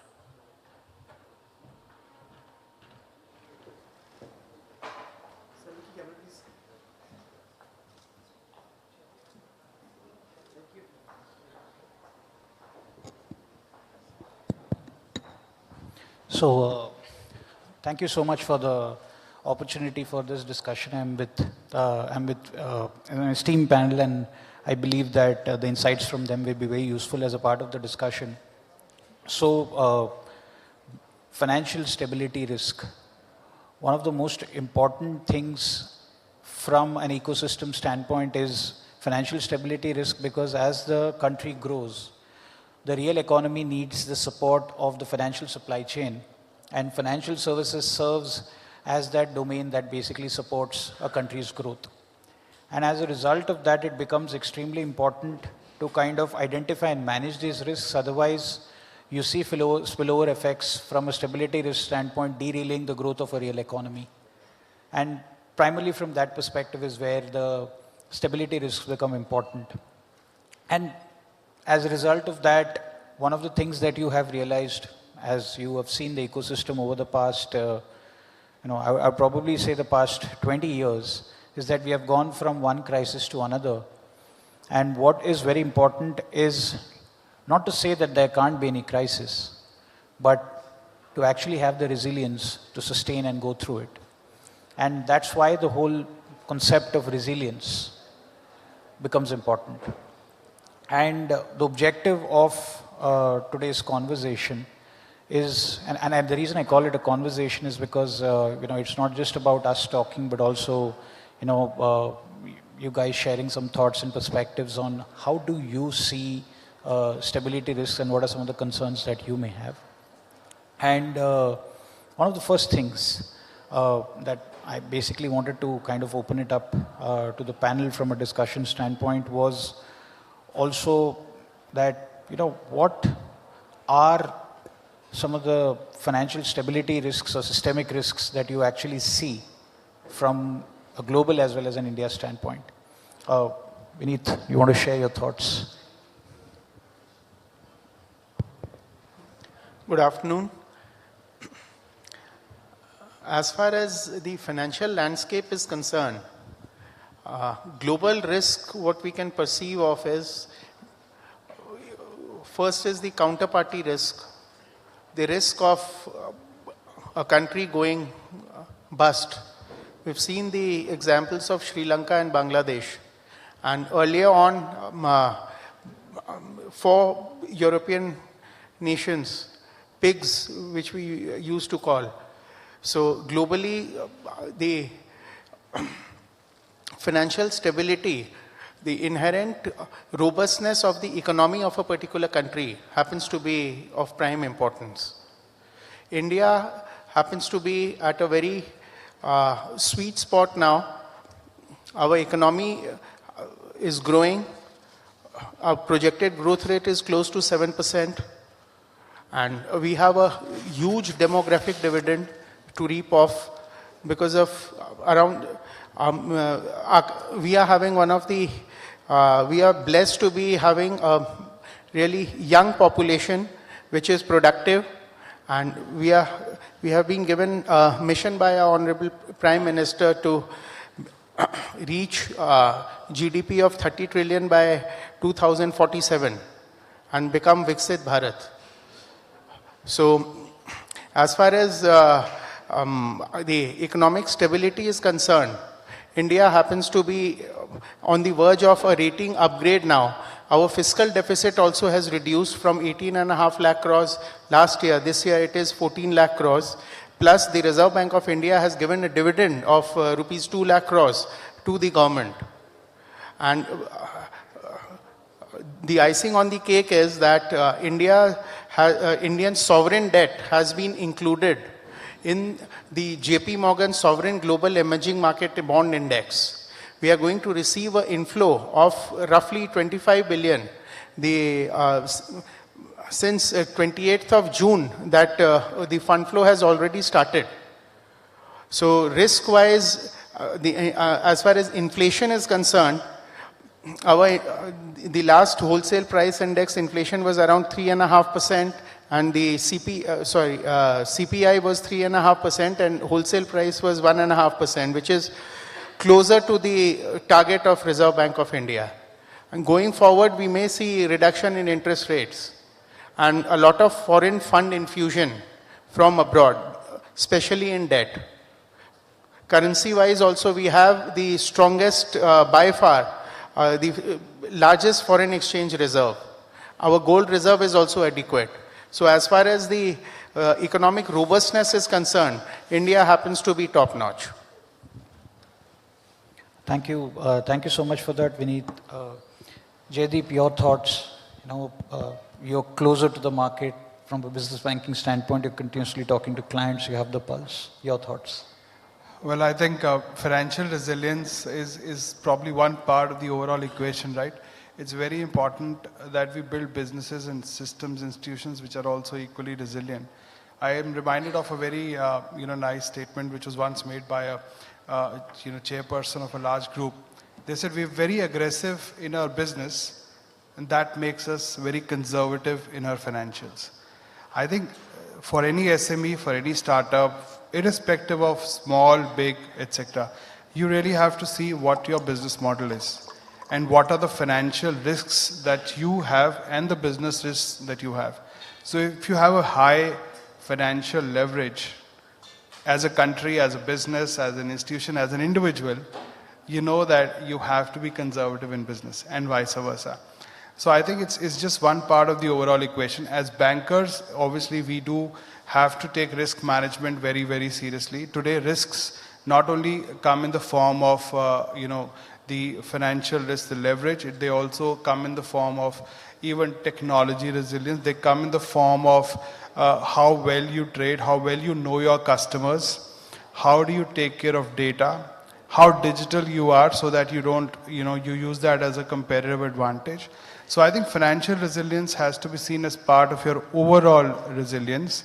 And banks have a big role to play, not only as providing growth capital, but also helping you provide capital on a timely basis when you need it, because that again helps you grow and manage some of the risks along the way. Yeah, that's where I will start, but happy to kind of add later. Thanks. So, from a systemic risk standpoint, one of the core objectives or biggest responsibilities that is given to the regulator is to maintain financial stability. While monetary policy goals, inflation stability are one, but financial stability is also a key goal of the regulator. And that's why the relationship between the regulator and the regulated entities has to be symbiotic. How do you feel, not to ask for a report card, but how do you feel that the regulators as well as the regulated entities, do you see that they actually talk to each other and there is a conscious attempt to engage with each other to, to better the system or to manage the risks? Some thoughts around that, Vineet?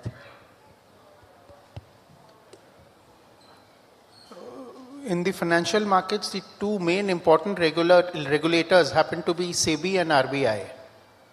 SEBI happens to be controlling the equity and debt markets, the corporate bond side and the equity shares. Artificial intelligence has come in a big way. Technology is driving the monitoring of risks, which the regulator does. Various checks and balances are there, and in case there is any deviation from the mean, the alert is raised, the red flags are out, and the regulator is alerted that something fishy is going on. So this, at present, as far as technology is concerned and the awareness is concerned, regulator has done a good job. And as far as the debt side is concerned, Reserve Bank of India is keeping a constant vigil on the financial health of the banks. The capital adequacy ratio has to be, which is reported by the banks, has to be within the RBI stipulated norms. Cooperative banks happen to be on slight pain issue, and as far as cooperative banks are concerned, umbrella corporation has been set up, which is going to be acting as a buffer in case any cooperative bank faces any difficulty. as far as the relationship between the regulated entities and the regulator is concerned, the regulated entities happen to be the corporates who raise funds from the market. So proper disclosures need to be given by the respective corporate or the body which has raised funds, and SEBI is maintaining a close watch on that. Same is there with Reserve Bank of India also. So from a regulator perspective, things seem to be okay, but a lot needs to be done. Over here, one thing is important to be noted. The investor awareness is extremely important. The institutions with whom the investor is placing their money, the kind of instruments where the investor is placing his bets, they need to be completely known by the investor. He should be aware of the risk-reward trade-off and what are the potential risks he is entering into. Here, the greed and fear factor which engulfs the investor, regulator has a limited role to play in it. Investor needs to be aware of the risk he is taking, the financials of and the pedigree of the promoter with whom he is investing with. That responsibility lies to a great extent with the investor. Thank you, Vineet, so much. Jaideep, how do you view regulatory interactions? And as a banker, it's a difficult question as well, but would love to hear your thoughts. See, as a banker or as a company, I think we're all ultimately living in, some way a regulated environment, right? So I think there are two parts to this. Again, what's the external environment? The way the external environment is shaping is there's more data. Obviously if you go back 5-10 years, there was hardly a credit bureau. Now India has some of the best, I would say, even strictest credit bureau in the world. There is more and more digital, so therefore the expectation that you're more productive and you have the data readiness. Then if you also look at the demographics which are changing in our country, today every organization is not just tapping a very educated kind of lot. 56% of our country is primary school educated or less, and we are all trying to be more inclusive in our business. And finally, obviously there's domestic demand, but every SME as well as bank or anyone is trying to tap the global demand. So in this whole paradigm shift, the regulations, the impact of regulations on your business and the awareness has increased manyfold. So firstly, I think it's very important to be aware, that what is the external environment, what is driving this. Now, if I give an example of, let's say, a large organization like HSBC, we are present in 62 countries. We are headquartered in the UK. We are probably the largest multinational, bank in India. Now, how do we choose how we deal with regulators? We believe that one has to comply with local standards. So every business here has to comply with the law of the land. But then if your ambition is to go global, if you are really aiming at setting up a global playbook, you have to follow global standards. So I think it's a choice every organization has to make that, where do you stop? I think today in a very connected world with data, digital being everywhere, it's better to go for the highest standard. And that then defines your journey, whether it's digital customer journey or your business plan towards really meeting the highest level of regulation. Yeah. Thank you so much for that, Jaideep, and taking a segue, from the whole digital and technology piece that you spoke about. Technology resilience is one of the very core aspects that's actually stemming out today. The regulators as well as the ecosystem says that technology should be safe, secure, convenient, and available at all times. Available at all times, which technically means that resilience is extremely important. And as a result of that, technology resilience has become a key theme. We are actually seeing a lot of regulators insist and question organizations on the IT architecture that actually supports their systems and push them to test the limits and see in terms of whether those transactions can happen. We've seen the growth of UPI, which has been tremendous and significant, and it has overwhelmed a lot of the systems. Are organizations adequately investing in technology? And technology is not just about just the front-end investments, but also the backbone architecture. So, we wanted to gather your thoughts on how, how tech resilience is being seen, especially, with your financial market experience in terms of, would like to get some thoughts on that. Technology happens to be the backbone of all the financial transactions now. Entire banking system runs on technology. As far as the stock exchanges are concerned, technology is the key factor. The investor has benefit. The costs of transaction have reduced dramatically. The average brokerage or the commission which the stockbroker used to charge, say earlier, it has come down drastically from 1% to say 2 basis points, 2 paisa, 3 paisa. Technology is the main driver. As far as the volumes are concerned, earlier on the stock exchanges the volume growth has been 10 times. Intraday trades as well as the delivery based trades. Last year we have clocked the highest ever traded volumes both in NSE and BSE. In fact, in the futures segment, the derivative segment, futures and options, we recorded the highest turnover. In fact, in the last budget, the finance minister had expressed concern over the participation of retail investors in the futures and options segment. So people, the drive and the attraction of futures trading is so much that people who happen to be novices who don't know anything about financial sector, they also dabble their hands into it. So as far as volumes are concerned and the cost is concerned, technology has been a big beneficiary for the investors and the in-market participants. Thank you, Vineet, for that.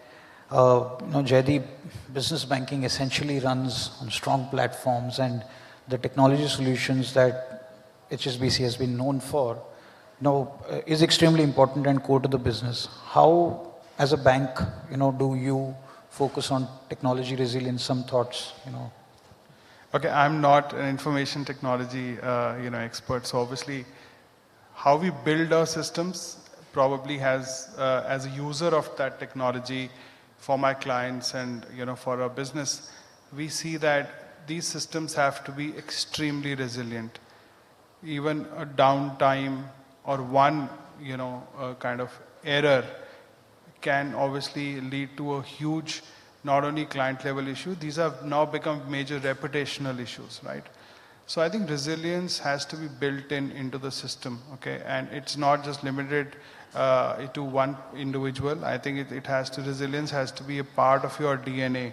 How you design, how you test, how you release.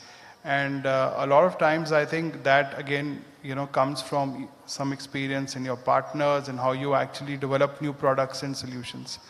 At the same time, I think what we like to believe is that everyone cannot be as digital as we may want. So everyone is on a journey. So what we like to do with our clients is we call this a digital and sustainability roadmap, because again, technology resilience equally important is ESG resilience. Today, there are businesses who will probably face huge non-tariff barriers in exports if they're not following certain ESG norms or not getting themselves rated on ESG. So what we like to believe is that we like to, see how our clients can be on that digital and sustainability roadmap. How if a client is on paper, how can they move to electronic? How can from electronic they move to digital? How can they completely use all the data which is now being provided by the government? I mean, you'd be surprised that today RBI and DGFT provide every single export-import transaction on the cloud. How do our clients use that to prevent errors?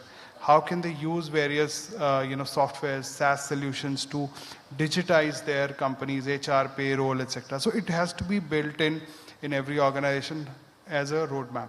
How do you go from maybe 0 to 100?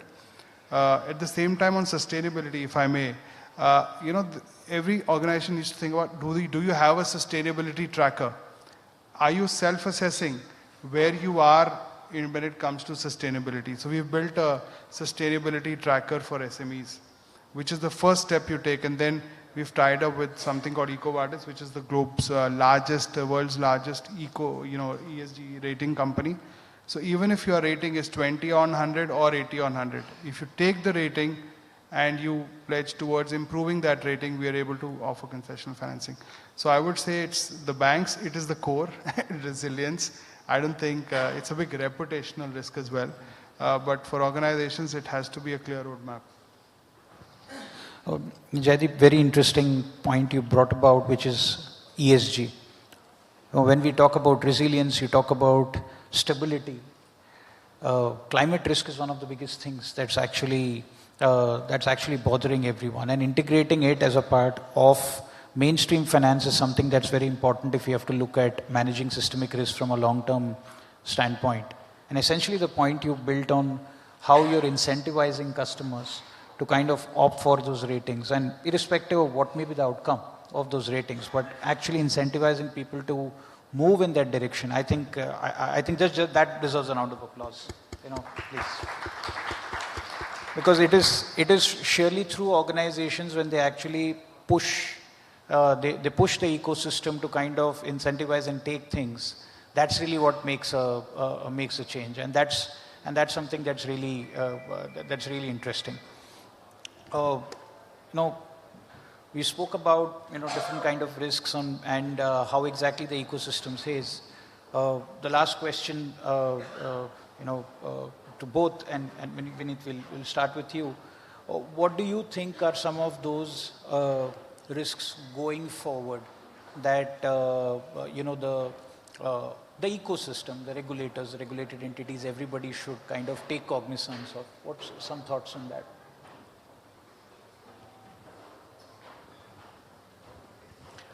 Technology is a big risk which is faced by the financial market participants. I'll just give you a small example. The concept of algo trading that has set in.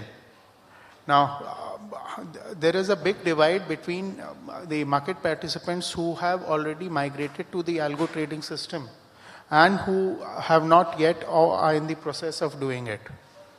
So the price discovery and the trading arbitrage, there's a kind of a rift between the have and have-nots. So technological advancement plays a big role in, say, true capturing of price. The risk which is involved can be camouflaged. The inherent risk, many a times the inherent risk as far as the financial sector is concerned, the securities trading can be camouflaged by technology. So this is one big risk. The regulators are very deeply concerned about it, and then they are trying to take out ways and means to how to tackle it. Second happens to be hacking. Cyber crimes happen to be a common thing. We have our police system alerted.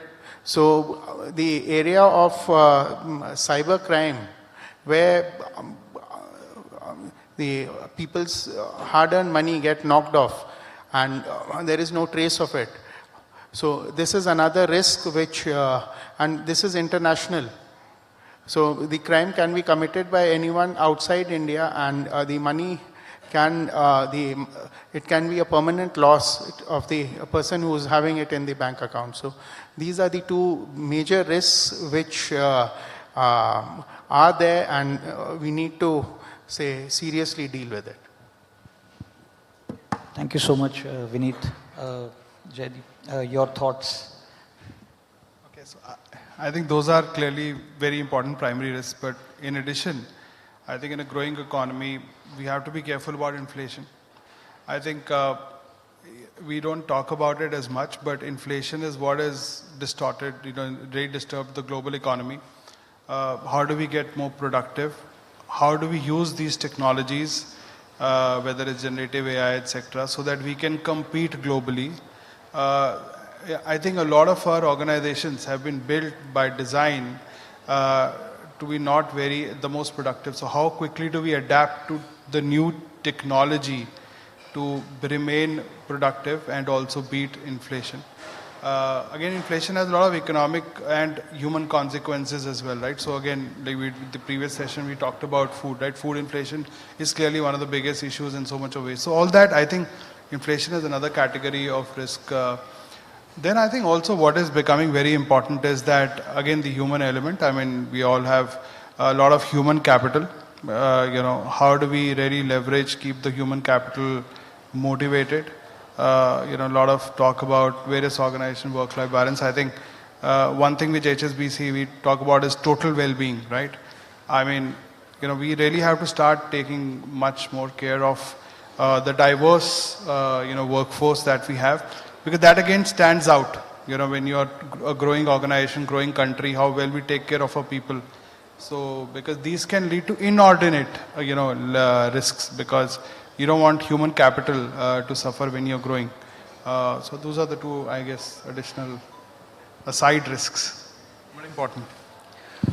So very interesting perspectives that effectively came in as a part of the discussion. Some, the good part about my job usually is that I get to learn a lot on these sessions. I get to hear from experts, their perspective, and kind of,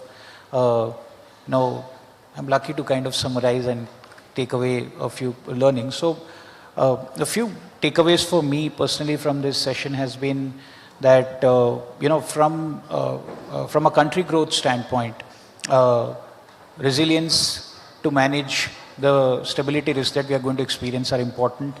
Some important risks that actually, and some key points that I actually, take away from the discussion is the technology risk and the cyber security risks, which actually, Vineet touched upon, is something that's very, very keen and very important. I really liked what Jaideep said, that when he actually shared a quote where one of the large organizations actually said that I am very aggressive in my business practices and that's why I'm very conservative financially. That speaks very soundly about a very strong conduct. And conduct risk is one of the most important themes, and that's at least the takeaway I got.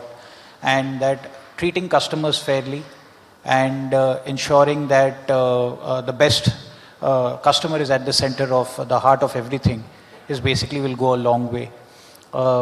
Human capital, as Jaideep spoke about, one of the most important thing, because if you can't get your talent pool right, then we will suffer and we will face challenges.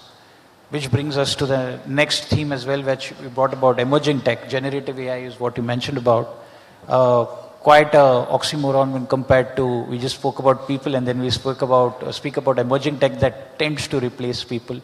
But if you apply it in the right manner, there are naturally inherent risks as a result of generative AI. Maybe a little too soon, maybe overrated to some extent, because we yet have to see the benefits. The cost of that particular technology is still on a higher side. But that's a piece. And lastly, the most important thing that Jaideep also kind of alluded to was the whole ESG risk, and how it's very important to integrate it as a part of our ecosystem. It's not going to have a direct impact, but for that to be a key driver in all our decisions is something that I found very useful as a part, and and thanks for that. Thanks for that, Jaideep. That was very interesting. Now, those are some things I spoke about.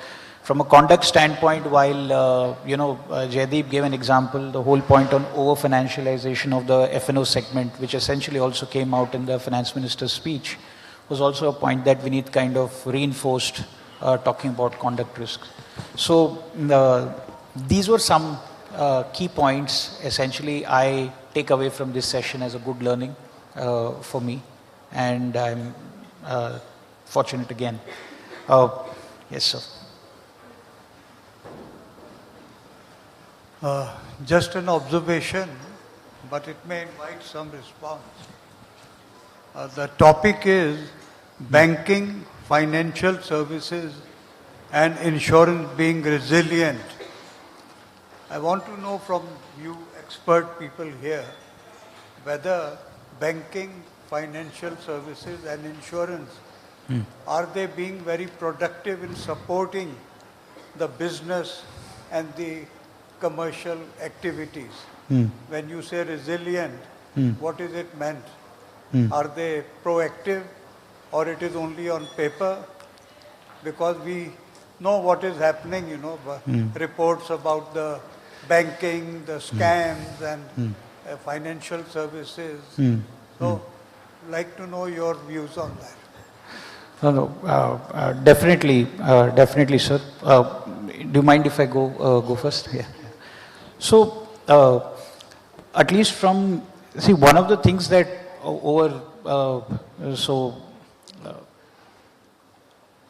I've always liked reading financial history. And the reason I liked reading financial history is because, and humor me as I try to answer this, that the only reason I got interested in financial history is because my entire professional journey has been filled with one crisis after another. So literally, which is, it's a short, the people you here have a wide breadth of experience, but whatever experience I had was filled with crisis. And it made me wonder, like every person, that whether our system is resilient, are people doing their job, what is happening. And when I went through financial history over a period of time, what I've realized is that crisis is a reality that we live in. It is not about not having a crisis. It is about managing a crisis effectively. And for some reason, we, the world experienced a good amount of peace dividend post the whole, we experienced a good peace dividend since, since the Soviet Union broke down, the Berlin Wall came down, and there was a good amount of peace dividend the world experienced. That seemed to become a norm. That wasn't. That was an aberration, actually. And what was truly there is that every crisis that happened needed to be managed. The world kind of forgot that. And that's one of the things that effectively we need to focus on is, are there enough crisis management buffers that the regulators are having today? The risks are not going to go away. So if you were to ask me, are the banks doing everything properly? Are insurance organizations doing everything properly? Are financial markets reflecting the right value? No, financial markets are overvalued. Banks basically have follow a business cycle and may have asset quality issues when they come about. Insurance is an under-penetrated market and is a very different problem statement. A limited number of products, lack of coverage are some of the challenges which are basically there. So every organization, every ecosystem is kind of experiencing a different problem. Insurance needs to increase coverage. Banking needs to have adequate capitalization at all points in time, which means proactively making buffers, keeping those provisions. We are moving towards that. There are sufficient prudential frameworks that are actually being put for that. And we have a very active security market regulator, which basically is looking at what are the kind of bubbles that are being built up. Focus on bubbles is significant amongst the regulators, and that's one thing you will see across everywhere. RBI talking about an unsecured loan bubble, investment bubble as the securities market regulator talk about. So everybody is basically trying to proactively identify bubble buildups so that they can manage a crisis should it hit. So there is a deeper understanding of managing risks today. But if you were to ask a question, are there no risks? Are we safe? The answer is no. We aren't. But the regulator essentially needs to continuously look and see that the risks are being managed. That's just a quick response from my side. Vineet, Jaideep, please feel free to add.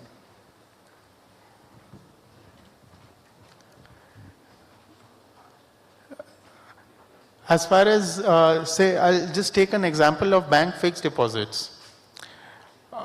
Bank fixed deposits are secure only to the extent of 5 lakh rupees per FD per PAN number.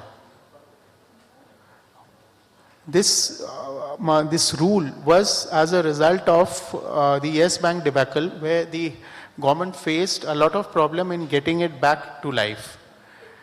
So our country's sovereign credit rating was at risk. If institutions, big banks, if they fail, it gives a very wrong impression about the financial creditworthiness and the robustness of the financial system in the international market. So this norm was made, and investors were made aware that if you're placing deposits in as a term deposit or a fixed deposit in a bank, the government's liability is restricted. There are not going to be any more bailouts, and the government liability is restricted to rupees 5 lakh. This 5 lakh was insured by DICGC, Deposit Insurance Credit Guarantee Corporation. The awareness about this fact is important. If, say for example, if a person has 50 lakh rupees, if he diversifies his investment across 10 banks, places 5 lakh rupees in 10 different banks, his money is safe. But when the corpus gets bigger, say for example, if 100 crores need to be invested, around 5 lakh, probably 5,000 banks need to be, place their money into. So there happens to be an alternate solution. Here we recommend investment in government securities, where this 5 lakh limit is not there and the money is safe.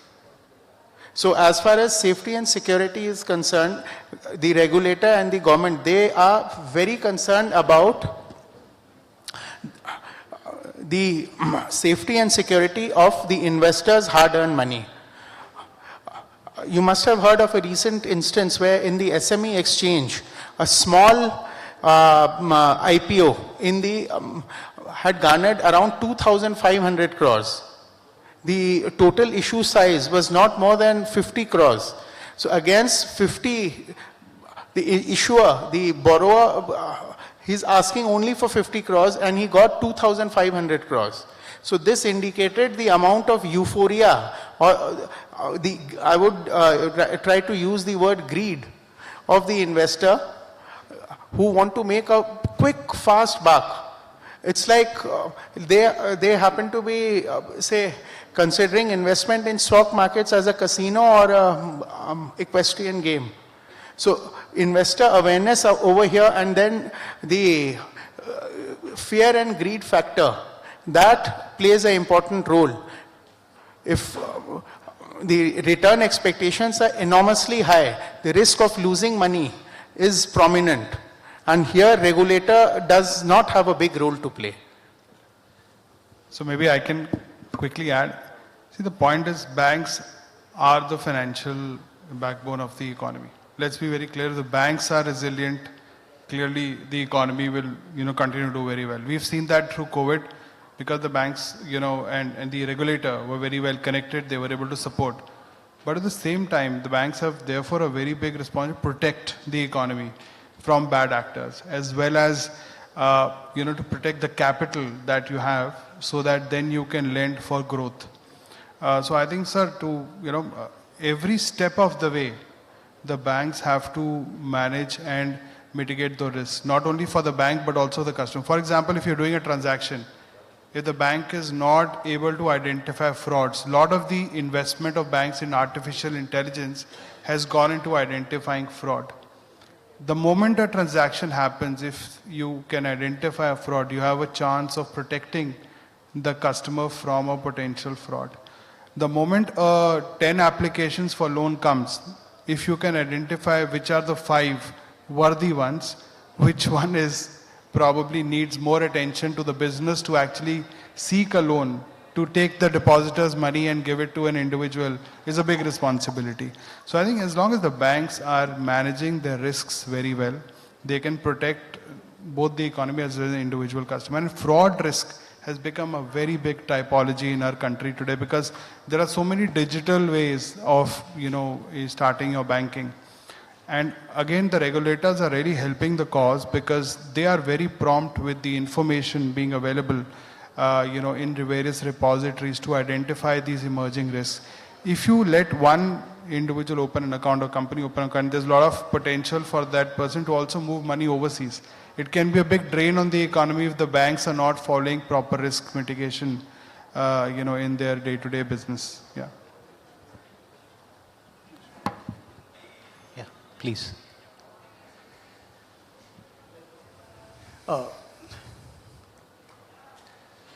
You see, wanted a clear-cut answer. Are the banks, financial services, insurance services, are they resilient? The answers which I have got are slightly evasive, you see. Neither So let me answer it very affirmatively.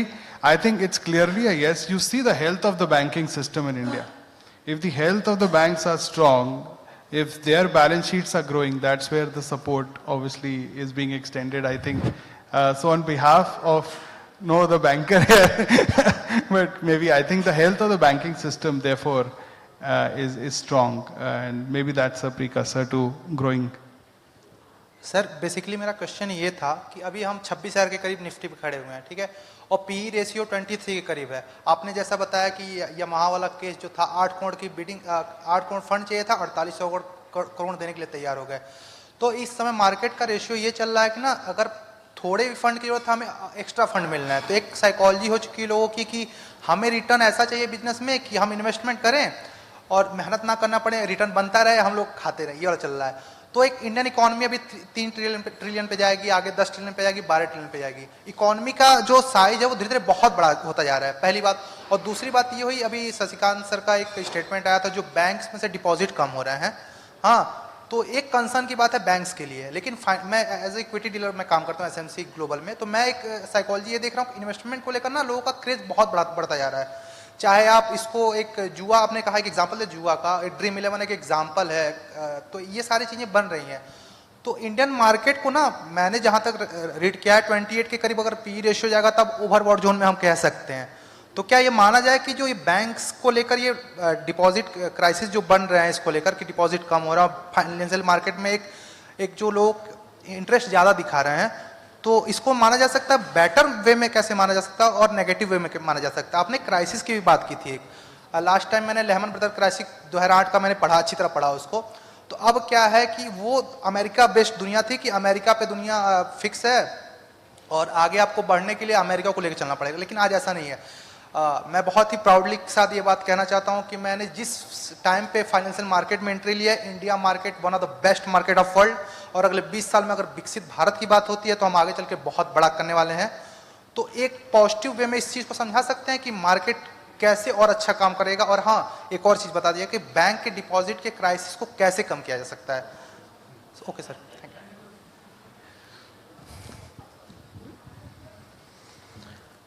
There has been a flight of investors' savings from bank fixed deposits to equities. SIPs of mutual funds, they have been, their market share has increased. Investors' participation in direct equity via purchase of equity shares both in the mainstream, mid caps, large caps, small caps, as well as in the SME sector, that has increased. Cryptocurrencies, the Gen Next happens to be having a flavor of cryptocurrencies also. Despite the fact Reserve Bank of India has clearly stated the existence of cryptocurrencies, hasn't recognized as a authentic medium. Despite that, and the taxation also is higher. If you make a profit in dealing in cryptocurrencies, you are taxed at a higher rate, and if you make a loss, then your loss is not allowable as a deductible expenditure for income tax purpose.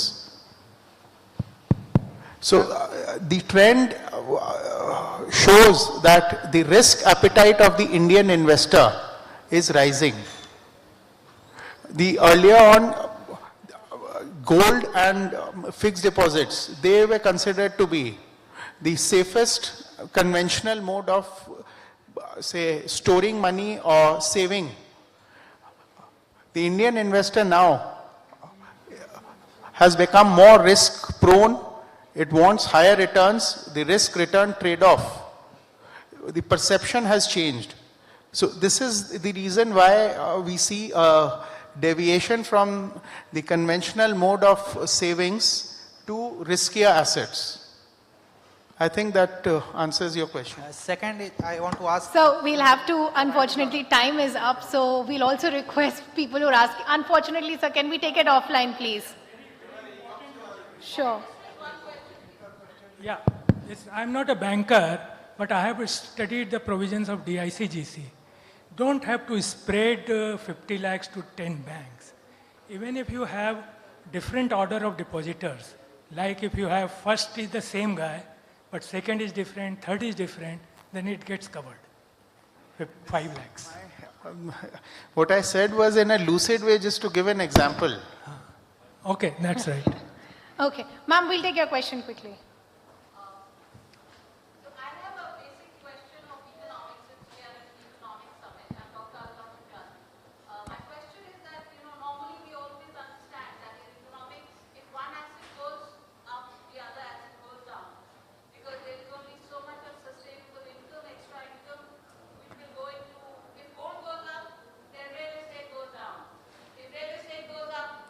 Markets go down. But in India, what we are seeing is that all markets are going up. So are we sitting on a crest of bursting of a balloon? Are we riding a balloon which is just going to burst any time? Because this is exactly what happened a couple of years back, just before the bubble burst. So we are right now seeing that real estate has gone up 100 times, 1,000 times. People in 20 years have made 1,000 times of the investment that they put in. 8 lakhs has become 80 crores or something like that. Unheard of prices you're getting or hearing. Same thing with other assets. How is it happening? So since I have people here who can probably answer my question. Oh, definitely, I'll make an attempt to answer that. In the past, there is this, assets have, the cause-effect relationship between different variables have existed the way you put it across. But one thing that's always happened is the growth in the past was very unequal. There was no equality of growth. There were no tier 2, tier 3 cities or, even growth beyond that was technically in terms of happening. There is a lot of and humor me, there's a lot of financial inclusion happened, digitization happened, mobile revolution happened, which kind of gives powers in the hands of the people to actually participate in different growth trends. You actually see a lot more income in the hands of people, and as a result of that, you're seeing a lot more interest in various asset classes as India is growing. And as people kind of express interest in each one of these asset classes, you kind of see them growing up. There are going to be corrections along the way, like any other case. And as we see corrections along the way, people will lose money because a lot of people are getting also into the F&O market because, just getting, having an app and actually getting and investing in an F&O segment is very easy today.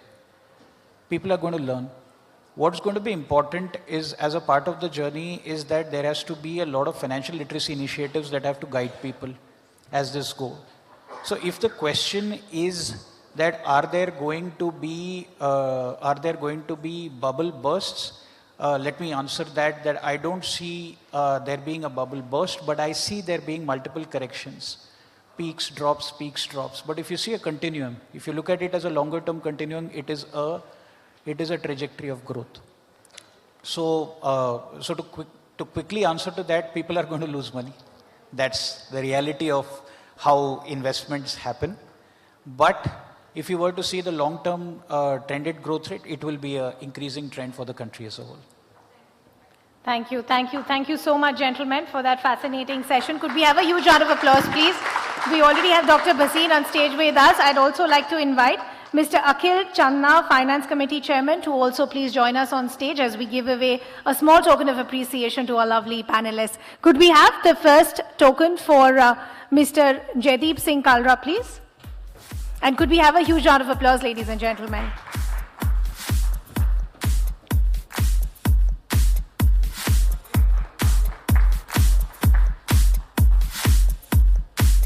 Could we have a token for Mr. Vineet Nahata, please?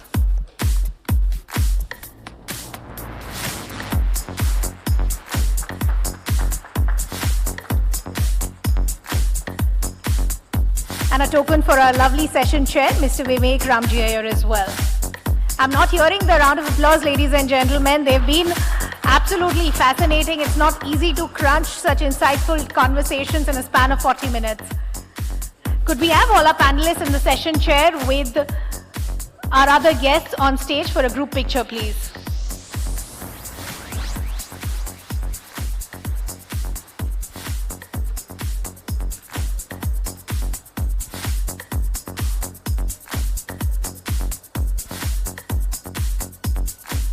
Lovely. Thank you so much. Thank you, gentlemen. And thank you to the audience. You are continuing to be lovely, absolutely loving the questions that are coming in. So we know that the conversation is happening. There is a dialogue that is happening. We are now setting up for our next session, and this is going to actually cover multiple sectors. It's going to be around travel, tourism, hospitality. The question is, how do you strike a balance between the company's growth, evolving customer, and sustainable practices? So that's the session that's going to follow on. We'll request you to be with us. Continue being the lovely audience. That session is coming up in just a few minutes.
Ladies and gentlemen, I'll request you to take your seats as we're all set to now begin with our next session. I'd also request all of you to keep your mobile phones on silent so that we can begin the proceedings of the next session on time, please. So as we said, our next session covers various sectors: tourism, travel, hospitality. I'd like to begin inviting our session chair and panelists with a huge round of applause. Please welcome our session chair, Mr. Jatin Khanna, CEO at Sarovar Hotels Private Limited. Could we have Mr. Khanna on stage, please? And could we have a huge round of applause? Good evening, sir. Welcome. Thank you for taking our time and joining us. Let's welcome our panelists, Mr. Harvinder Singh, Director, India and Middle East at United Airlines. Could we have Mr. Harvinder Singh with us, please? Hi, Harvinder. Good to have you with us. Could we also have Mr. Nikhil Sharma, Managing Director and Area Senior Vice President, Radisson Hotel Group South Asia, to also join us on stage, please? Good to have you with us. Thank you for taking our time. Also inviting Mr. Tejinder Gupta, Partner at Grant Thornton Bharat, to also join us on stage. We'd also request our session guest of honor, Mr. Travis Kobili, Trade and Technology Unit Chief at the US Embassy, who's been kind enough to take our time to also join us. Welcome. Thank you for taking our time. I'd also like to now invite Mr. Suman Billa, IAS Additional Secretary, Ministry of Tourism, Government of India, to also complete this panel. Thank you for taking our time, sir. Thank you for joining us. Dr. Bazin is the only one clapping. Could we have a huge round of applause and could we have an encouraging round of applause for our panelists before we begin with their session? The floor is all yours, gentlemen.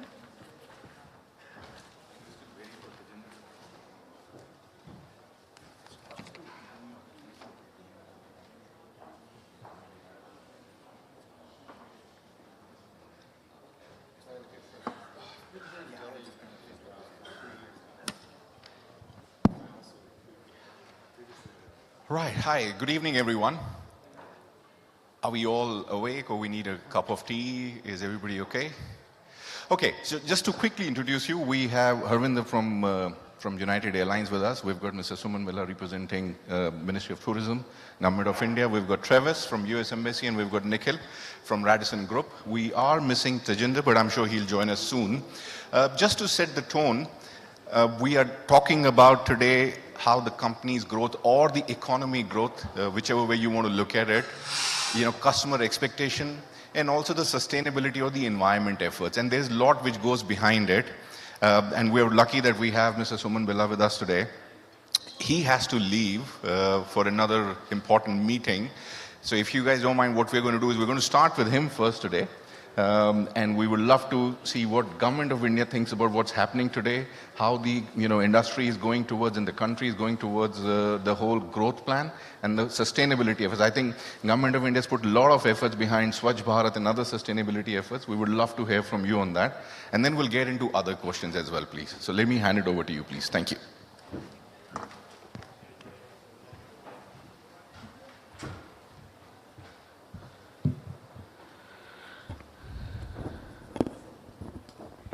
Thank you, and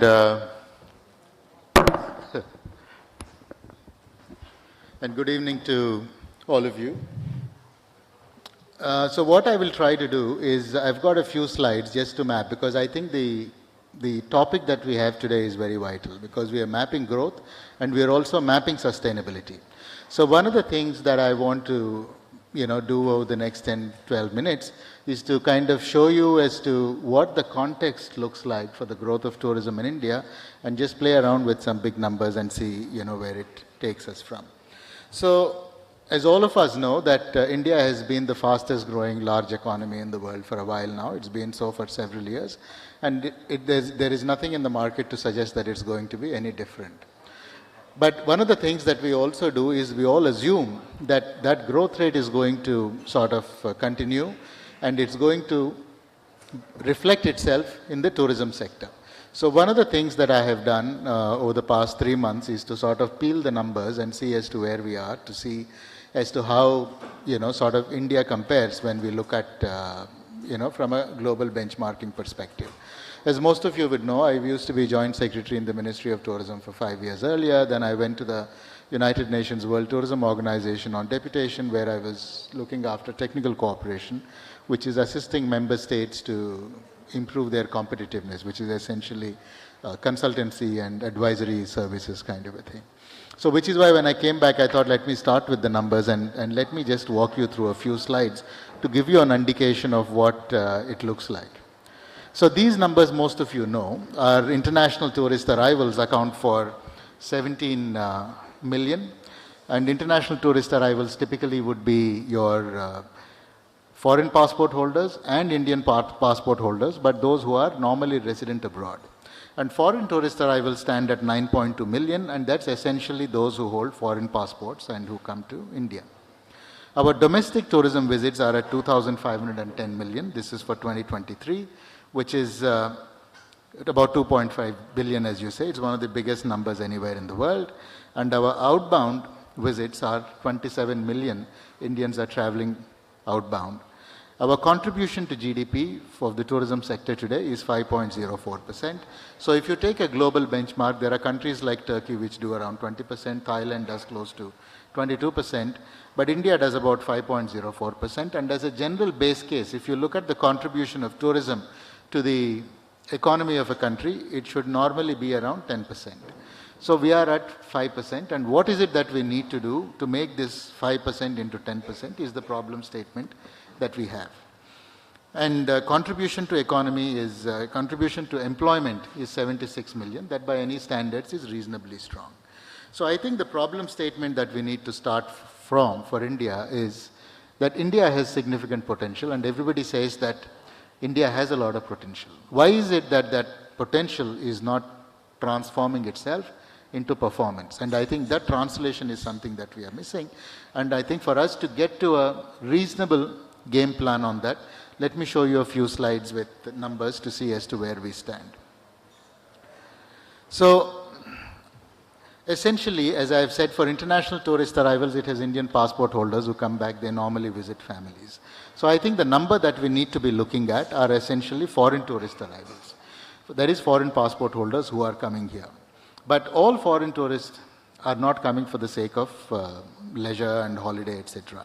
So if you look at the split by visa type, you will see that 4.2 million are coming on for leisure and holidays, and there is 0.9 million who are coming on business, and the rest are 2.4 million Indian diaspora, and there is 0.67% million for medical, and others are 1 million, and others essentially would be diplomatic corps, etc., who are traveling on activities as such.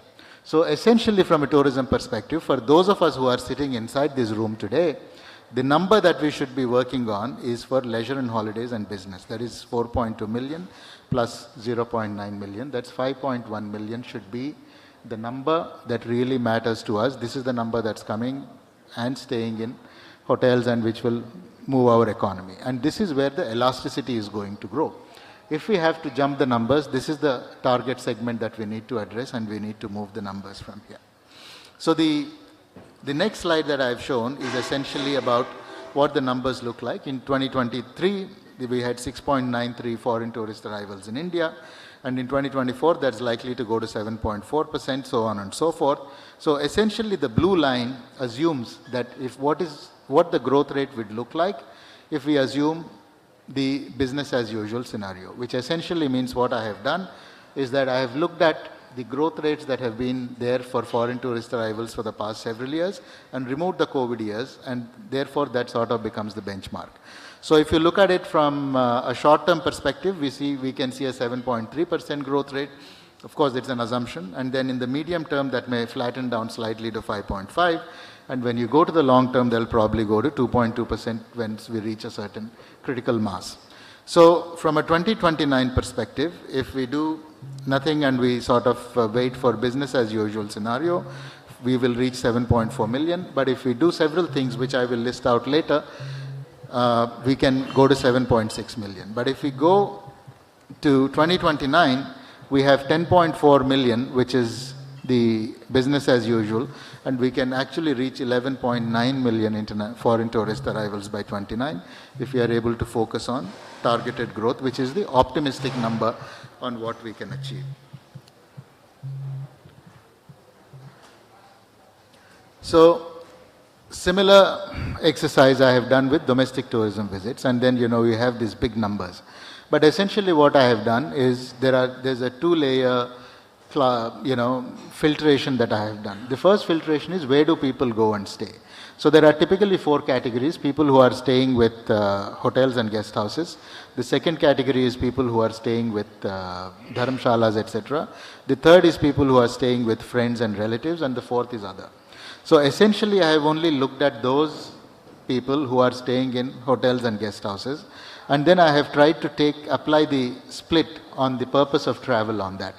So essentially here again, if you see, leisure and travel accounts for 427 million, shopping accounts for 326 million, business accounts for 226 million, and the rest is social, health and medical, pilgrimage and religious activities, education and training, and others.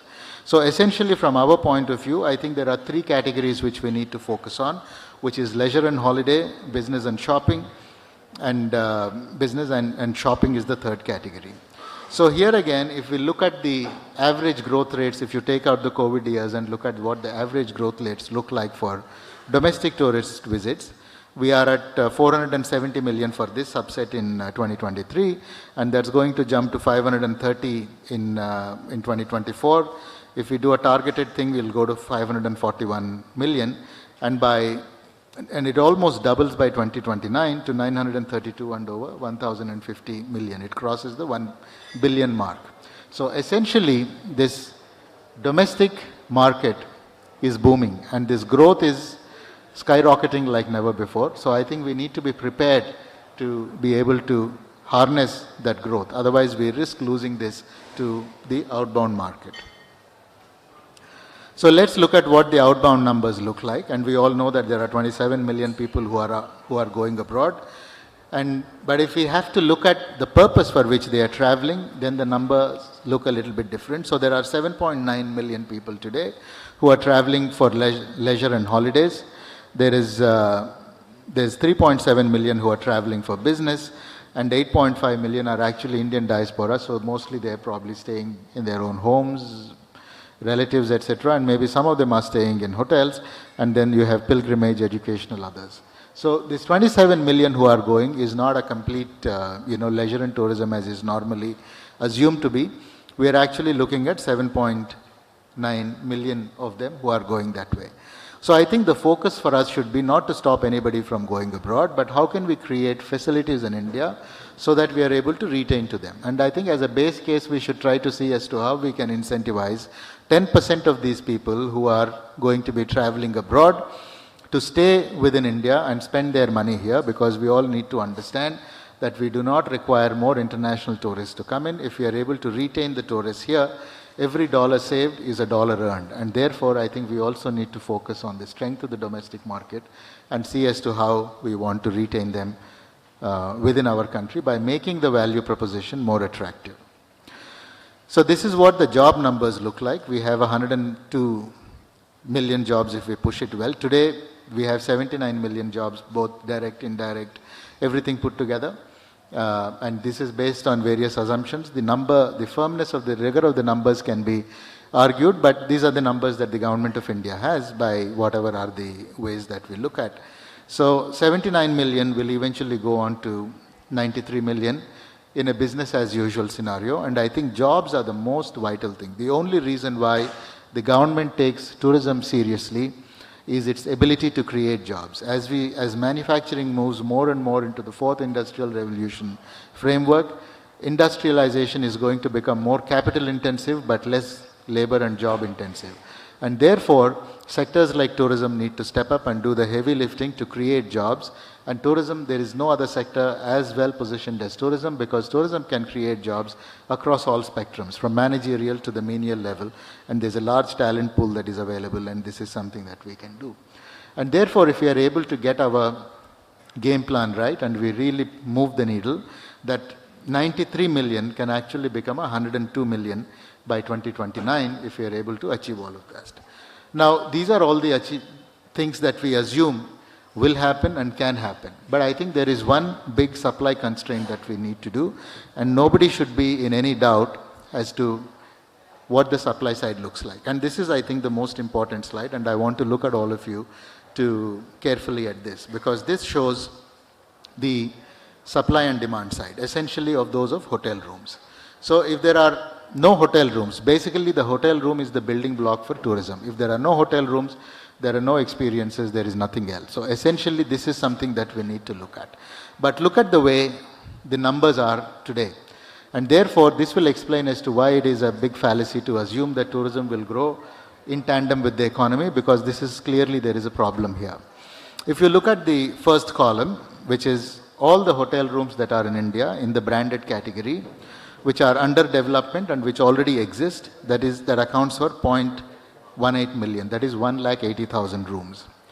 And if you look at the demand, which is essentially from the numbers that I have shown after having moved them through the filters, and if we assume that all of these people are traveling and all of these people need to stay in hotel rooms, and I assume that the occupancy is going to be 1.5 per hotel room, because some of them may be double occupied and some of them may be single occupied, and I spread them around the branded and the unbranded segment, this is what it looks like.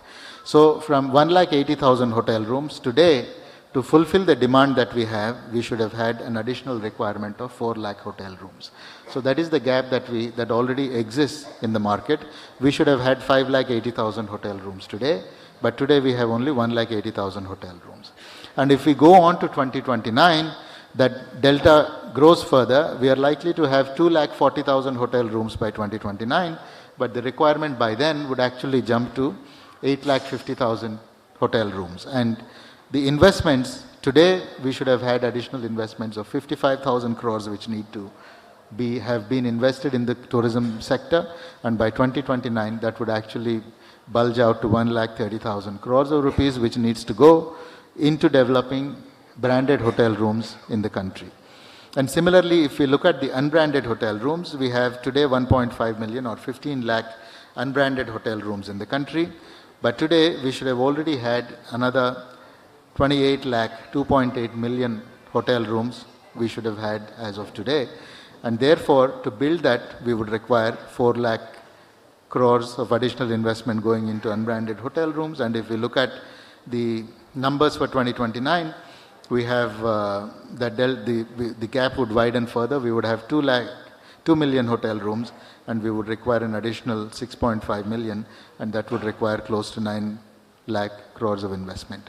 So that, to my mind, is, purely looking at it from a numbers perspective is where we are. And I think the reason why investments are not happening in the hotel space are essentially two.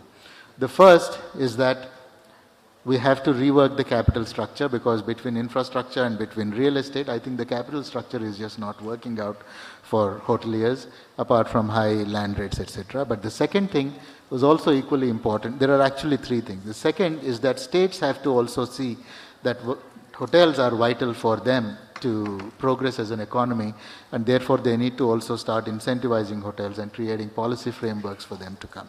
And the third is that we need to work on ease of doing business, on how can we improve the ease of doing business for those who are investing in the country, so that today there are about 56 approvals that need to be taken on an average by a hotelier, and each of them takes about 60 days on average. So essentially we need to shorten that time cycle. All of them are not, progressing linearly, but still I think there is a great case for us to shorten those and to make it easy. We also need to ease development norms to add value to a hotelier, because there are several issues like the parking norms are excessive, more than what a hotel requires. So perhaps if we are able to, rationalize them, we would be able to create about 20% value to the hotelier. So this is a piece that we need to work on, and this is a policy framework that we need to develop, and I look forward to working with the industry to see as to how we frame this, so that we take these investments past the tipping point. Because investments do not happen because of passion. Investments happen because there are people who are investing because there is money to be made. And I think if we are able to open the door to that and make it favorable create the right conditions for the investments to happen, I have no doubt in my mind that these kind of numbers can actually be fulfilled. There will be a mix of domestic investments, but there will also be large scale investments which will come from different parts of the world. So I think that's broadly where the growth segment looks like. I'm not saying that this is something that is going to be achieved, but this is something that we need to keep at the back of our mind. This is the size of the opportunity. And if we are able to play it right, we should be able to. There is no reason why we should not do this. Now, as these are all straightforward things that most of you know, but just to sort of say that I've said that if we push the needle, we should be able to achieve a higher rate of growth. And I think to do that, we need to sort of look at these pillars that I have mentioned here. We need to develop our infrastructure at destinations. We need to create new destinations, because most of the destinations that we already have are at near saturation points, or they have crossed the saturation limits, and therefore incremental development of tourism in the existing destinations is always going to be a challenge. So I think we need to not only put carrying capacities in existing destinations, we also need to ensure that we create new destinations. For example, Shimla, as all of us know, suffers from over-tourism. Can we create another destination, say 30 kilometers, 20 kilometers from Shimla, well connected, and take the whole tourism ecosystem there to develop a framework to meet the burgeoning demand that we have? The other is, of course, aggressive marketing, and we need to have strong digital presence, get people from all across the world to travel to India. Regulatory reforms, several things, from making visa easier. Most of you know that China has already opened up free visas for 42 countries, which are their main source markets. We are at 4, so I think that's a piece that we need to work on. We need to do cruises, standardized protocols for various things, and ease of doing business, as I've said. We need to get taxation piece right, because today we have two rates of taxes that apply to the hotels at 12% and 18%, which causes a little bit of a concern. So one of the things that the ministry is taking up is to have a harmonized tax rate of 12%, but there is something that the GST Council has to do, but we are pushing that vigorously.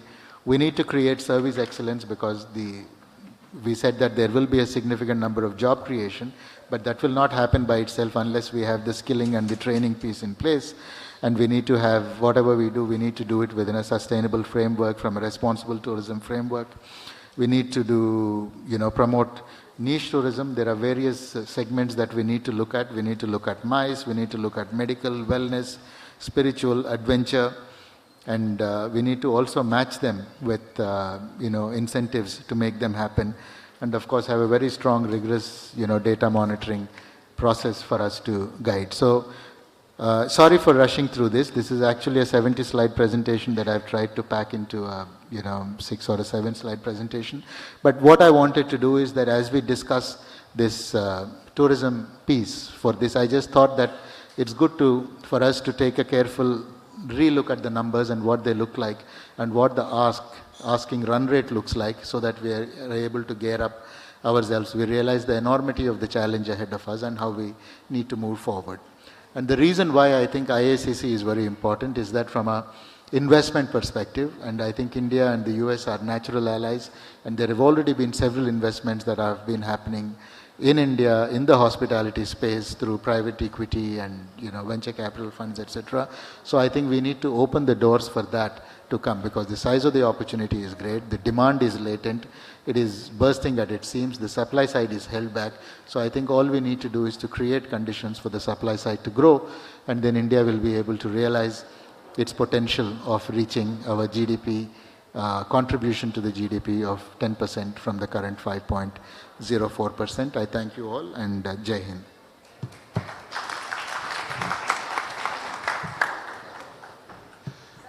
Thanks a lot, Mr. Billa. I think you really touched upon the points which we wanted to ask you probably, whether it was the status change for industry or, the aggressive marketing or some of the other things. So thank you for touching on those points. And I'm glad to know that you're already moving into GST rationalization, which is one of the demands which the industry has been asking for a long time.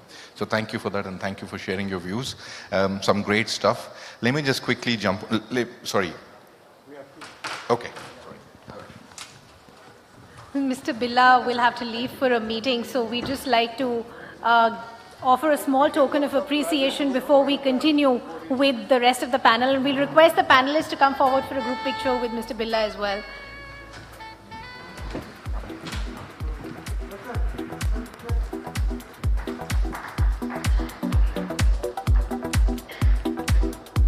Thank you. Thank you, sir. Thank you for your time. And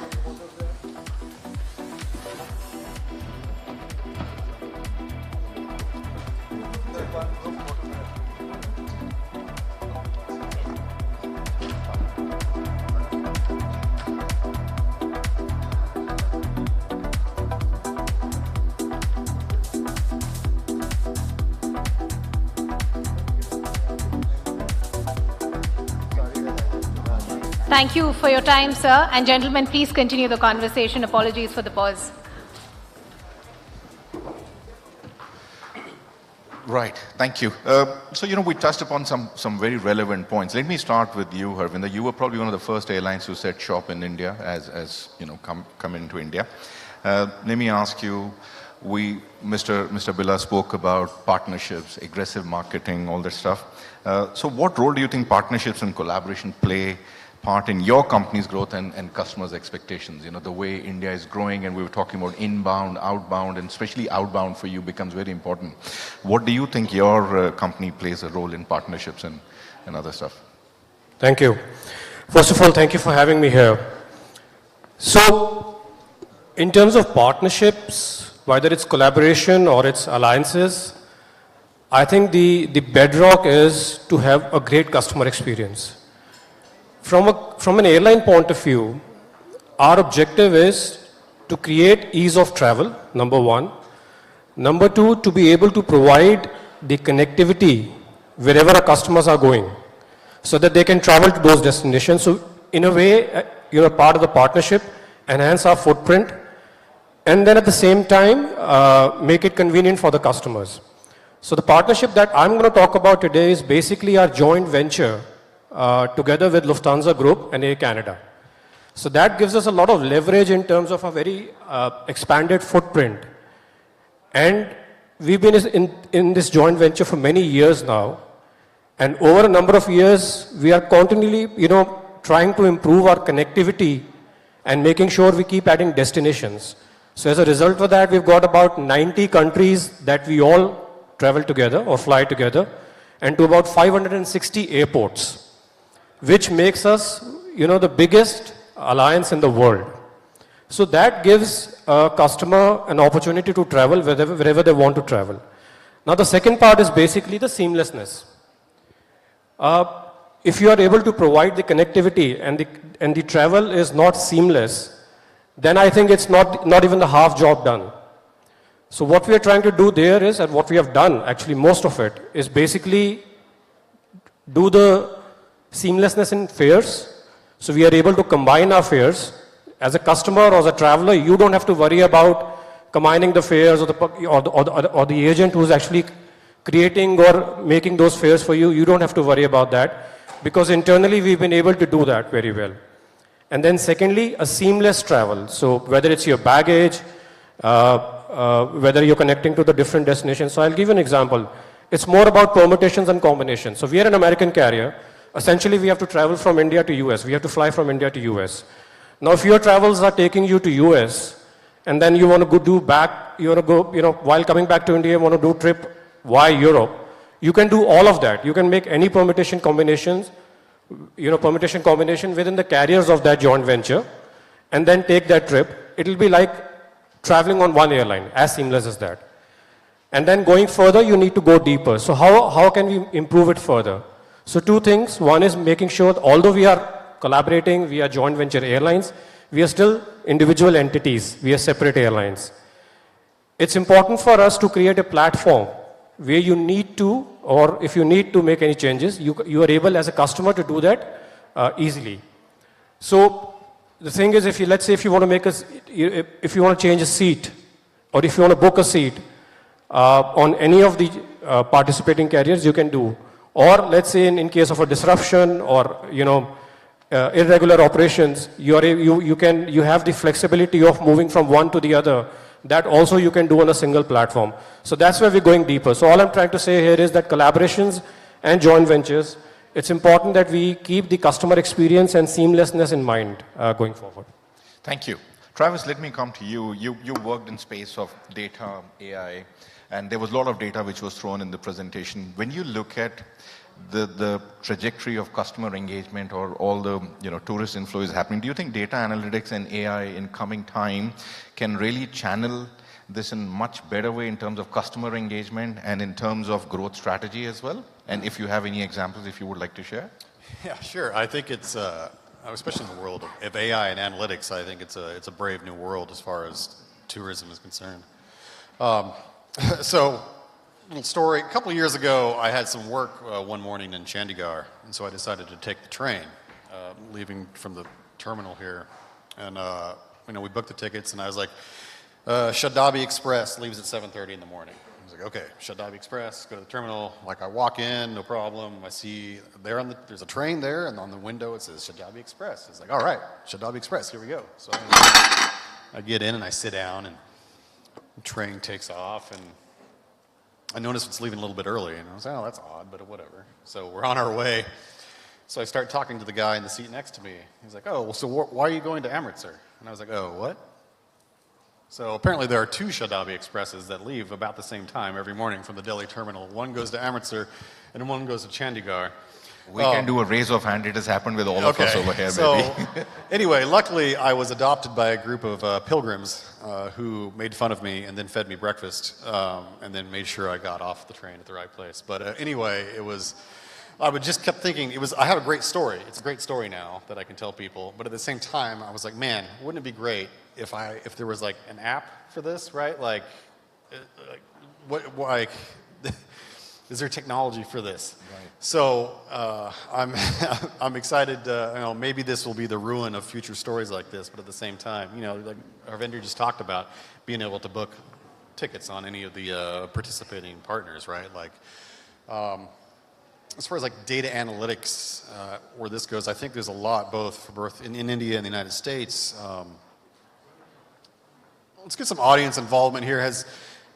We got people coming here. Like, anyway, how about here? Like, has anybody here on the panel have you traveled to the United States to a city, to a state not called California or New York or New Jersey? Has anybody here ever actually gone? Yeah. Okay, for work or for tourism? For work. For work. Okay. Anybody ever go? Yeah? Where'd you go? Well, he's there every second month. Okay. All right. Orlando. Okay, there we go. All right. So I think using this data analytics would be great for driving tourism both in India and the United States to off the beaten path places. I think there's a lot of potential for there. I think industry and government together can work together on this. There's this very specific type of tourist I know who comes to India, especially like from the US anyway. It's a long way to come. You need to come here for a reason, but I think data analytics and AI could really help, not even marketing, but like identifying those kind of people and what they want to do.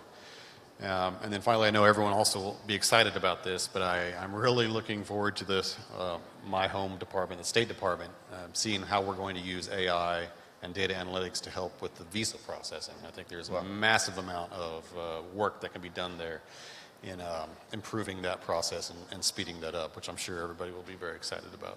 I'm sure, absolutely. Thank you. Thank you, Rav. Nikhil, let me quickly come to you. Obviously, we're running a little short on time as well. 7% CAGR. Hotel industries are doing much better than that today. We're in double-digit CAGR, as was presented earlier. What are your company's growth plans for Radisson for the next 5 years? And how do you stay competitive in this evolving hospitality landscape? Thanks, Jatin. So Radisson Hotels in India has about 194 sites. We're operational in 135. 9 brands actually in the country. So while we're known as Radisson, we actually have 9 brands between a Park Inn, Country Inn, and variations of Radisson. We've just launched our luxury brand in Srinagar, and one of the ways of just answering your question is Srinagar as a city had in classified hotels 200 keys between 2 brands. We opened a 212 key hotel in Srinagar, so we doubled the inventory of Srinagar in just one night by opening that hotel. Right? I truly believe that India's growth lies in tier 2, tier 3, tier 4 cities, and that's where our growth is, whether it's the true brand that we have Radisson or a youthful brand that we have Radisson Red now. But we're also looking at, India is a country that has hotels that are less than 70 keys, typically, in the smaller cities and in the hills and so on and so forth. So we're looking at soft branding, and the brand's called Radisson Individuals, and that's where the growth is really coming in from. Great, thank you. Tajinder, let me come to you. Grant Thornton, you advise a lot of companies, you work with a lot of companies. I have a very simple, direct question because, sustainability is a new fashion statement. Let me ask you this, and no offense meant, but do you think companies are doing enough to communicate their sustainability efforts, or is it more like just greenwashing? And how do you, as a company who assists, different various verticals, assist in that? Thank you. First of all, let me just tell you, I'm being a partner with the firm in the travel and tourism hospitality sector. The work that we do is very closely with the government also, apart from working with the private sector. Sustainability is one of the key theme, today. And you heard what Mr. Suman Billa, I worked with him very closely in the past. And he spoke about that there is huge demand there in the market, where we are in 2024, 2029, there are metrics that he was showing, It's also important that we grow and we grow in a balanced manner, and that is where sustainability, we all know, comes into picture. I'll just try to talk about few things that what government, from the background of my work with various state governments and with the central government also, what is it that the government is doing and thinking in making sure that this balance remains. And government has a very huge role, in making sure that the environment stays in such a manner that there is growth at the same time, plus at the same time there is balance out there. And more importantly in a sector where the 1/10 of is with the jobs there, and then there is 5.04% was you were referring to, which is, I think, is slightly, the numbers keep on going here and there, it can be more also. And more major portion of this businesses has been driven by the MSMEs, in our sector. So therefore, awareness, campaigning and sensitivity index, both on the supply side, when we talk about the hoteliers and companies that you spoke about, plus also on the demand side, when, for example, if I go as a tourist, what are the choices that I'm making, so that I'm really pushing the needle higher for the companies to go in for that, because obviously the demand has to be met that way. I think we should stop it. Yeah. So, I think we should hold for a moment. That's okay. Okay.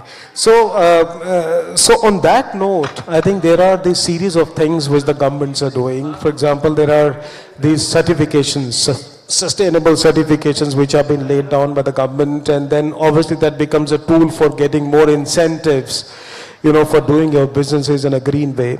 I'll give you a very typical example. Recently, there was an initiative carried out by the government of Sikkim that any tour operators or a tourist has to go up. They needs to carry a bag, and basically all the tourist operators, agencies, they've been given the responsibility of making sure that happens. While Sikkim became plastic free in 1998 itself, but then this is an initiative they are taking to make sure it really multiplies. And now the state governments are looking at it. Himachal is doing something similar and many more.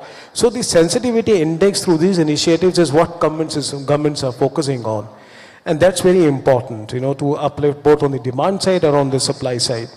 And the community-based involvement of your developments, I think if you are able to monetize of involvement of community and what value does it add to the business is going to be a long way in making sure that happens.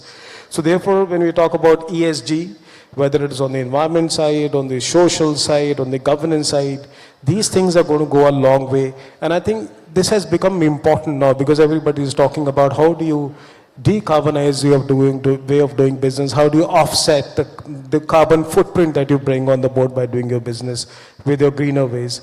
I think that's important, and this sector also is making its role playing there harder. But the question that you asked, whether what companies are doing, while the governments are doing this on this side of it, I think companies have also realized that the earlier they get into this phase of it, the better it's going to be for the future growth plans going forward, because as Bila Saab was saying that, we are looking out for how do we give more incentives to the way we are doing businesses if you want to beat out that supply demand which is coming forth. And I think this is going to be a key enabler. Worldwide, people are looking at different that way, that if you do it greener ways, you are more accepted compared to the ones who are not doing it. Great, thank you. Fellow panelists, I'm really, really sorry. We've already got our next guest in-house over here. So we probably can carry on with the conversation over a cup of tea. There are quite a few questions, but thank you. And I'm glad that all leaders think alike, that this is golden time for the industry, and there's a lot which is happening on the AI part or data or, for that matter, sustainability. So thank you for that, and thank you for sharing your views. Thanks a lot.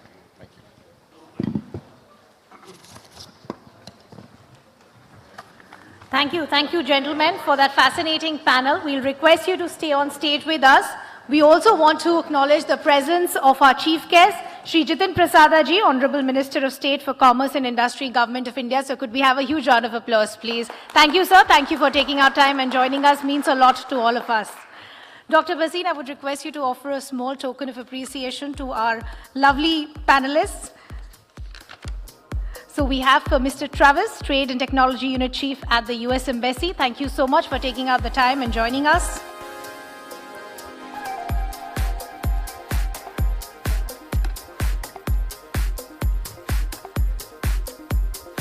Mr. Harvinder Singh, Director, India and Middle East, United Airlines.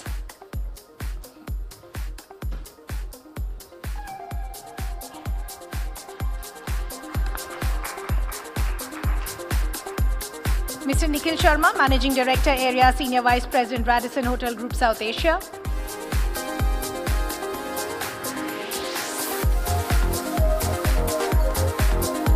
Mr. Tejinder Gupta, partner Grant Thornton Bharat.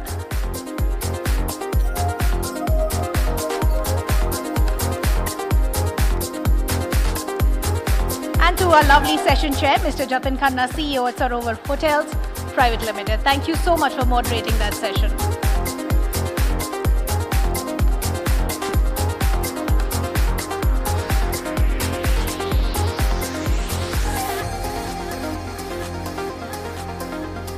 Could we quickly have everyone together for a group picture, please? Dr. Basin, please, could you join us for the picture as well? Could we have our other panelists also join us for a group picture?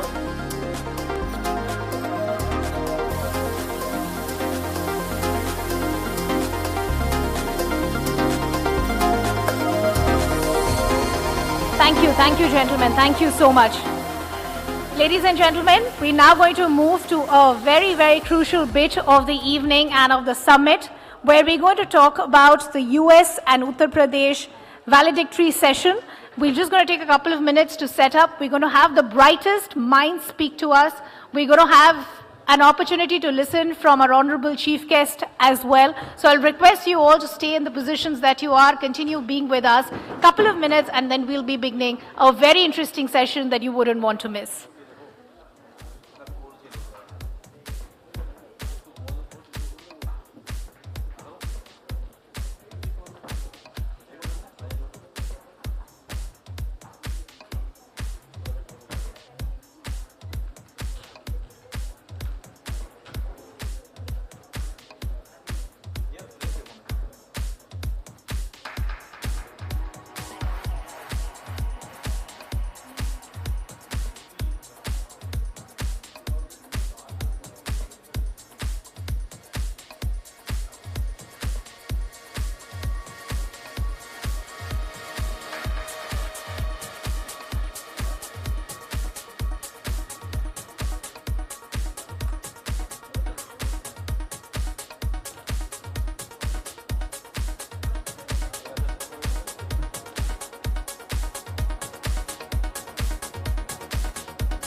Ladies and gentlemen, thank you for patiently waiting.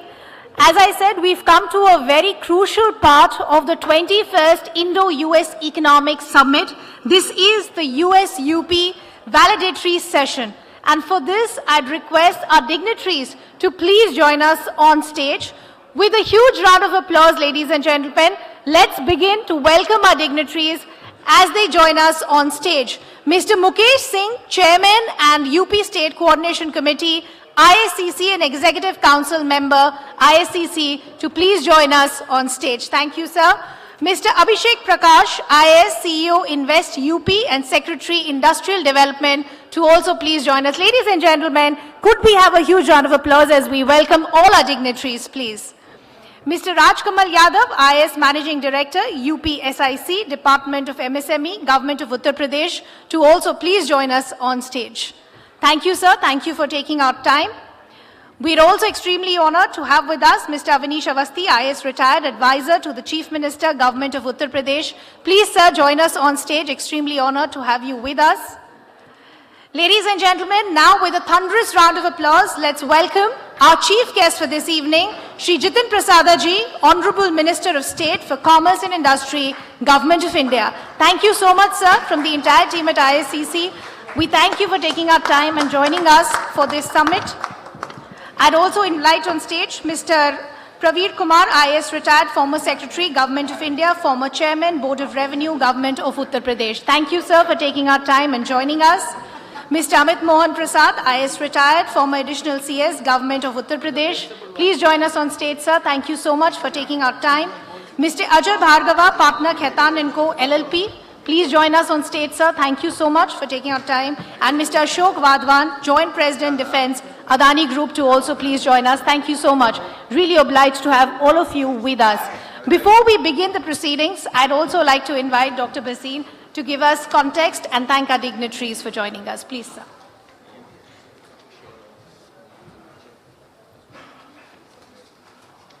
As the summit chair, it is my privilege to welcome the Honorable Minister, our chief guest, Shri Jitin Prasad Ji, Minister of State for Commerce and Industry, Government of India.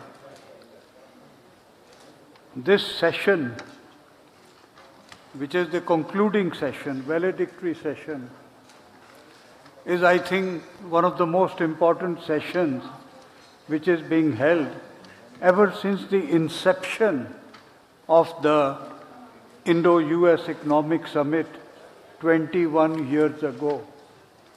We have institutionalized this summit, but it is for the first time that we are collaborating. May I have your attention, please? It is for the first time that we are collaborating with the state of India, that is Uttar Pradesh.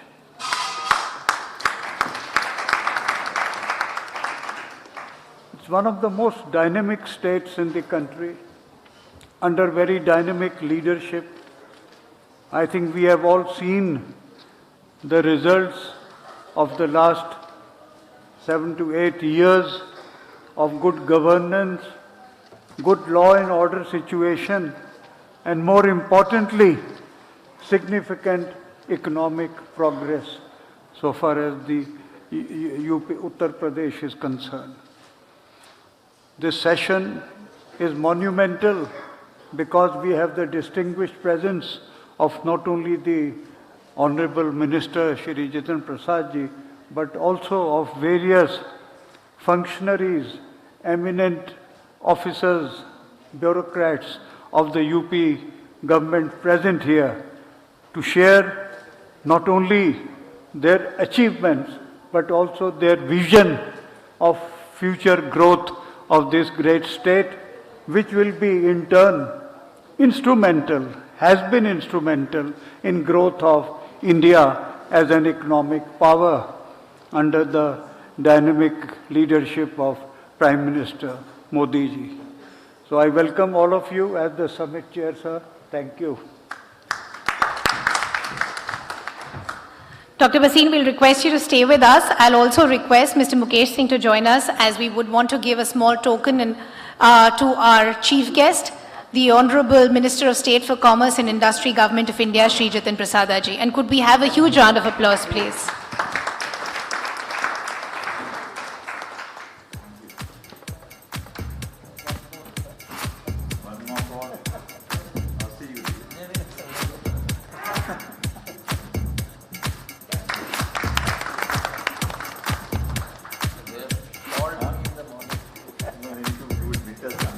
Thank you, sir. Thank you so much. Let's begin this session, and as Dr. Basir was rightly pointing out, this is the concluding session, but has a lot of importance. So let's begin with the welcome address of this session by Mr. Mukesh Singh, Chairman, UP State Coordination Committee, ISCC, and Executive Council Member, ISCC. Please, sir. धन्यवाद आपका। आज के इस Indo US economic summit में 21st economic summit है ये ISCC का, और under the leadership of doctor Lalit Bhasin, जो कि चैम्बर के लिए वो न केवल मेंटोर हैं बल्कि उनके गाइडेंस में चैम्बर दिनों दिन रात तरक्की कर रहा है। तो मैं डॉक्टर भसीन आपको बहुत बहुत बधाई और शुभकामनाएं देता हूं। चैम्बर आपके गाइडेंस में राइज कर रहा है। हम लोग जब भी इकोनॉमिक समिट करते हैं उसमें यूपी का सेशन जरूर रखते हैं।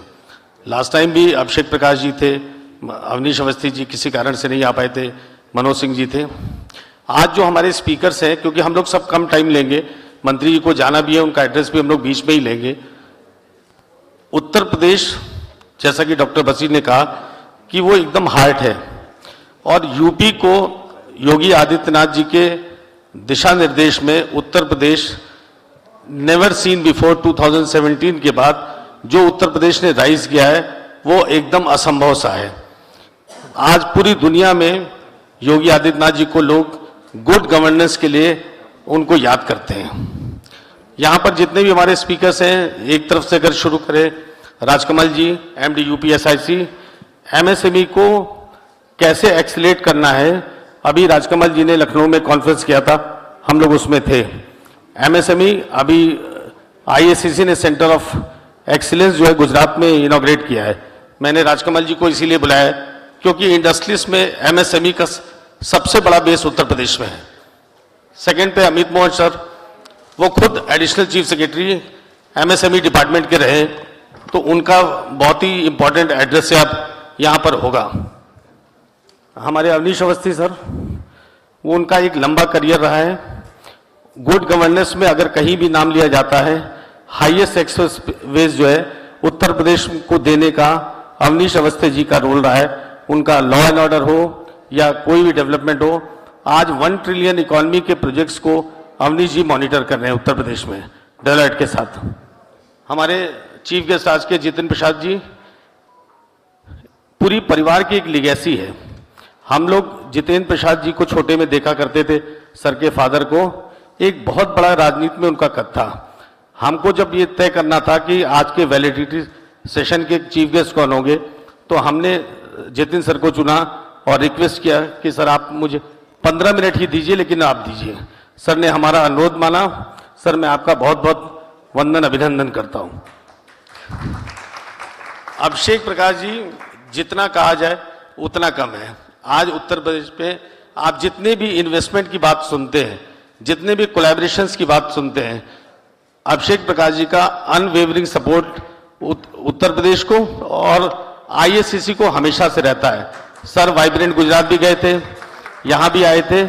अभिषेक जी लखनऊ के कलेक्टर रहे और इस समय सबसे इंपॉर्टेंट पोर्टफोलियो हैंडल कर रहे हैं, वो सीईओ इन्वेस्ट यूपी है उत्तर प्रदेश में। सर आपका बहुत बहुत स्वागत।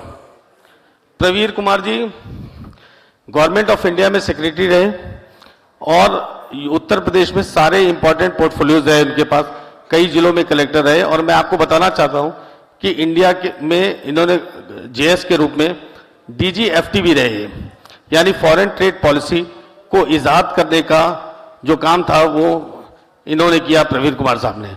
एमएसएमई का एक्ट इन्होंने ही बनाया। तो मैं प्रवीर सर आपका बहुत बहुत स्वागत करता हूं। Ashok Wadhawan ji joint president Adani group, Adani का बहुत बड़ा स्टेक उत्तर प्रदेश में है और उत्तर प्रदेश के इकोनॉमिक ग्रोथ में अडानी का भी बहुत बड़ा रोल है। अशोक वधावन जी अभी इन्होंने डिफेंस की मैन्युफैक्चरिंग यूनिट कानपुर में लगाई है, जिसको हमारे यशस्वी मुख्यमंत्री जी ने इनॉग्रेट किया है। तो अशोक जी आपका बहुत बहुत स्वागत।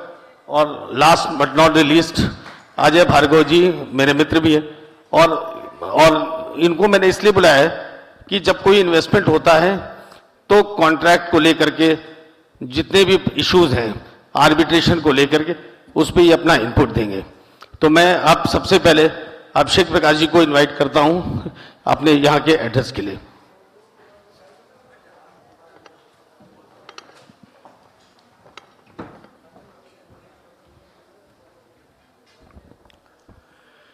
Thank you so much. Very good evening to all of you, ladies and gentlemen. Honorable Minister Shri Jitin Prasad ji, all the senior panelists, gentlemen, everyone on the dais, off the dais, and friends from media. First of all, I'll thank Indo-American Chamber of Commerce for inviting me and giving me time to deliberate upon few important things, especially regarding the new Uttar Pradesh, the changed Uttar Pradesh, in this 21st Indo-US Economic Summit.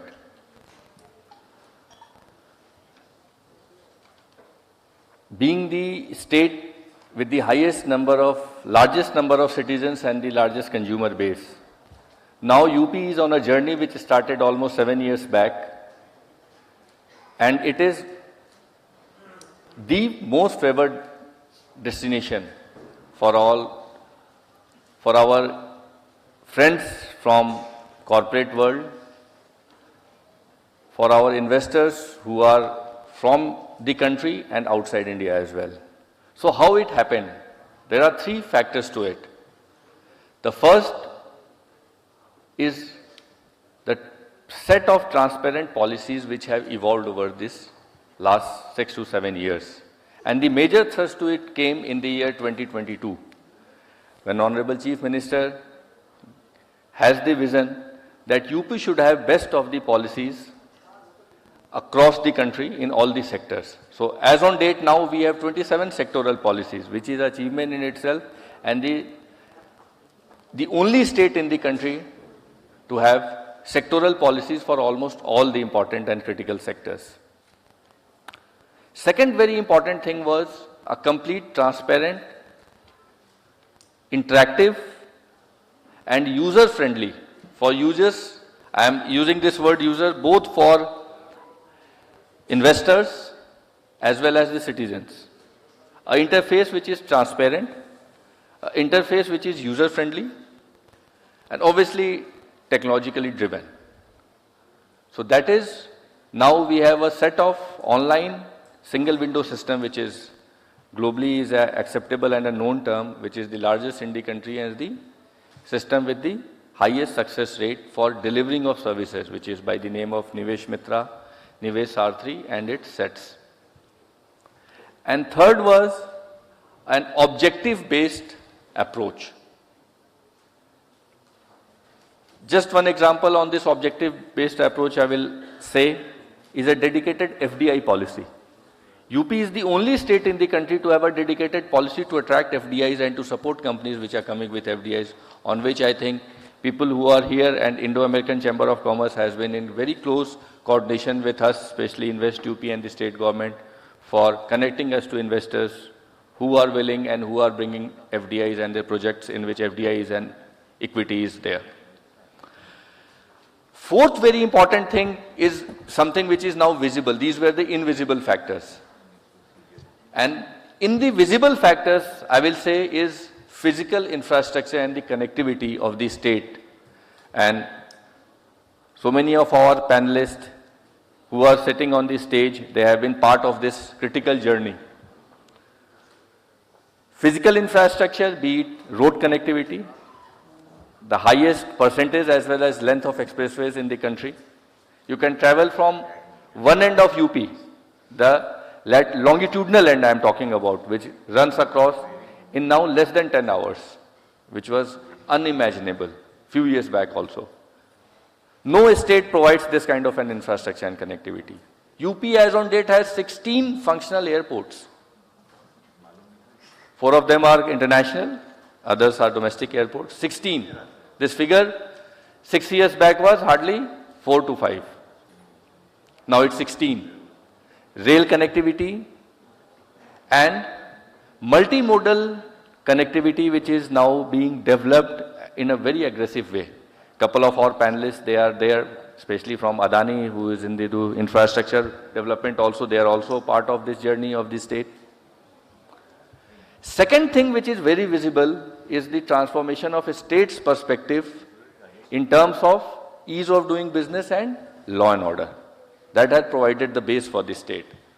So with all these factors, now a state is poised in a way to be front runner in all these sectors, be it traditional sectors like agro processing, dairy, or be it the new age, the new tech-based sectors of semicon, manufacturing, its support units, or data centers, or AI-based manufacturing, or robotics, drone, defense corridor. UP is the only one of the 2 states to have such a corridor in which defense and allied companies are also coming. Now, how the state plans further in terms of its investment? So, as an agency for investment promotion, we are there to coordinate with all the departments and with you, with the investors in any of these fields. Secondly, we are open to suggestions also. We are open to expand our policies to welcome new age investments. We are open for new policies also. For example, I can say from this forum officially that UP is now going to come up very soon with a dedicated policy for global capability centers, GCCs. It is popularly known as, because this is one of the sectors of which India is a global leader and India is emerging, is progressing ahead with its share of GCCs globally and the businesses which it is attracting.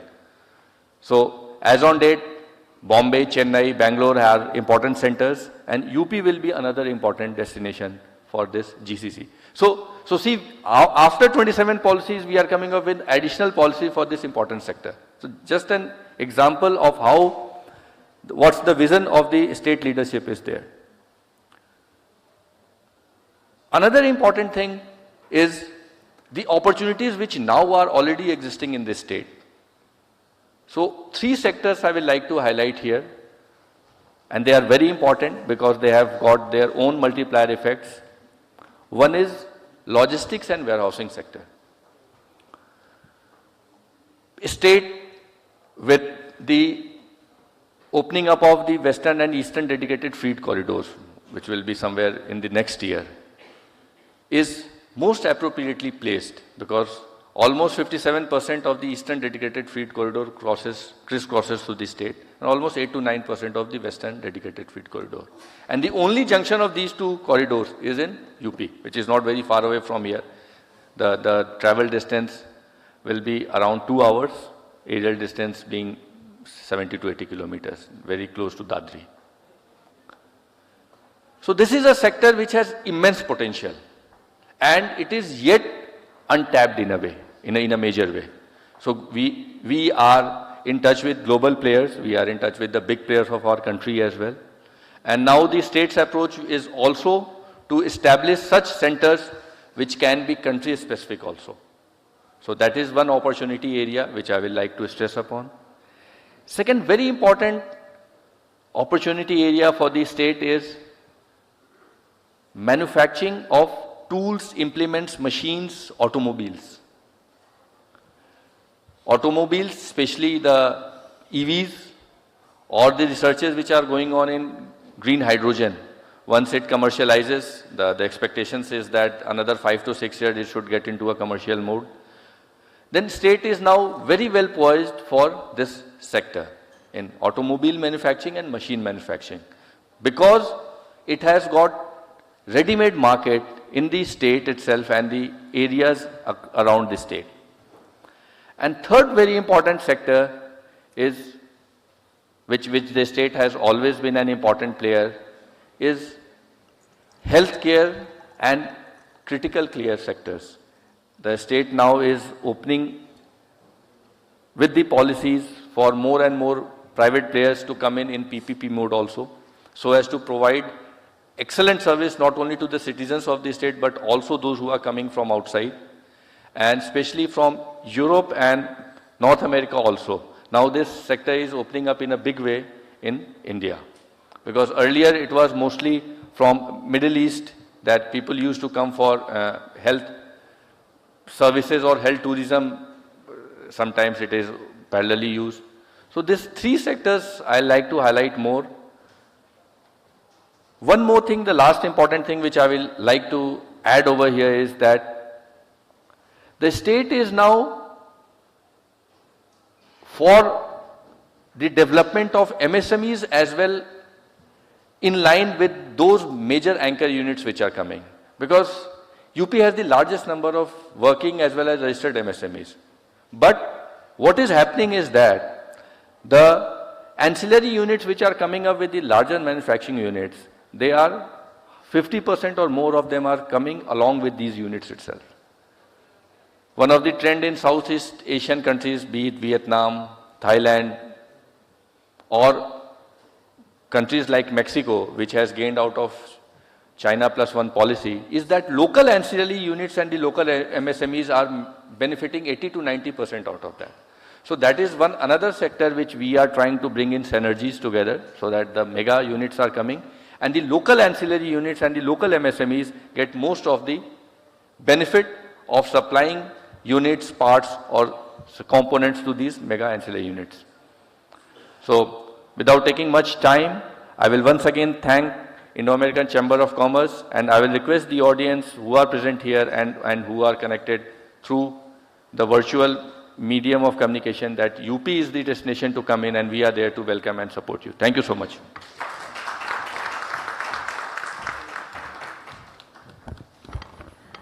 Thank you, sir. Thank you Abhishek ji. Abhishek ji बहुत ही promising officers हैं और यहाँ और भी कई important guest हमारे आगे, मैं उनका भी वेलकम करता हूँ. उपासना जी, डॉक्टर प्रेम अरोड़ा जी, निशा सिंह जी के हस्बैंड नॉर्दर्न कमांड के जीओसी हैं, जनरल ऑफिसर इन कमांड, और मनीष मेरा छोटा भाई ट्रैवल कर करके लखनऊ से आया. मैं आप सबका बहुत बहुत स्वागत करता हूँ.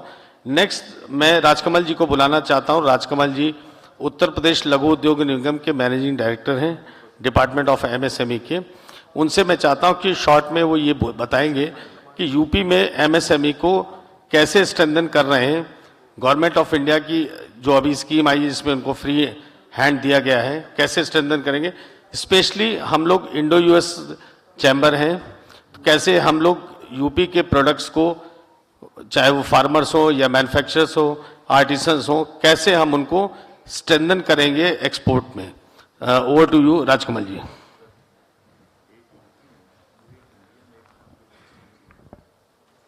Thank you so much Mukesh ji.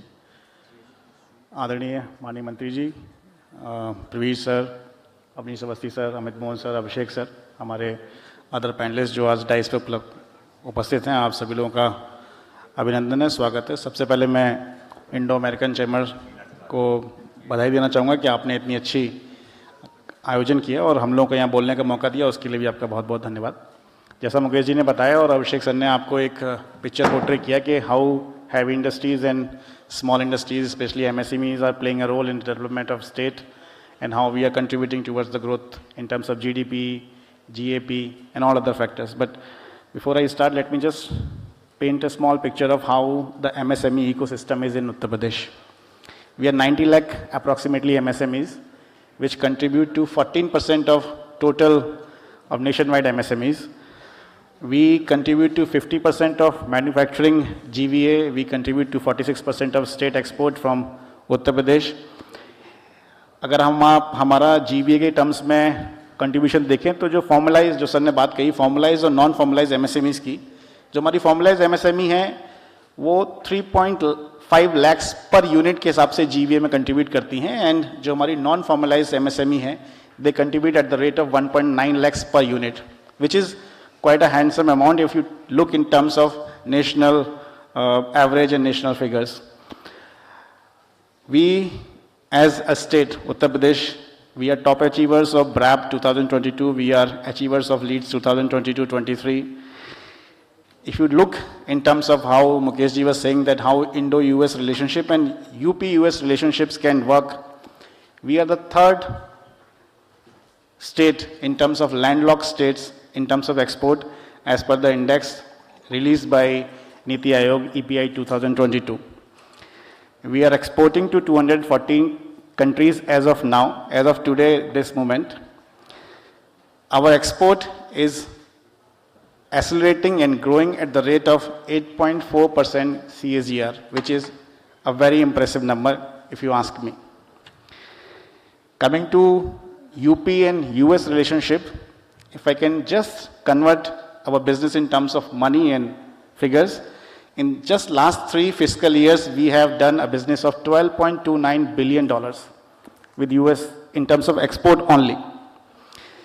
Our main sectors to which we are catering in US is apparels, carpets, furniture, home decor, and to very surprisingly, iron and steel. In 2022 is a very fun fact if you just give a thought to it.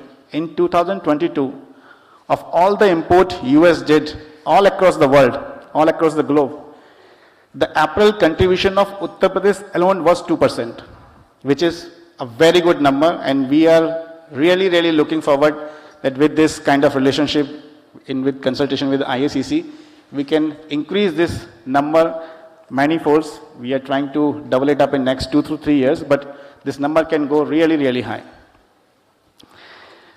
A very important, a very significant, I would say, step happened in August 2024, just last month, wherein Department of Ministry of MSME signed a MOU with a business organization in US called as US Small Business Administration, very commonly known as US SBA.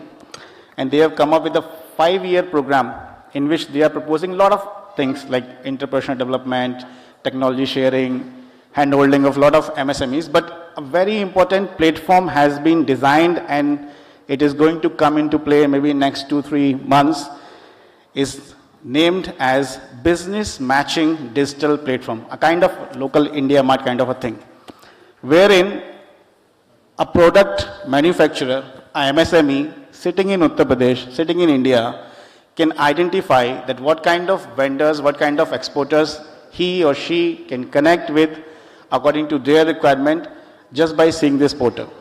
So it is a very good step, I will say, in fact, a very encouraging step. And in Uttar Pradesh, we are really looking forward and we are envisaging that using this platform and our ODOP, which is a flagship scheme launched by Uttar Pradesh, we can bring in our MSME units in this context to a greater potential of export and everything.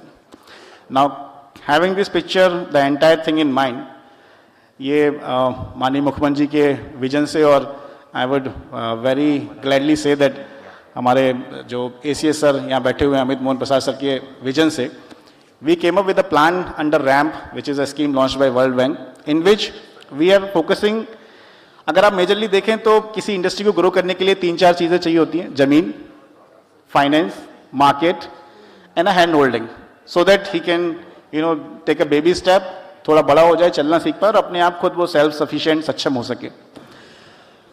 Just to cater this kind of export environment in UP, we are coming up in a big way in terms of trainings.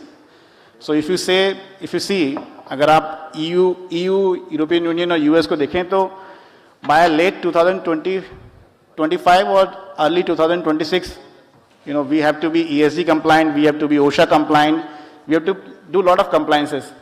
So UPSIC and Department of MSME has come up with this plan that in next 1 or 2 years we are going to train 20,000 MSME units of Uttar Pradesh so that they can be this regulation compliant in OSHA, in ESG, in Lean, JAD, all those things, so that they can very easily go into export and all those things. There are many other schemes which we are running to facilitate the MSMEs, but not to take much of your time as we have very learned and very experienced speakers with us. I will only say that in my very little experience, what I have learnt and felt, that MSMEs in India or MSMEs in general suffer with the problem of dwarfism.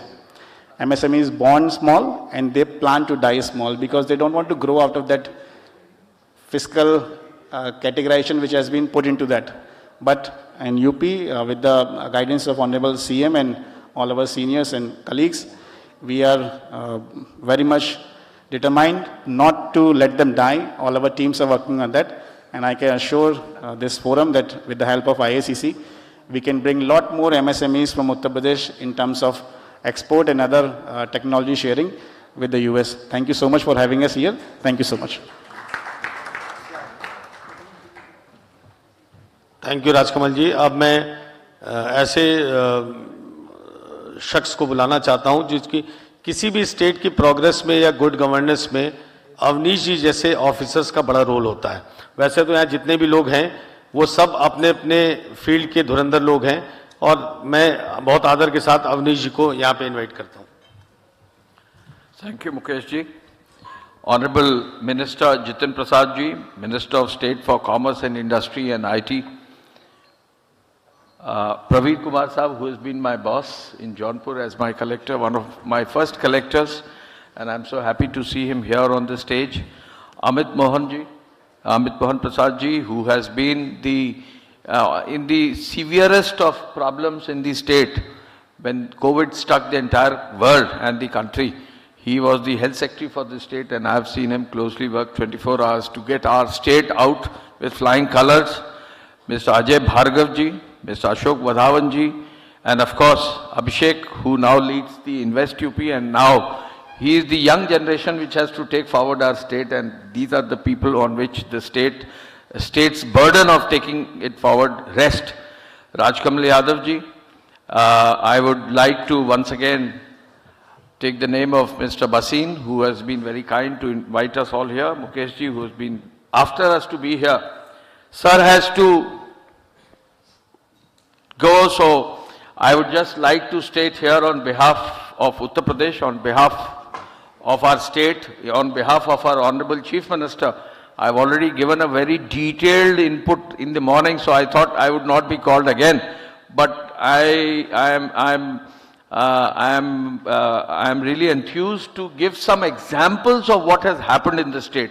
And the very first example that I'd like to put before you, Mr. Ashok Vadhavan is here, sir. He is from Adani Defence, and it was he with whom I interacted for the defence corridor at Kanpur. And at Kanpur, Adani Defence has taken how much land? 500 acres of land at Kanpur, and they started the project about 2.5 years ago. And I was there when the Honorable Chief Minister did the inauguration of the Adani Defence project at Kanpur, and they have now started making small arms, small ammunition, small caliber bullets for the entire country, and the first export order has been taken up by Adani Defence to export to the other countries of the world. You know that world over ammunition is in great shortage. We in India have the first such factory here, and this is one example of how UP has moved forward, and UP has moved forward in the defence corridor. We very soon would see the BrahMos factory come up in Lucknow. The Honorable Defence Minister was very kind to get BrahMos at Lucknow, and I am very happy to tell you that even that project is moving fast. Abhishek was the collector when this entire project at Lucknow got started, and I am so very happy. It was he who was instrumental in getting land for BrahMos, and I foresee that big missiles like the BrahMos missile will be UP made very soon in the next 2 to 3 years, and this is also going to be a target. I was in Jhansi when the Honorable Prime Minister laid the foundation stone for the project of the Agni missile at Jhansi Defence Corridor.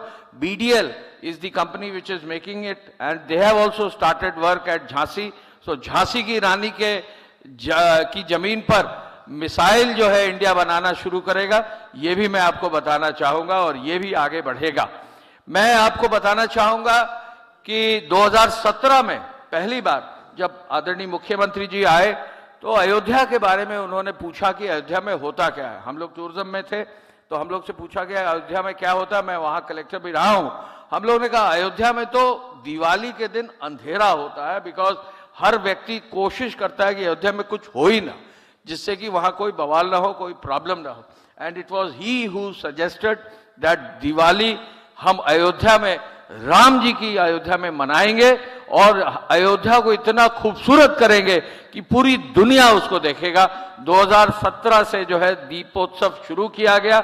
उन्होंने कहा दिवाली के दिन घर में लोग पूजा करते हैं, छोटी दिवाली के दिन करेंगे। छोटी दिवाली के दिन वहां अब दिए जलाए जाते हैं, वहां जो है विदेशों की रामलीला होती है, सरयू की पूजा होती है और साथ ही साथ जो है राम सीता लक्ष्मण जो है हेलीकॉप्टर से उतरते हैं। हम लोग ने पहली बार जब कहा कि सर पुष्पक विमान से जो है हम लोग एक हेलीकॉप्टर किराए पर लेना चाह रहे हैं जिससे कि राम सीता लक्ष्मण को उतारें, उनका माल्यार्पण हो, और उस समय उन्होंने कहा नहीं, मेरा अपना हेलीकॉप्टर जो है आप लोग उसको यूज करिए। राम सीता लक्ष्मण हर वर्ष सर के हेलीकॉप्टर से जो है उतरते हैं और वहां उनका माल्यार्पण होता है और राज्याभिषेक होता है।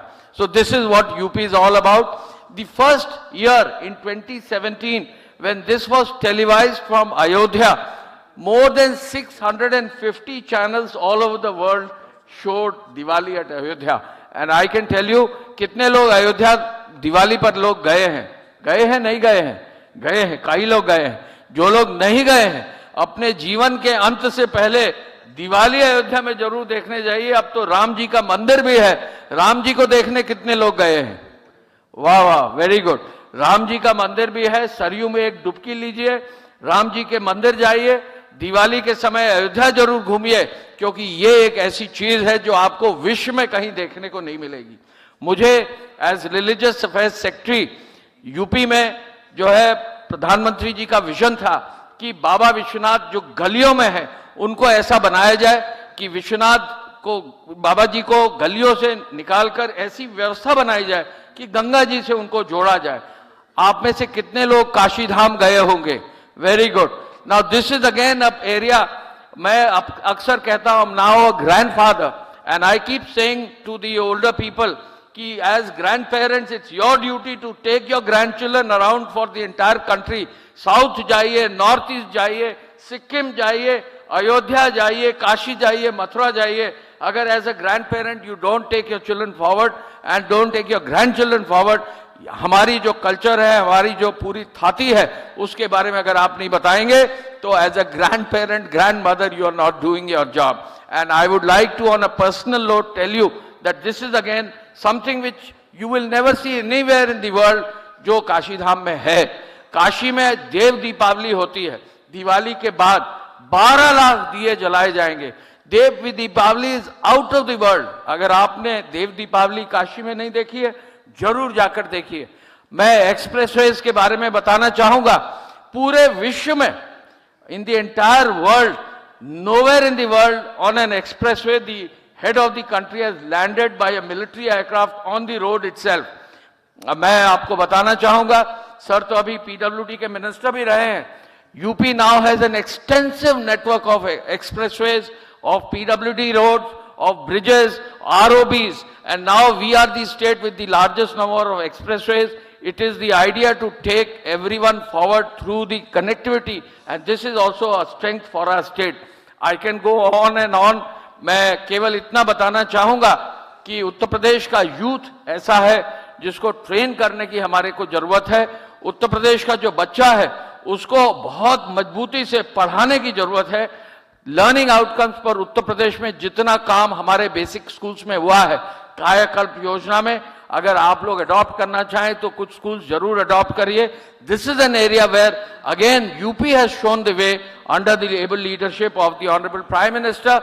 The very first school under Kayakalp, I was there on the spot, it was done at Varanasi, and now large number of schools all over the state have the Kayakalp scheme where government schools, primary schools have become very good. Model schools are now being established, Sainik schools are being established, new universities are coming up. Very recently I saw the Chandigarh University campus coming up between Lucknow and Kanpur, and that is a sight to see. So now there is so much of evidence on the ground कि आप जाइए देखिए। All I would like to say on this platform that those entrepreneurs, those startups, those big businesses which would like to come to Uttar Pradesh, UP is the place to be. UP नहीं देखा तो India नहीं देखा, यही हमारा नारा है। कुंभ में जरूर आइएगा, 25 का कुंभ, again it is going to be a thing which you will never see ever in your life. Please do come to the Kumbh. Thank you once again. Thank you, sir. Thank you for those very passionate words and that appeal that has been made to people. Ladies and gentlemen, it's now time for a very special felicitation, and for that I'll request our chief guest, the Honorable Minister, Shri Jitin Prasada ji, to please join us in the front. We'd like to present this felicitation to, this is for excellence in promoting Uttar Pradesh as best investment decision. And ladies and gentlemen, this award goes to Mr. Abhishek Prakash, IAS CEO, Invest UP Secretary, Industrial Development, Uttar Pradesh. Could we have the felicitation, please? Destination, yes.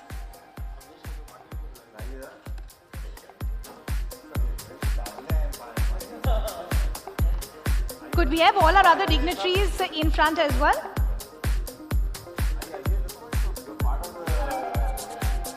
And may I request Dr. Bhasin to join us on stage as well, please. Please, sir.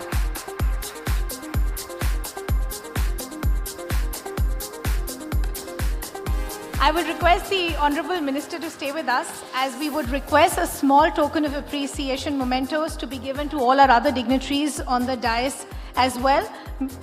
We have Mr. Rajkumar Yadav, IAS Managing Director, UP SIC, Department of MSME, Government of Uttar Pradesh.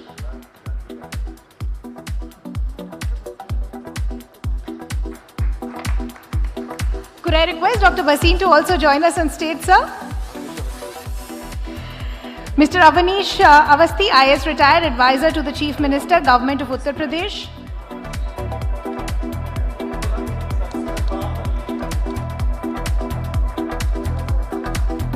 Mr. Praveer Kumar, IAS Retired Former Secretary, Government of India, Former Chairman, Board of Revenue, Government of Uttar Pradesh.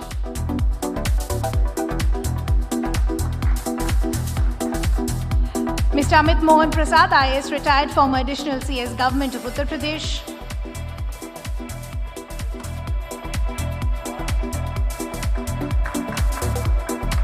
Mr. Ajay Bhargava, Partner Khaitan & Co. LLP.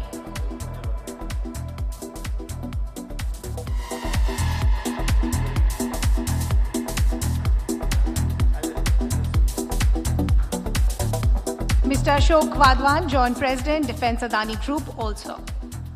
Could we have a huge round of applause, please?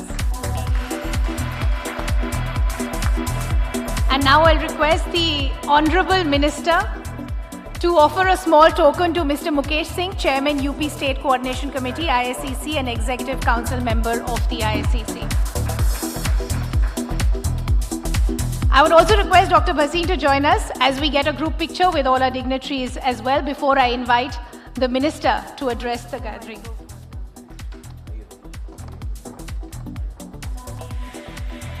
Ladies and gentlemen, this is also the time to offer, as we just get a group picture,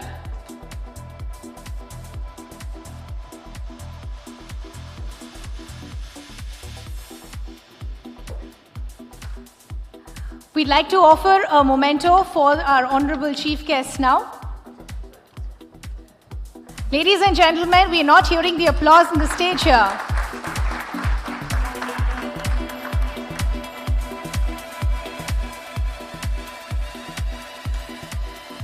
Ladies and gentlemen, it's now time for us to hear from the Honorable Minister.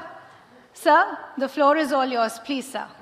And could we have a huge round of applause as we welcome our chief guest? Thank you. वो madam applause के लिए कह रही हैं, मगर मुझे मालूम है कि पूरे दिन यहाँ आप लोग बैठे होंगे और थक भी गए होंगे और सोच रहे होंगे जल्दी से ख़त्म हो मामला। But anyway, I'm very happy that I have got the opportunity to be here on this 21st Indo-US Economic Summit. And I am grateful to the organizers, especially Mr. Bhasin and your team, Mr. Mukesh Singh, who have been instrumental in inviting me here. I don't know whether in which capacity I have been invited, as a person from UP or as the Commerce and IT Minister of State. But anyway, I'm glad to be back with people who I've worked with for the past 2 years in UP. And I have this presence on the stage of Mr. Abhishek Prakash, who's heading the CEO Invest and Industrial Development, Mr. Raj Kamal Yadav, who's the UPSIC MSMEs Managing Director, and the dynamic Mr. Avnish Avasthi, who you have just heard in the morning also and in the evening also, that he has transformed, been a part of the transformation story of UP, and given by his thoughts and vision, I can give him an offer that he has a great future in politics also from now on. Then we have with us here as well Mr. Amit Mohan Prasad, who while I was in UP was handling the health department, which is so crucial and challenging, and he did a great job there, and I'm sure he will be contributing to the growth of the nation and the state with his vast experience. And we have Mr. Ajay Bhargav and Mr. Ashok Wadwan, and in front of me all the delegates, ladies and gentlemen, friends from the media. So first I will start with my capacity as IT Minister. क्यों मुकेश जी? कि UP वाला? हाँ, मैंने कहा पहले मैं वहाँ से शुरू करता हूँ कि the responsibility that has been given to me by the Prime Minister as the crucial portfolio of information technology, and the other is commerce, and both have a great role to play in the growth story of our country, and which is on its way to becoming the third largest economy very soon. But in that transformation that is happening, there are big challenges across the world. There is geodynamic turbulences, there are climate changes issues, there are other political compulsions. But in spite of all this, I can tell you the India growth story is resilient, is strong, it's fundamentally, the basics are very sound, and India is marching ahead towards its goal with great pace and with great dedication under the leadership of the Prime Minister. And in this growth and in this transformation, there is this crucial partnership, that is the Indo-US partnership, which is playing a key role in taking India forward. And in that partnership, amongst many sectors, the IT sector, the digital economy, that is playing a great role. The IT sector is one sector which we are seeing that the focus of our government, not only at the national level but also at the state level in Uttar Pradesh, under the leadership of the Chief Minister Shri Yogi Adityanath, that is double engine that we are seeing is progressing very well. In the IT story, India's role with regard to artificial intelligence, with the semiconductors, with taking technology to the last mile, and with the US partnership, we have technologies from quantum computing to 5G, which are not only to make money, but these are those technologies where both countries are partnering to solve real world programs and problems. This technology and this partnership of India and the United States is connecting to people on the last mile and taking them out of the poverty. It's taking them and getting back into the economic mainstream. The challenges before us are of creating jobs, healthcare, education, sustainable development, financial inclusion. All these sectors are being taken as the priority sectors. And वो कहते हैं कि priority क्या होगी in the technology world. ये semiconductor conference अभी हुई थी, प्रधानमंत्री जी ने उसका नेतृत्व किया था, नोएडा में मुख्यमंत्री जी थे, और उसमें जो फ्यूचर है टेक्नोलॉजी की वर्ल्ड का, डिजिटल वर्ल्ड का, वो सेमीकंडक्टर्स है। किसी भी क्षेत्र में आप ले लेंगे, एग्रीकल्चर हो, कृषि हो, स्वास्थ्य हो, शिक्षा हो, डिफेंस हो, स्पेस हो, उसमें यही टेक्नोलॉजी, कोरोना में थोड़ा इस टेक्नोलॉजी में ये सेमीकंडक्टर्स मैन्युफैक्चरिंग में थोड़ी रुकावट आ गई तो सब चीज थम गई थी, गाड़ियां बनना बंद हो गई थी। तब लोगों को पता लगा कि कितना महत्वपूर्ण है ये सेमीकंडक्टर्स, और उसमें इंडिया और यूएस का बहुत बड़ा रोल है, पार्टनरशिप है। अभी प्रधानमंत्री जी कल ही एक बड़ा MOU on semiconductor and chip manufacturing का अमेरिका के साथ किया है, और इसमें फोकस हमारा यही रहेगा। इसमें बहुत सी श्रेणियां हैं और सबको अब समझना होगा कि ये आने वाली टेक्नोलॉजी सबकी रोजमर्रा के लिए जीवन में ये दिखाई देंगी, तो जितनी जल्दी हम लोग उसके बारे में समझने लगे, क्योंकि प्रधानमंत्री जी ने तो ये प्रायोरिटी सेक्टर पे रखा है कि सेमीकंडक्टर्स जो एक बहुत महत्वपूर्ण कड़ी होगी डिजिटल ट्रांसफॉर्मेशन की, मगर ये सिर्फ ऊपर ऊपर कुछ लोगों के लिए नहीं है। प्रधानमंत्री जी का स्पष्ट मानना है कि डेमोक्रेसी प्लस टेक्नोलॉजी, मतलब जन जन तक अगर टेक्नोलॉजी का लाभ नहीं पहुंचा तो वो व्यर्थ है। भारत के जो सामाजिक आखिरी पंक्ति का व्यक्ति है, गांव में जो वास करता है, उसके लिए अगर उसकी लाइफ हम ट्रांसफॉर्म कर सकें, उसके लिए हम कुछ कर सकें, तो हम मानेंगे कि हम सफल हैं। और ये सेमीकंडक्टर्स ये ऐसी टेक्नोलॉजी है जो सिर्फ एक देश की बस की नहीं है। इसमें टेक्नोलॉजी की भी जरूरत है और धन की भी जरूरत है, और तमाम ऐसी चीजें हैं जो सिर्फ एक देश के पास नहीं है, चाहे वो कितना भी शक्तिशाली हो। तो इसमें कन्वर्जेंस की जरूरत है, पार्टनरशिप्स की जरूरत है, और आज भारत और अमेरिका ने जो पार्टनरशिप की है वो बहुत दूरगामी परिणाम दिखाएगी। इसमें सेमीकंडक्टर्स में कोई मैन्युफैक्चरिंग करेगा, कोई उसकी पैकेजिंग करेगा, कोई डिजाइन बनाएगा, कोई मार्केटिंग करेगा। ये सब चीजें अलग अलग उसमें कॉम्प्लेक्सिटीज हैं जो किसी एक देश के पास नहीं है।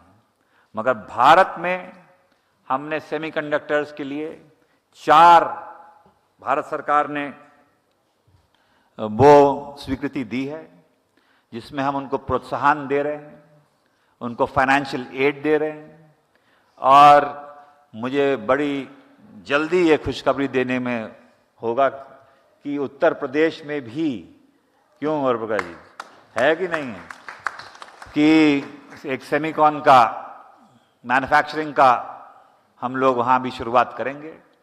मगर जितना मैंने आसानी से कह दिया, इतना आसानी से नहीं होता है, इसमें बहुत सी बाधाएं हैं। मगर मुझे पूर्ण विश्वास है कि जो टीम यहाँ बैठी है वो सभी बाधाओं को दूर करते हुए उत्तर प्रदेश, हमारे प्रदेश का नाम भी उन श्रेणी में शामिल हो जाएगा जहाँ सेमीकंडक्टर टेक्नोलॉजी और प्रोडक्शन का, धरती का वहाँ का इस्तेमाल हो रहा है और वहाँ का प्रयोग हो रहा है। और जोरदार ताली बजाइए उत्तर प्रदेश के लिए। मुझे मालूम है काफ़ी विलम्ब हो गया है। नाश्ता पानी करवाया है ना? नाश्ता पानी करवाया है ना? तालियां ही नहीं बज रही हैं, आप बता रहे हैं। This is going to be groundbreaking. It will transform everybody's lives, and it's a very big thing for our state. तो apart from semiconductors, AI, ये पार्टनरशिप होगी इंडिया और अमेरिका की, ये इनोवेशन नए नए प्रयोगों की होगी, इसमें पार्टनरशिप होगी। पार्टनरशिप होगी कैपेसिटी बिल्डिंग की, जो हमारे स्किल्ड फोर्स है अमेरिका के यूनिवर्सिटीज के जाके पढ़ सकते हैं और अमेरिकन यहाँ आके सीख सकते हैं।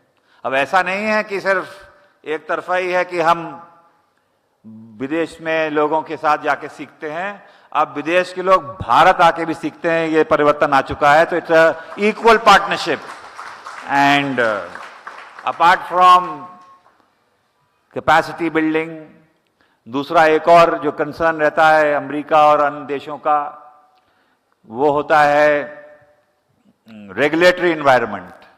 क्यों आजकल ये डेटा जो है इसमें हमें सिर्फ भारत तक सीमित नहीं रखना है, इसका क्रॉस बॉर्डर फ्लो होना चाहिए कि भारत में क्या अच्छा हो रहा है वो अमेरिका को जानना चाहिए, अमेरिका में क्या अच्छा हो रहा है वो भारत को पता होना चाहिए। तो डेटा फ्लो होना चाहिए। और साइबर सिक्योरिटी, साइबर थ्रेट्स, ये बहुत बड़ी चुनौती है। हमारे देश में ही करीब 80 करोड़ मोबाइल यूजर्स होंगे या इंटरनेट यूजर्स होंगे। अब उनको उन साइबर थ्रेट से बचाने की बहुत बड़ी चुनौती है। जितना बड़ा भारत है उतनी बड़ी चुनौतियां हैं, क्योंकि ये साइबर थ्रेट जो है ये कोई बाउंड्री के अंदर नहीं है, देश की सीमाओं के अंदर नहीं है, इनकी कोई बाउंड्री नहीं होती है, कौन कहां के बैठ के क्या कर सकता है। और भारत बहुत इसमें, मैं आपको आश्वस्त करना चाहता हूं कि मोदी सरकार पूरी तरीके से भारत की साइबर स्पेस को सिक्योर करने के लिए प्रतिबद्ध है। पूरे कदम सही समय पे उठाए जा रहे हैं, मगर इसमें चुनौती ये है कि ये सेक्टर्स बड़े इवॉल्विंग हैं, ये बदलते रहते हैं। जैसे ही आप किसी की एक चीज की रोकने की व्यवस्था करते हैं वो कोई दूसरा आ जाता है। मगर हम लोग पूरा ध्यान रखें कि हमारे सिटीजन्स, देशवासी साइबर थ्रेट से सिक्योर रहें।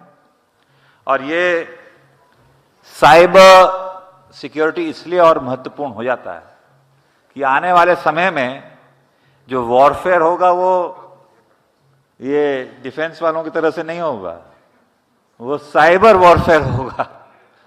वो बड़ी चुनौती होगी कि हम अपनी साइबर स्पेस को कैसे सिक्योर रखें और उसमें ध्यान दें कि हमारे critical installations, banking, airlines, telecom सभी सिक्योर रहें और लोगों को कोई व्यवधान ना हो।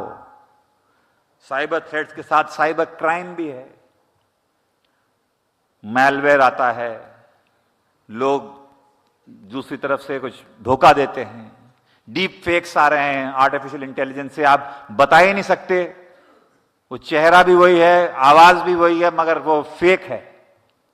तो हमें अपने देश के लोगों को जागरूक बनाना है, डिजिटली लिटरेट बनाना है, डिजिटल हाइजीन्स फॉलो करनी है। डिजिटल हाइजीन्स ये है कि कोई ईमेल आई है आपके पास जो आप नहीं जानते, उसे क्लिक नहीं करना है।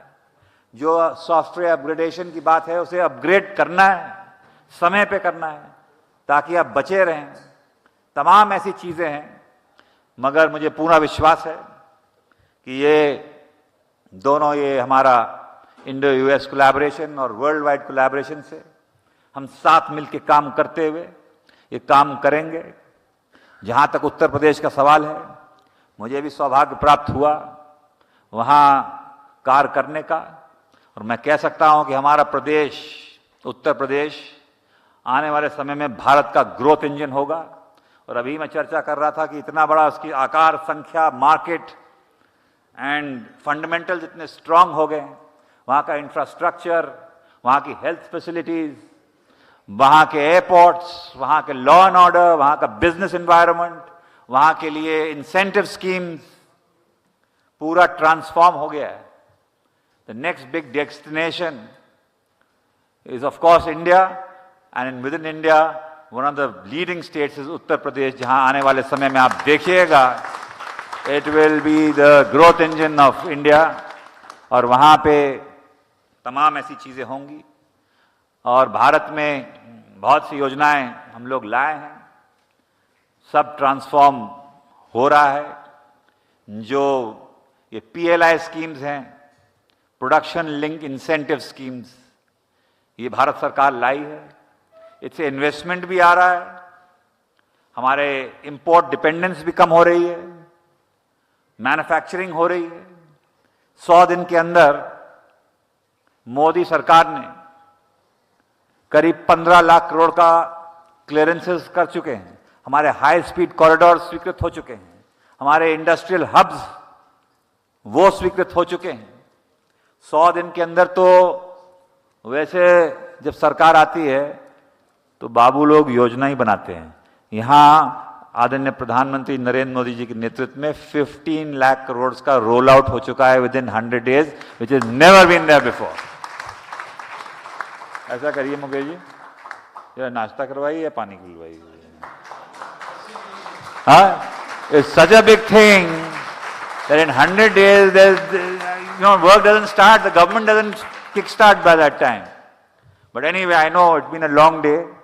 And after Awasthi-ji's 25-minute speech in the morning, you must have seen and got a preview of everything from India to UP. So I don't think so I'm going to carry on too much. But मुझे बड़ा अच्छा लगा कि मुझे यहाँ आने का अवसर प्राप्त हुआ है। हमारे उत्तर प्रदेश की पूरी टीम यहाँ है और उनके साथ काफ़ी दिनों बाद चर्चा का भी समय मिला और मैं ये विश्वास दिलाता हूँ कि हम सब लोग एक ही दिशा में काम कर रहे हैं और वो दिशा है अपने देश की जनता के लिए जो ट्रांसफॉर्मेटिव पॉलिसीज़ लाके, काम करके, उनके जीवन में परिवर्तन लाके, सुधार लाके, और यही लक्ष्य सभी देशों का होगा। और इंडो-US इकोनॉमिक समिट में मैं पूर्ण विश्वास के साथ कह सकता हूँ कि दोनों सरकारें और दोनों देश एक ही लक्ष्य से काम करेंगे, which is for the benefit of our people and our citizens. Thank you. Sir, मैं माननीय मंत्री जी आपका मैं हृदय से पूरे इंडो अमेरिकन चैम्बर की तरफ से आभार व्यक्त करता हूं। मुझे पता है बहुत व्यस्त शेड्यूल में आए, हरियाणा इलेक्शन एकदम सर पर है, आपकी बड़ी जिम्मेदारी है वहां पर। और आप कह रहे थे कि आपको किस कैपेसिटी में हम लोगों ने बुलाया चैम्बर ने। ये यूपी का सेशन था और आप उत्तर प्रदेश के गौरव हैं। आप न केवल पॉलिटिकली बल्कि सोशली भी आप उत्तर प्रदेश में आपने एज ए मिनिस्टर सर्व किया है, गवर्नमेंट ऑफ इंडिया में आप मिनिस्टर हैं, तो हमने आपको दोनों ही वजह से बुलाया। उत्तर प्रदेश का सेशन था, आप उत्तर प्रदेश से हैं और उत्तर प्रदेश को गौरवान्वित कर रहे हैं। तो मैं पूरे इंडो अमेरिकन चैम्बर की तरफ से आपके प्रति आभार व्यक्त करता हूं। अभी हमारे 4 इंपॉर्टेंट स्पीकर हैं, उनको सुनना है, तो सेशन को हम बिल्कुल भी डिस्टर्ब नहीं करेंगे। मैं डॉक्टर भसीन से रिक्वेस्ट करूंगा कि मंत्री जी को आदर के साथ अनुमति दें और उन्हें सी ऑफ कर दें। कशिश जी आपसे भी, और संदीप जी, संदीप मारवा जी, माननीय मंत्री जी को आप सी ऑफ कर दें। Thank you sir. आप लोग अपनी जगह ले लें, डिस्टर्ब नहीं करें। मैं बहुत आदर के साथ अमित मोहन प्रसाद सर को बुलाना चाहता हूं। अमित मोहन प्रसाद सर जो है वो अभी अवनीश जी ने बताया था कि पैंडेमिक में किस तरह से वो हेल्थ सेक्रेटरी थे, उन्होंने पूरे स्टेट को संभाला था। पर यहाँ मैं उनसे ये अनुरोध करना चाहता हूँ कि वो अपने इनपुट MSME सेक्टर को उन्होंने देखा है बहुत ध्यान से, बहुत नज़दीक से काम किया है। MSME सेक्टर को कैसे स्ट्रेंथन करें, कैसे यूपी को एक्सपोर्ट को हम लोग बढ़ाएं, किस तरीके से उनको स्ट्रेंथन करें। Over to you Amit Mohan Prasad sir. और चूंकि इसके बाद एक कल्चरल इवनिंग है, हमें समय की बाध्यता है, इसके बाद प्रवीर कुमार सर और अशोक वधावन जी और अजय भार्गव जी को सुनना है, तो हम लोग इसको समय की उसमें रखेंगे।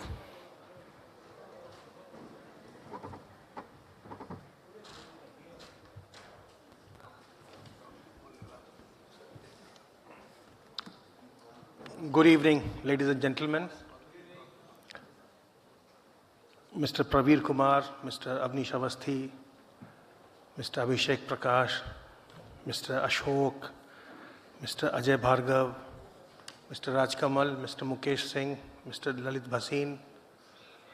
At the outset, I am extremely thankful to Indo-American Chamber of Commerce for having invited me here.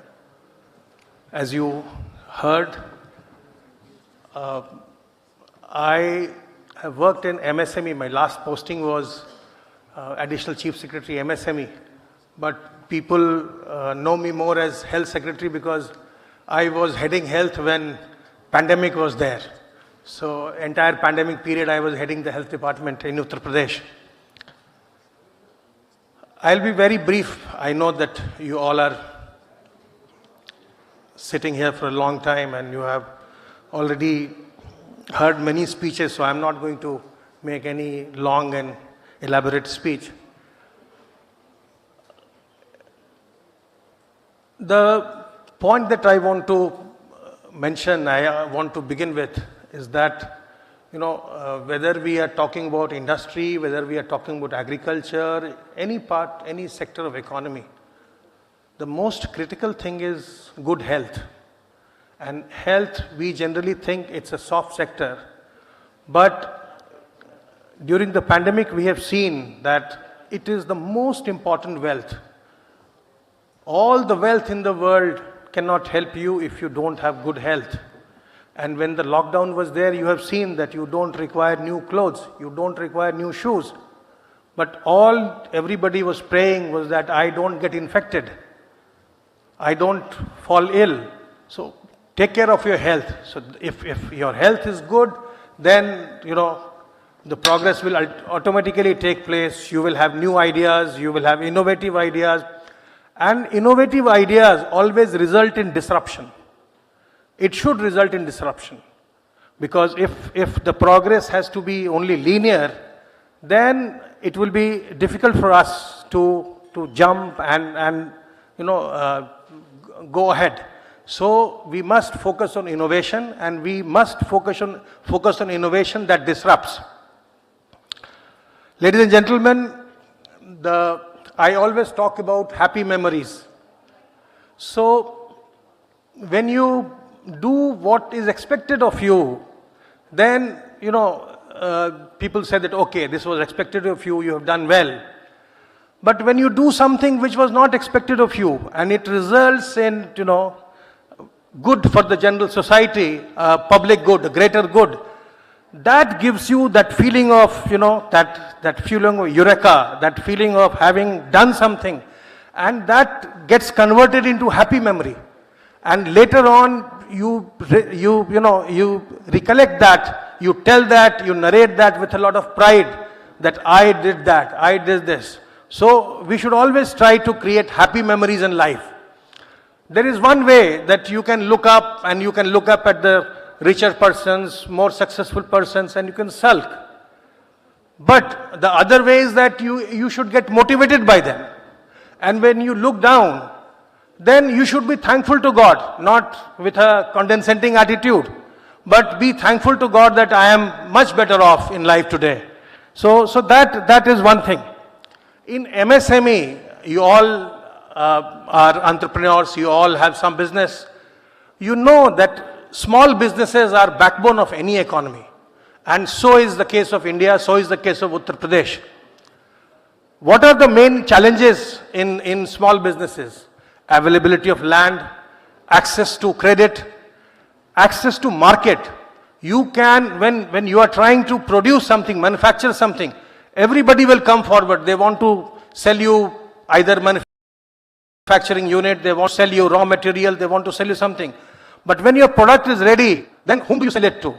The market barriers are very high. So therefore, it is up to the governments to facilitate these things. Access to credit, access to markets, access to technology, so that the product, that the produce that we manufacture is of good quality. It can compete with any sector, either a large sector company or a medium sector company.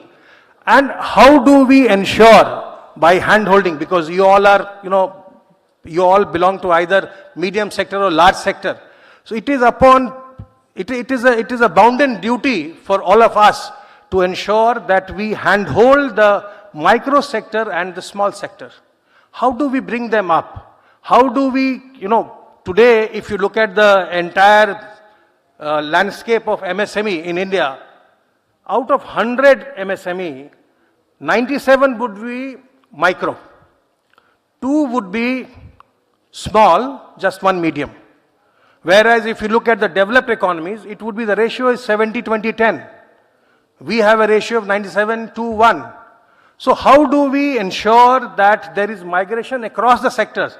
How do the micro enterprises become small? How do the small enterprises become medium?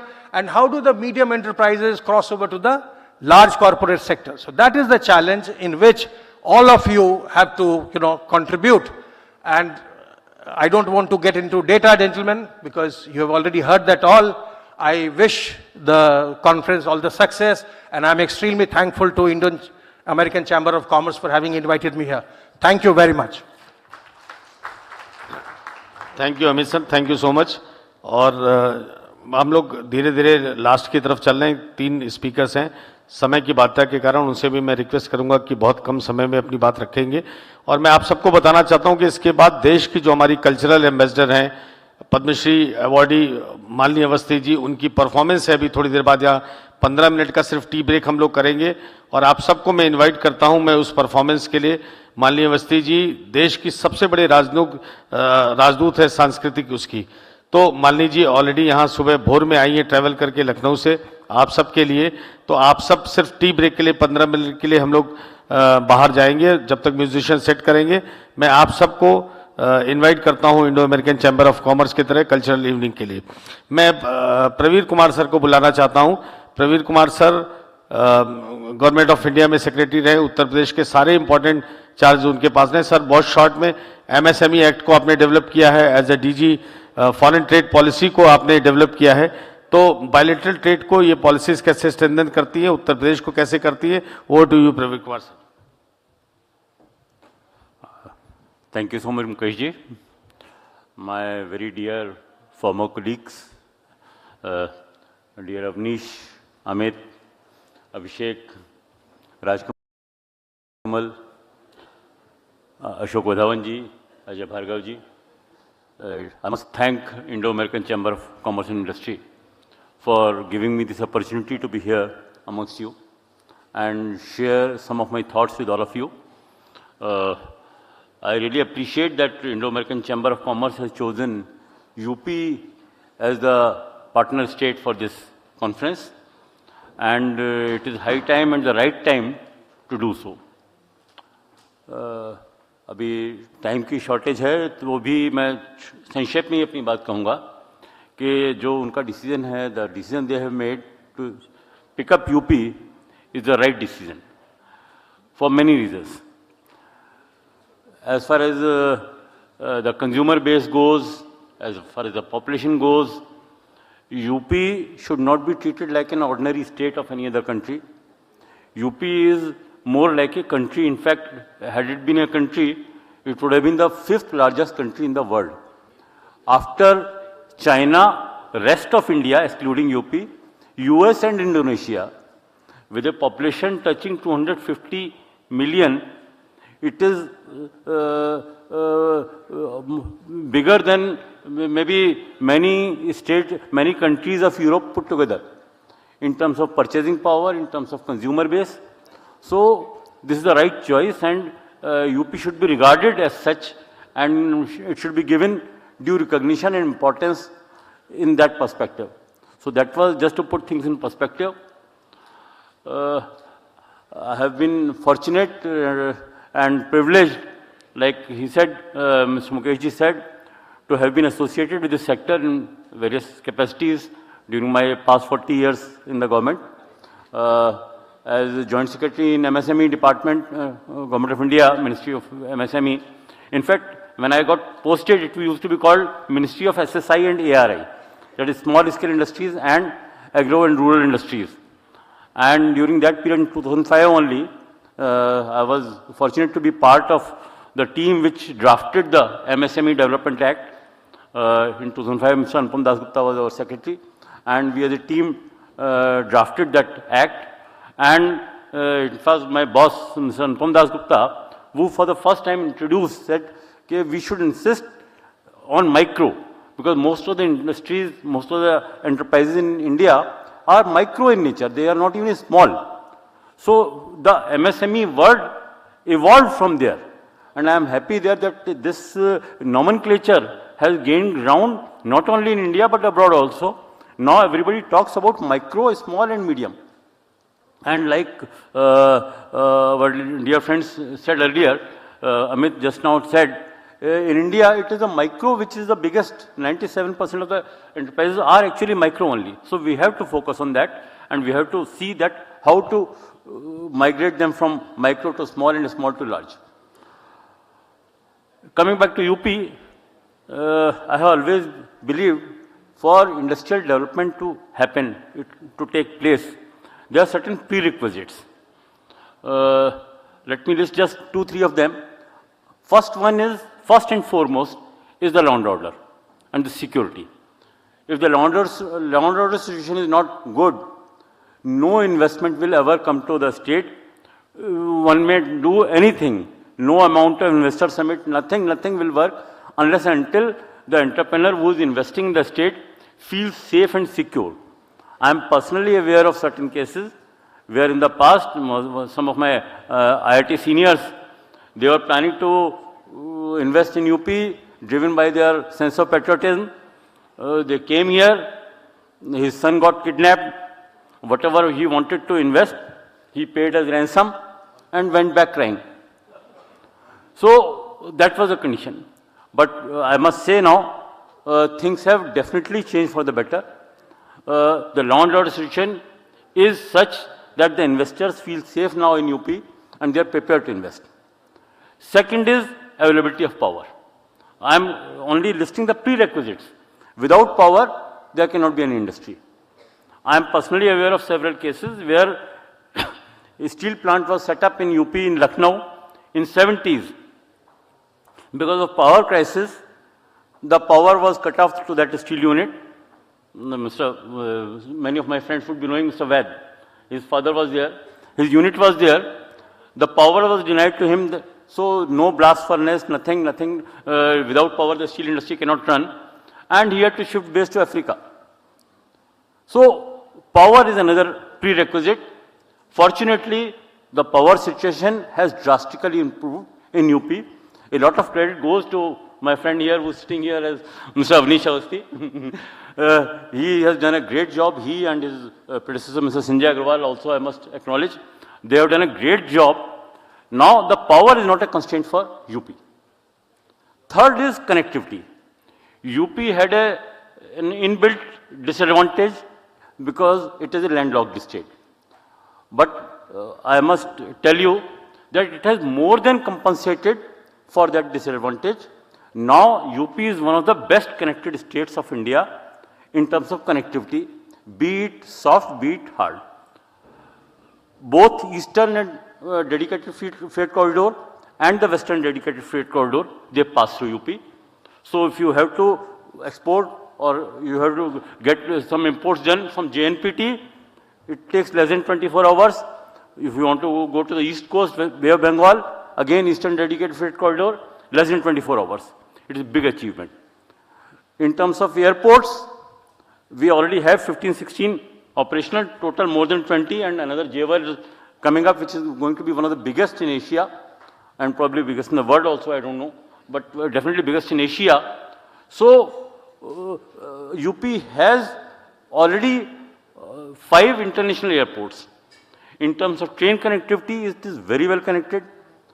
In terms of road network, again Avnish has headed that organization, Expressways, Industrial Development Authorities, and UP is one of the best connected states in terms of roads also.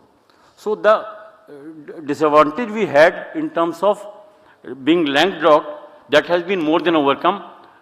Containers can move very, very fast. The import and export can happen at real fast pace. And most importantly now, it is the political will and supportive government ecosystem. The policies that have been put place by the government under the leadership of our Honorable CM, they are truly path-breaking. Abhishek was just now telling that 27 sectoral policies are already in place and more are in the pipeline. So the policy framework and the mechanism in terms of Nivesh Sarthi and Nivesh Mitra, that mechanism has been put so that the investor doesn't have, the entrepreneur doesn't have to run from pillar to post, from department to department, single point, single window clearance, and from UP Invest, he himself is monitoring wherever things are getting stuck. Another thing I must tell you, before this conference also we are discussing, one of the biggest impediment has been the availability of land.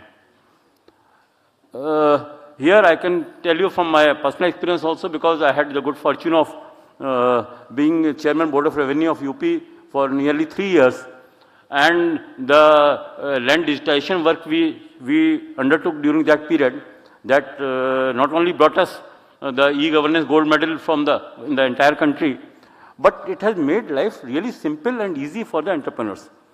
Now, on one click of mouse, any entrepreneur who is looking for land, he can find out whether this land is mortgaged or not, whether this land is under litigation or not, which are the previous transactions. It has been linked to the registration office also.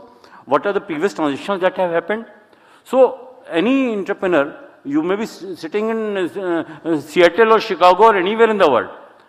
By just one click of mouse, just 2-3 clicks of mouse, you can find out whether there is a land available in Siddharthnagar or Gorakhpur or Maharajganj, and what is the location, how far it is from the road, and what are the encumbrances on it. So all those details are readily available.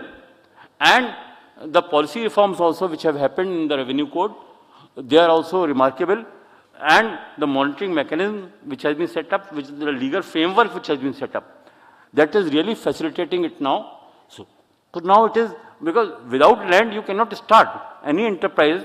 It has to start on the land. So unless you get the land in the in the first place, the enterprise won't take off at all. So UP has taken care of all these impediments. One more thing, which when we used to talk of ease of doing business, India's lowest rank was in the settlement of disputes. India ranked lowest on that criteria only. Here also UP has taken a lead, and I am happy to share that UP is promoting and encouraging institutional arbitration and mediation, because in any enterprise, any business, there are bound to be some dispute at some time, some differences at some time, and unless you have a dedicated mechanism to settle those disputes in a time-bound manner, the business won't be able to survive. So there has to be a mechanism for that, and I am happy to say that our Honorable Deputy CM, Vijay Pathak ji, he inaugurated one such center in Lucknow some time back, and we have the facility for quick and prompt institutional arbitration mediation facility for disposal of grievances. So all those impediments which were limiting the growth of industry and enterprise in UP and in India, they have been taken care of, they have been handled so well. So now UP is a natural preferred destination for any entrepreneur. So I am very happy that Indo-American Chamber of Commerce has chosen UP as a partner state, and I am sure in times to come our business, our exports, our imports, they will all go up. One thing, one small suggestion for our Mukesh ji here, with my previous experience as DGFT, while drafting FTP also, and later also I realized UP's strength is its agro products and horticulture and agro products. But when they go for exports, they face a lot of not only tariff barriers, the non-tariff barriers also. The phytosanitary norms and standards which are there, most of our farmers are not even aware about that. So, and those non-tariff barriers, they are a big detriment. They just won't let our products go into the European or US markets unless they follow the phytosanitary measures. So, the Indo-American Chamber of Commerce should undertake this training activity of farmers also to educate them about the phytosanitary norms and standards which are required for export, so that the exports from UP can really take off. This is my small humble suggestion to IACC. I am really thankful for getting an opportunity to address you all. Thank you very much. Thank you, Praveer sir. Factually, we are running short of time.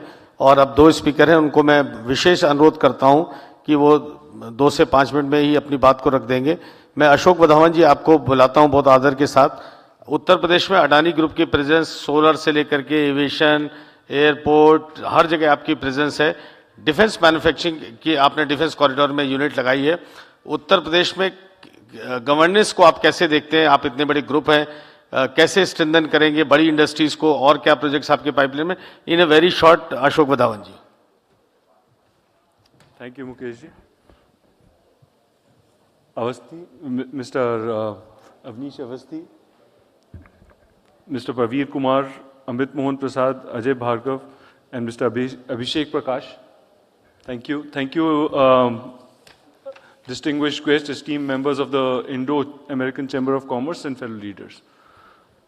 So I represent Defense and Aerospace of Adani Defense and Aerospace. And it's really an honor to speak in front of everyone. The reason is that Mr. Avnish Avasthi is here. I can tell you 2.5 years back, we were looking for setting up the largest ammunition park in the country.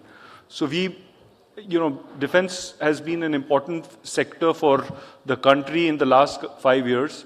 It was not so a couple of years back, and it's become even more important after looking at the geopolitical environment which we live in.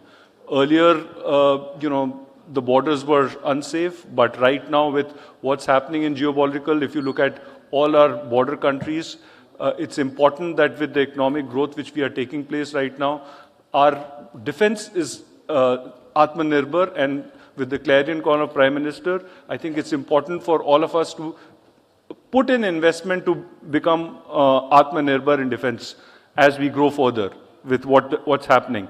We used to have 2 friends, one was Russia or one was Israel who was helping, and both of them are in war.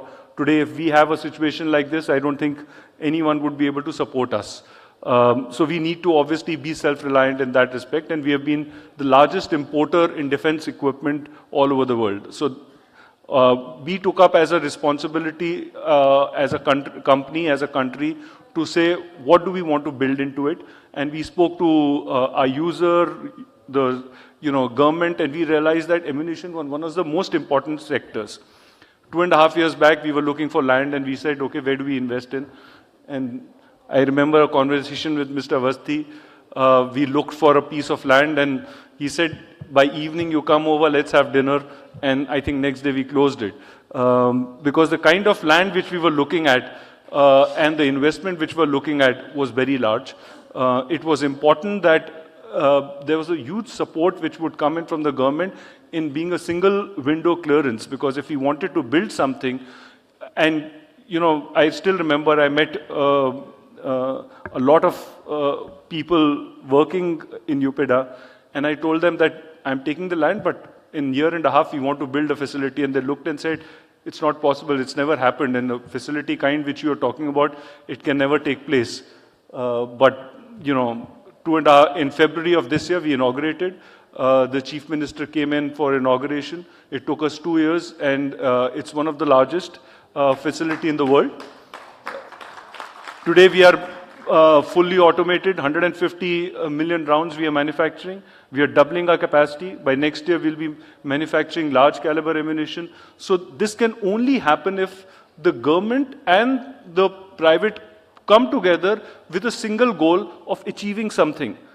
What building a capability, which could be any factory, does is it just does not give you the strength of building something in the country, but it also gives you economic strength.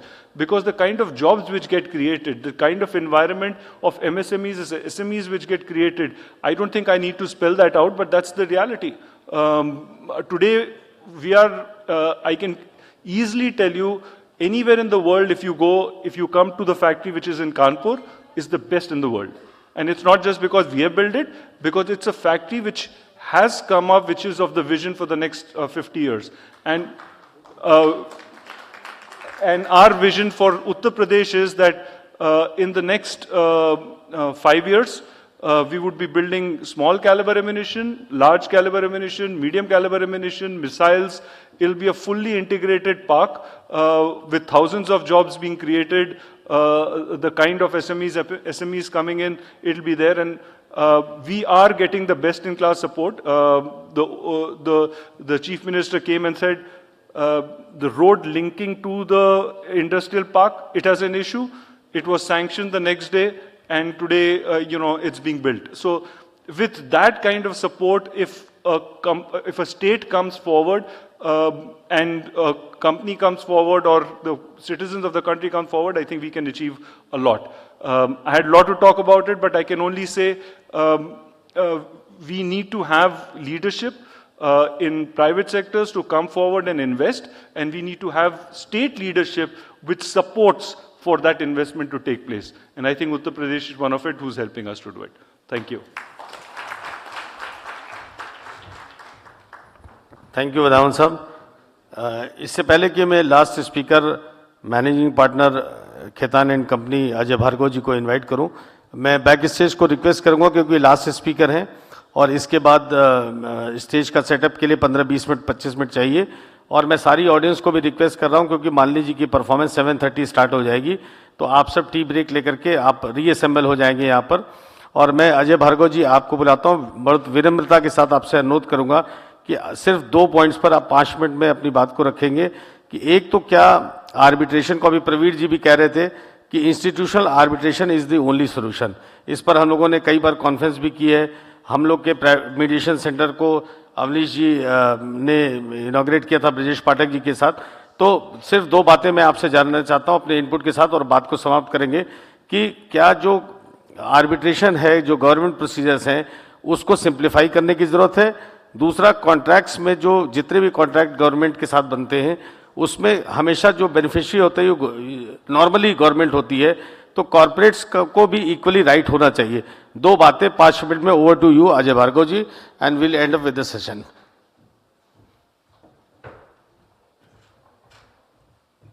It's so interesting to be the last speaker, and as a lawyer I am told to speak under 5 minutes, which even the courts can't tell us to do, but Mukesh ji is the boss. So on the first issue, I must say that, I felt that when I was invited here to be amidst an amazing team here, I thought what can be my role as a lawyer.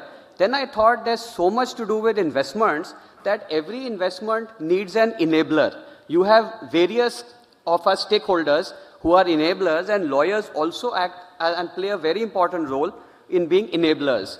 I would say on your issue number 1, yes, we must have a more efficient, robust arbitration scheme around us.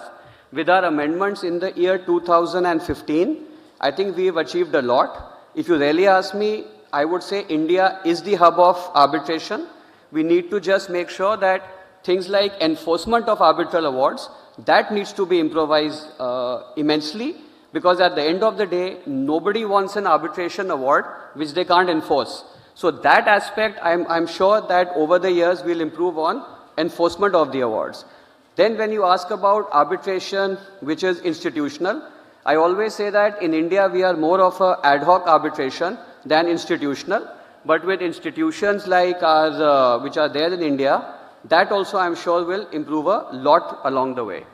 And then on your point about the contracts, I always say that when you have contracts vis-a-vis any government authority, is like a home loan agreement. You can't change much. But that I think has to improve also, because it has to be, as you indicated, an equal role to be played by the contracting entities. So it's a level playing field for all. So I think I have covered in less than 5 minutes. Yes. So thank you so much. Thank you for this opportunity, Indo-American Chamber. Over to Mukesh. Thank you Ajay ji, thank you so much. और मैं पूरे DISE का बहुत शुक्रिया अदा करता हूँ Indo American chamber of commerce की तरफ से और समिट से डॉक्टर बसीन की तरफ से. Please be seated just for one. Heart of UP is Lucknow. Everything emerges, all the decisions are taken, you see, from Lucknow. And we are privileged to have the chair of our Lucknow desk, Madam Reena Singh. Please come here. A big hand.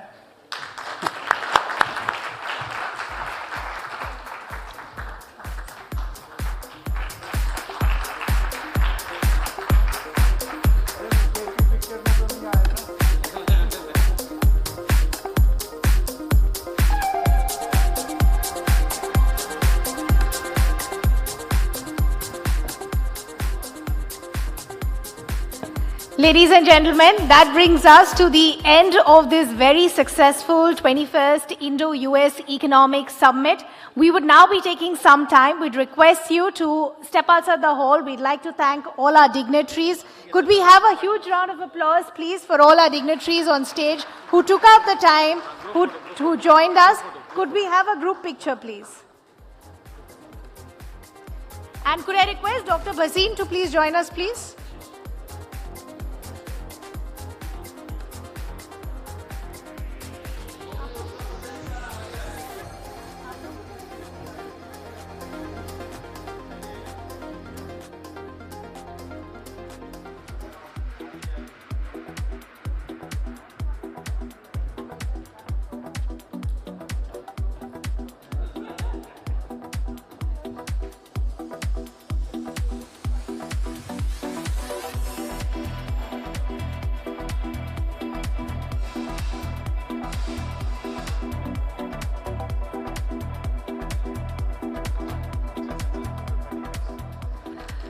Thank you so much, ladies and gentlemen.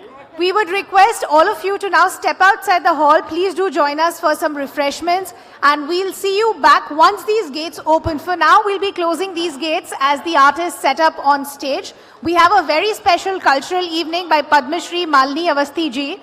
Once the gates reopen, after you've had your refreshments, do join us for that cultural evening. We hope you all had a great time with us for the summit. Thank you so much for taking up the time and joining us.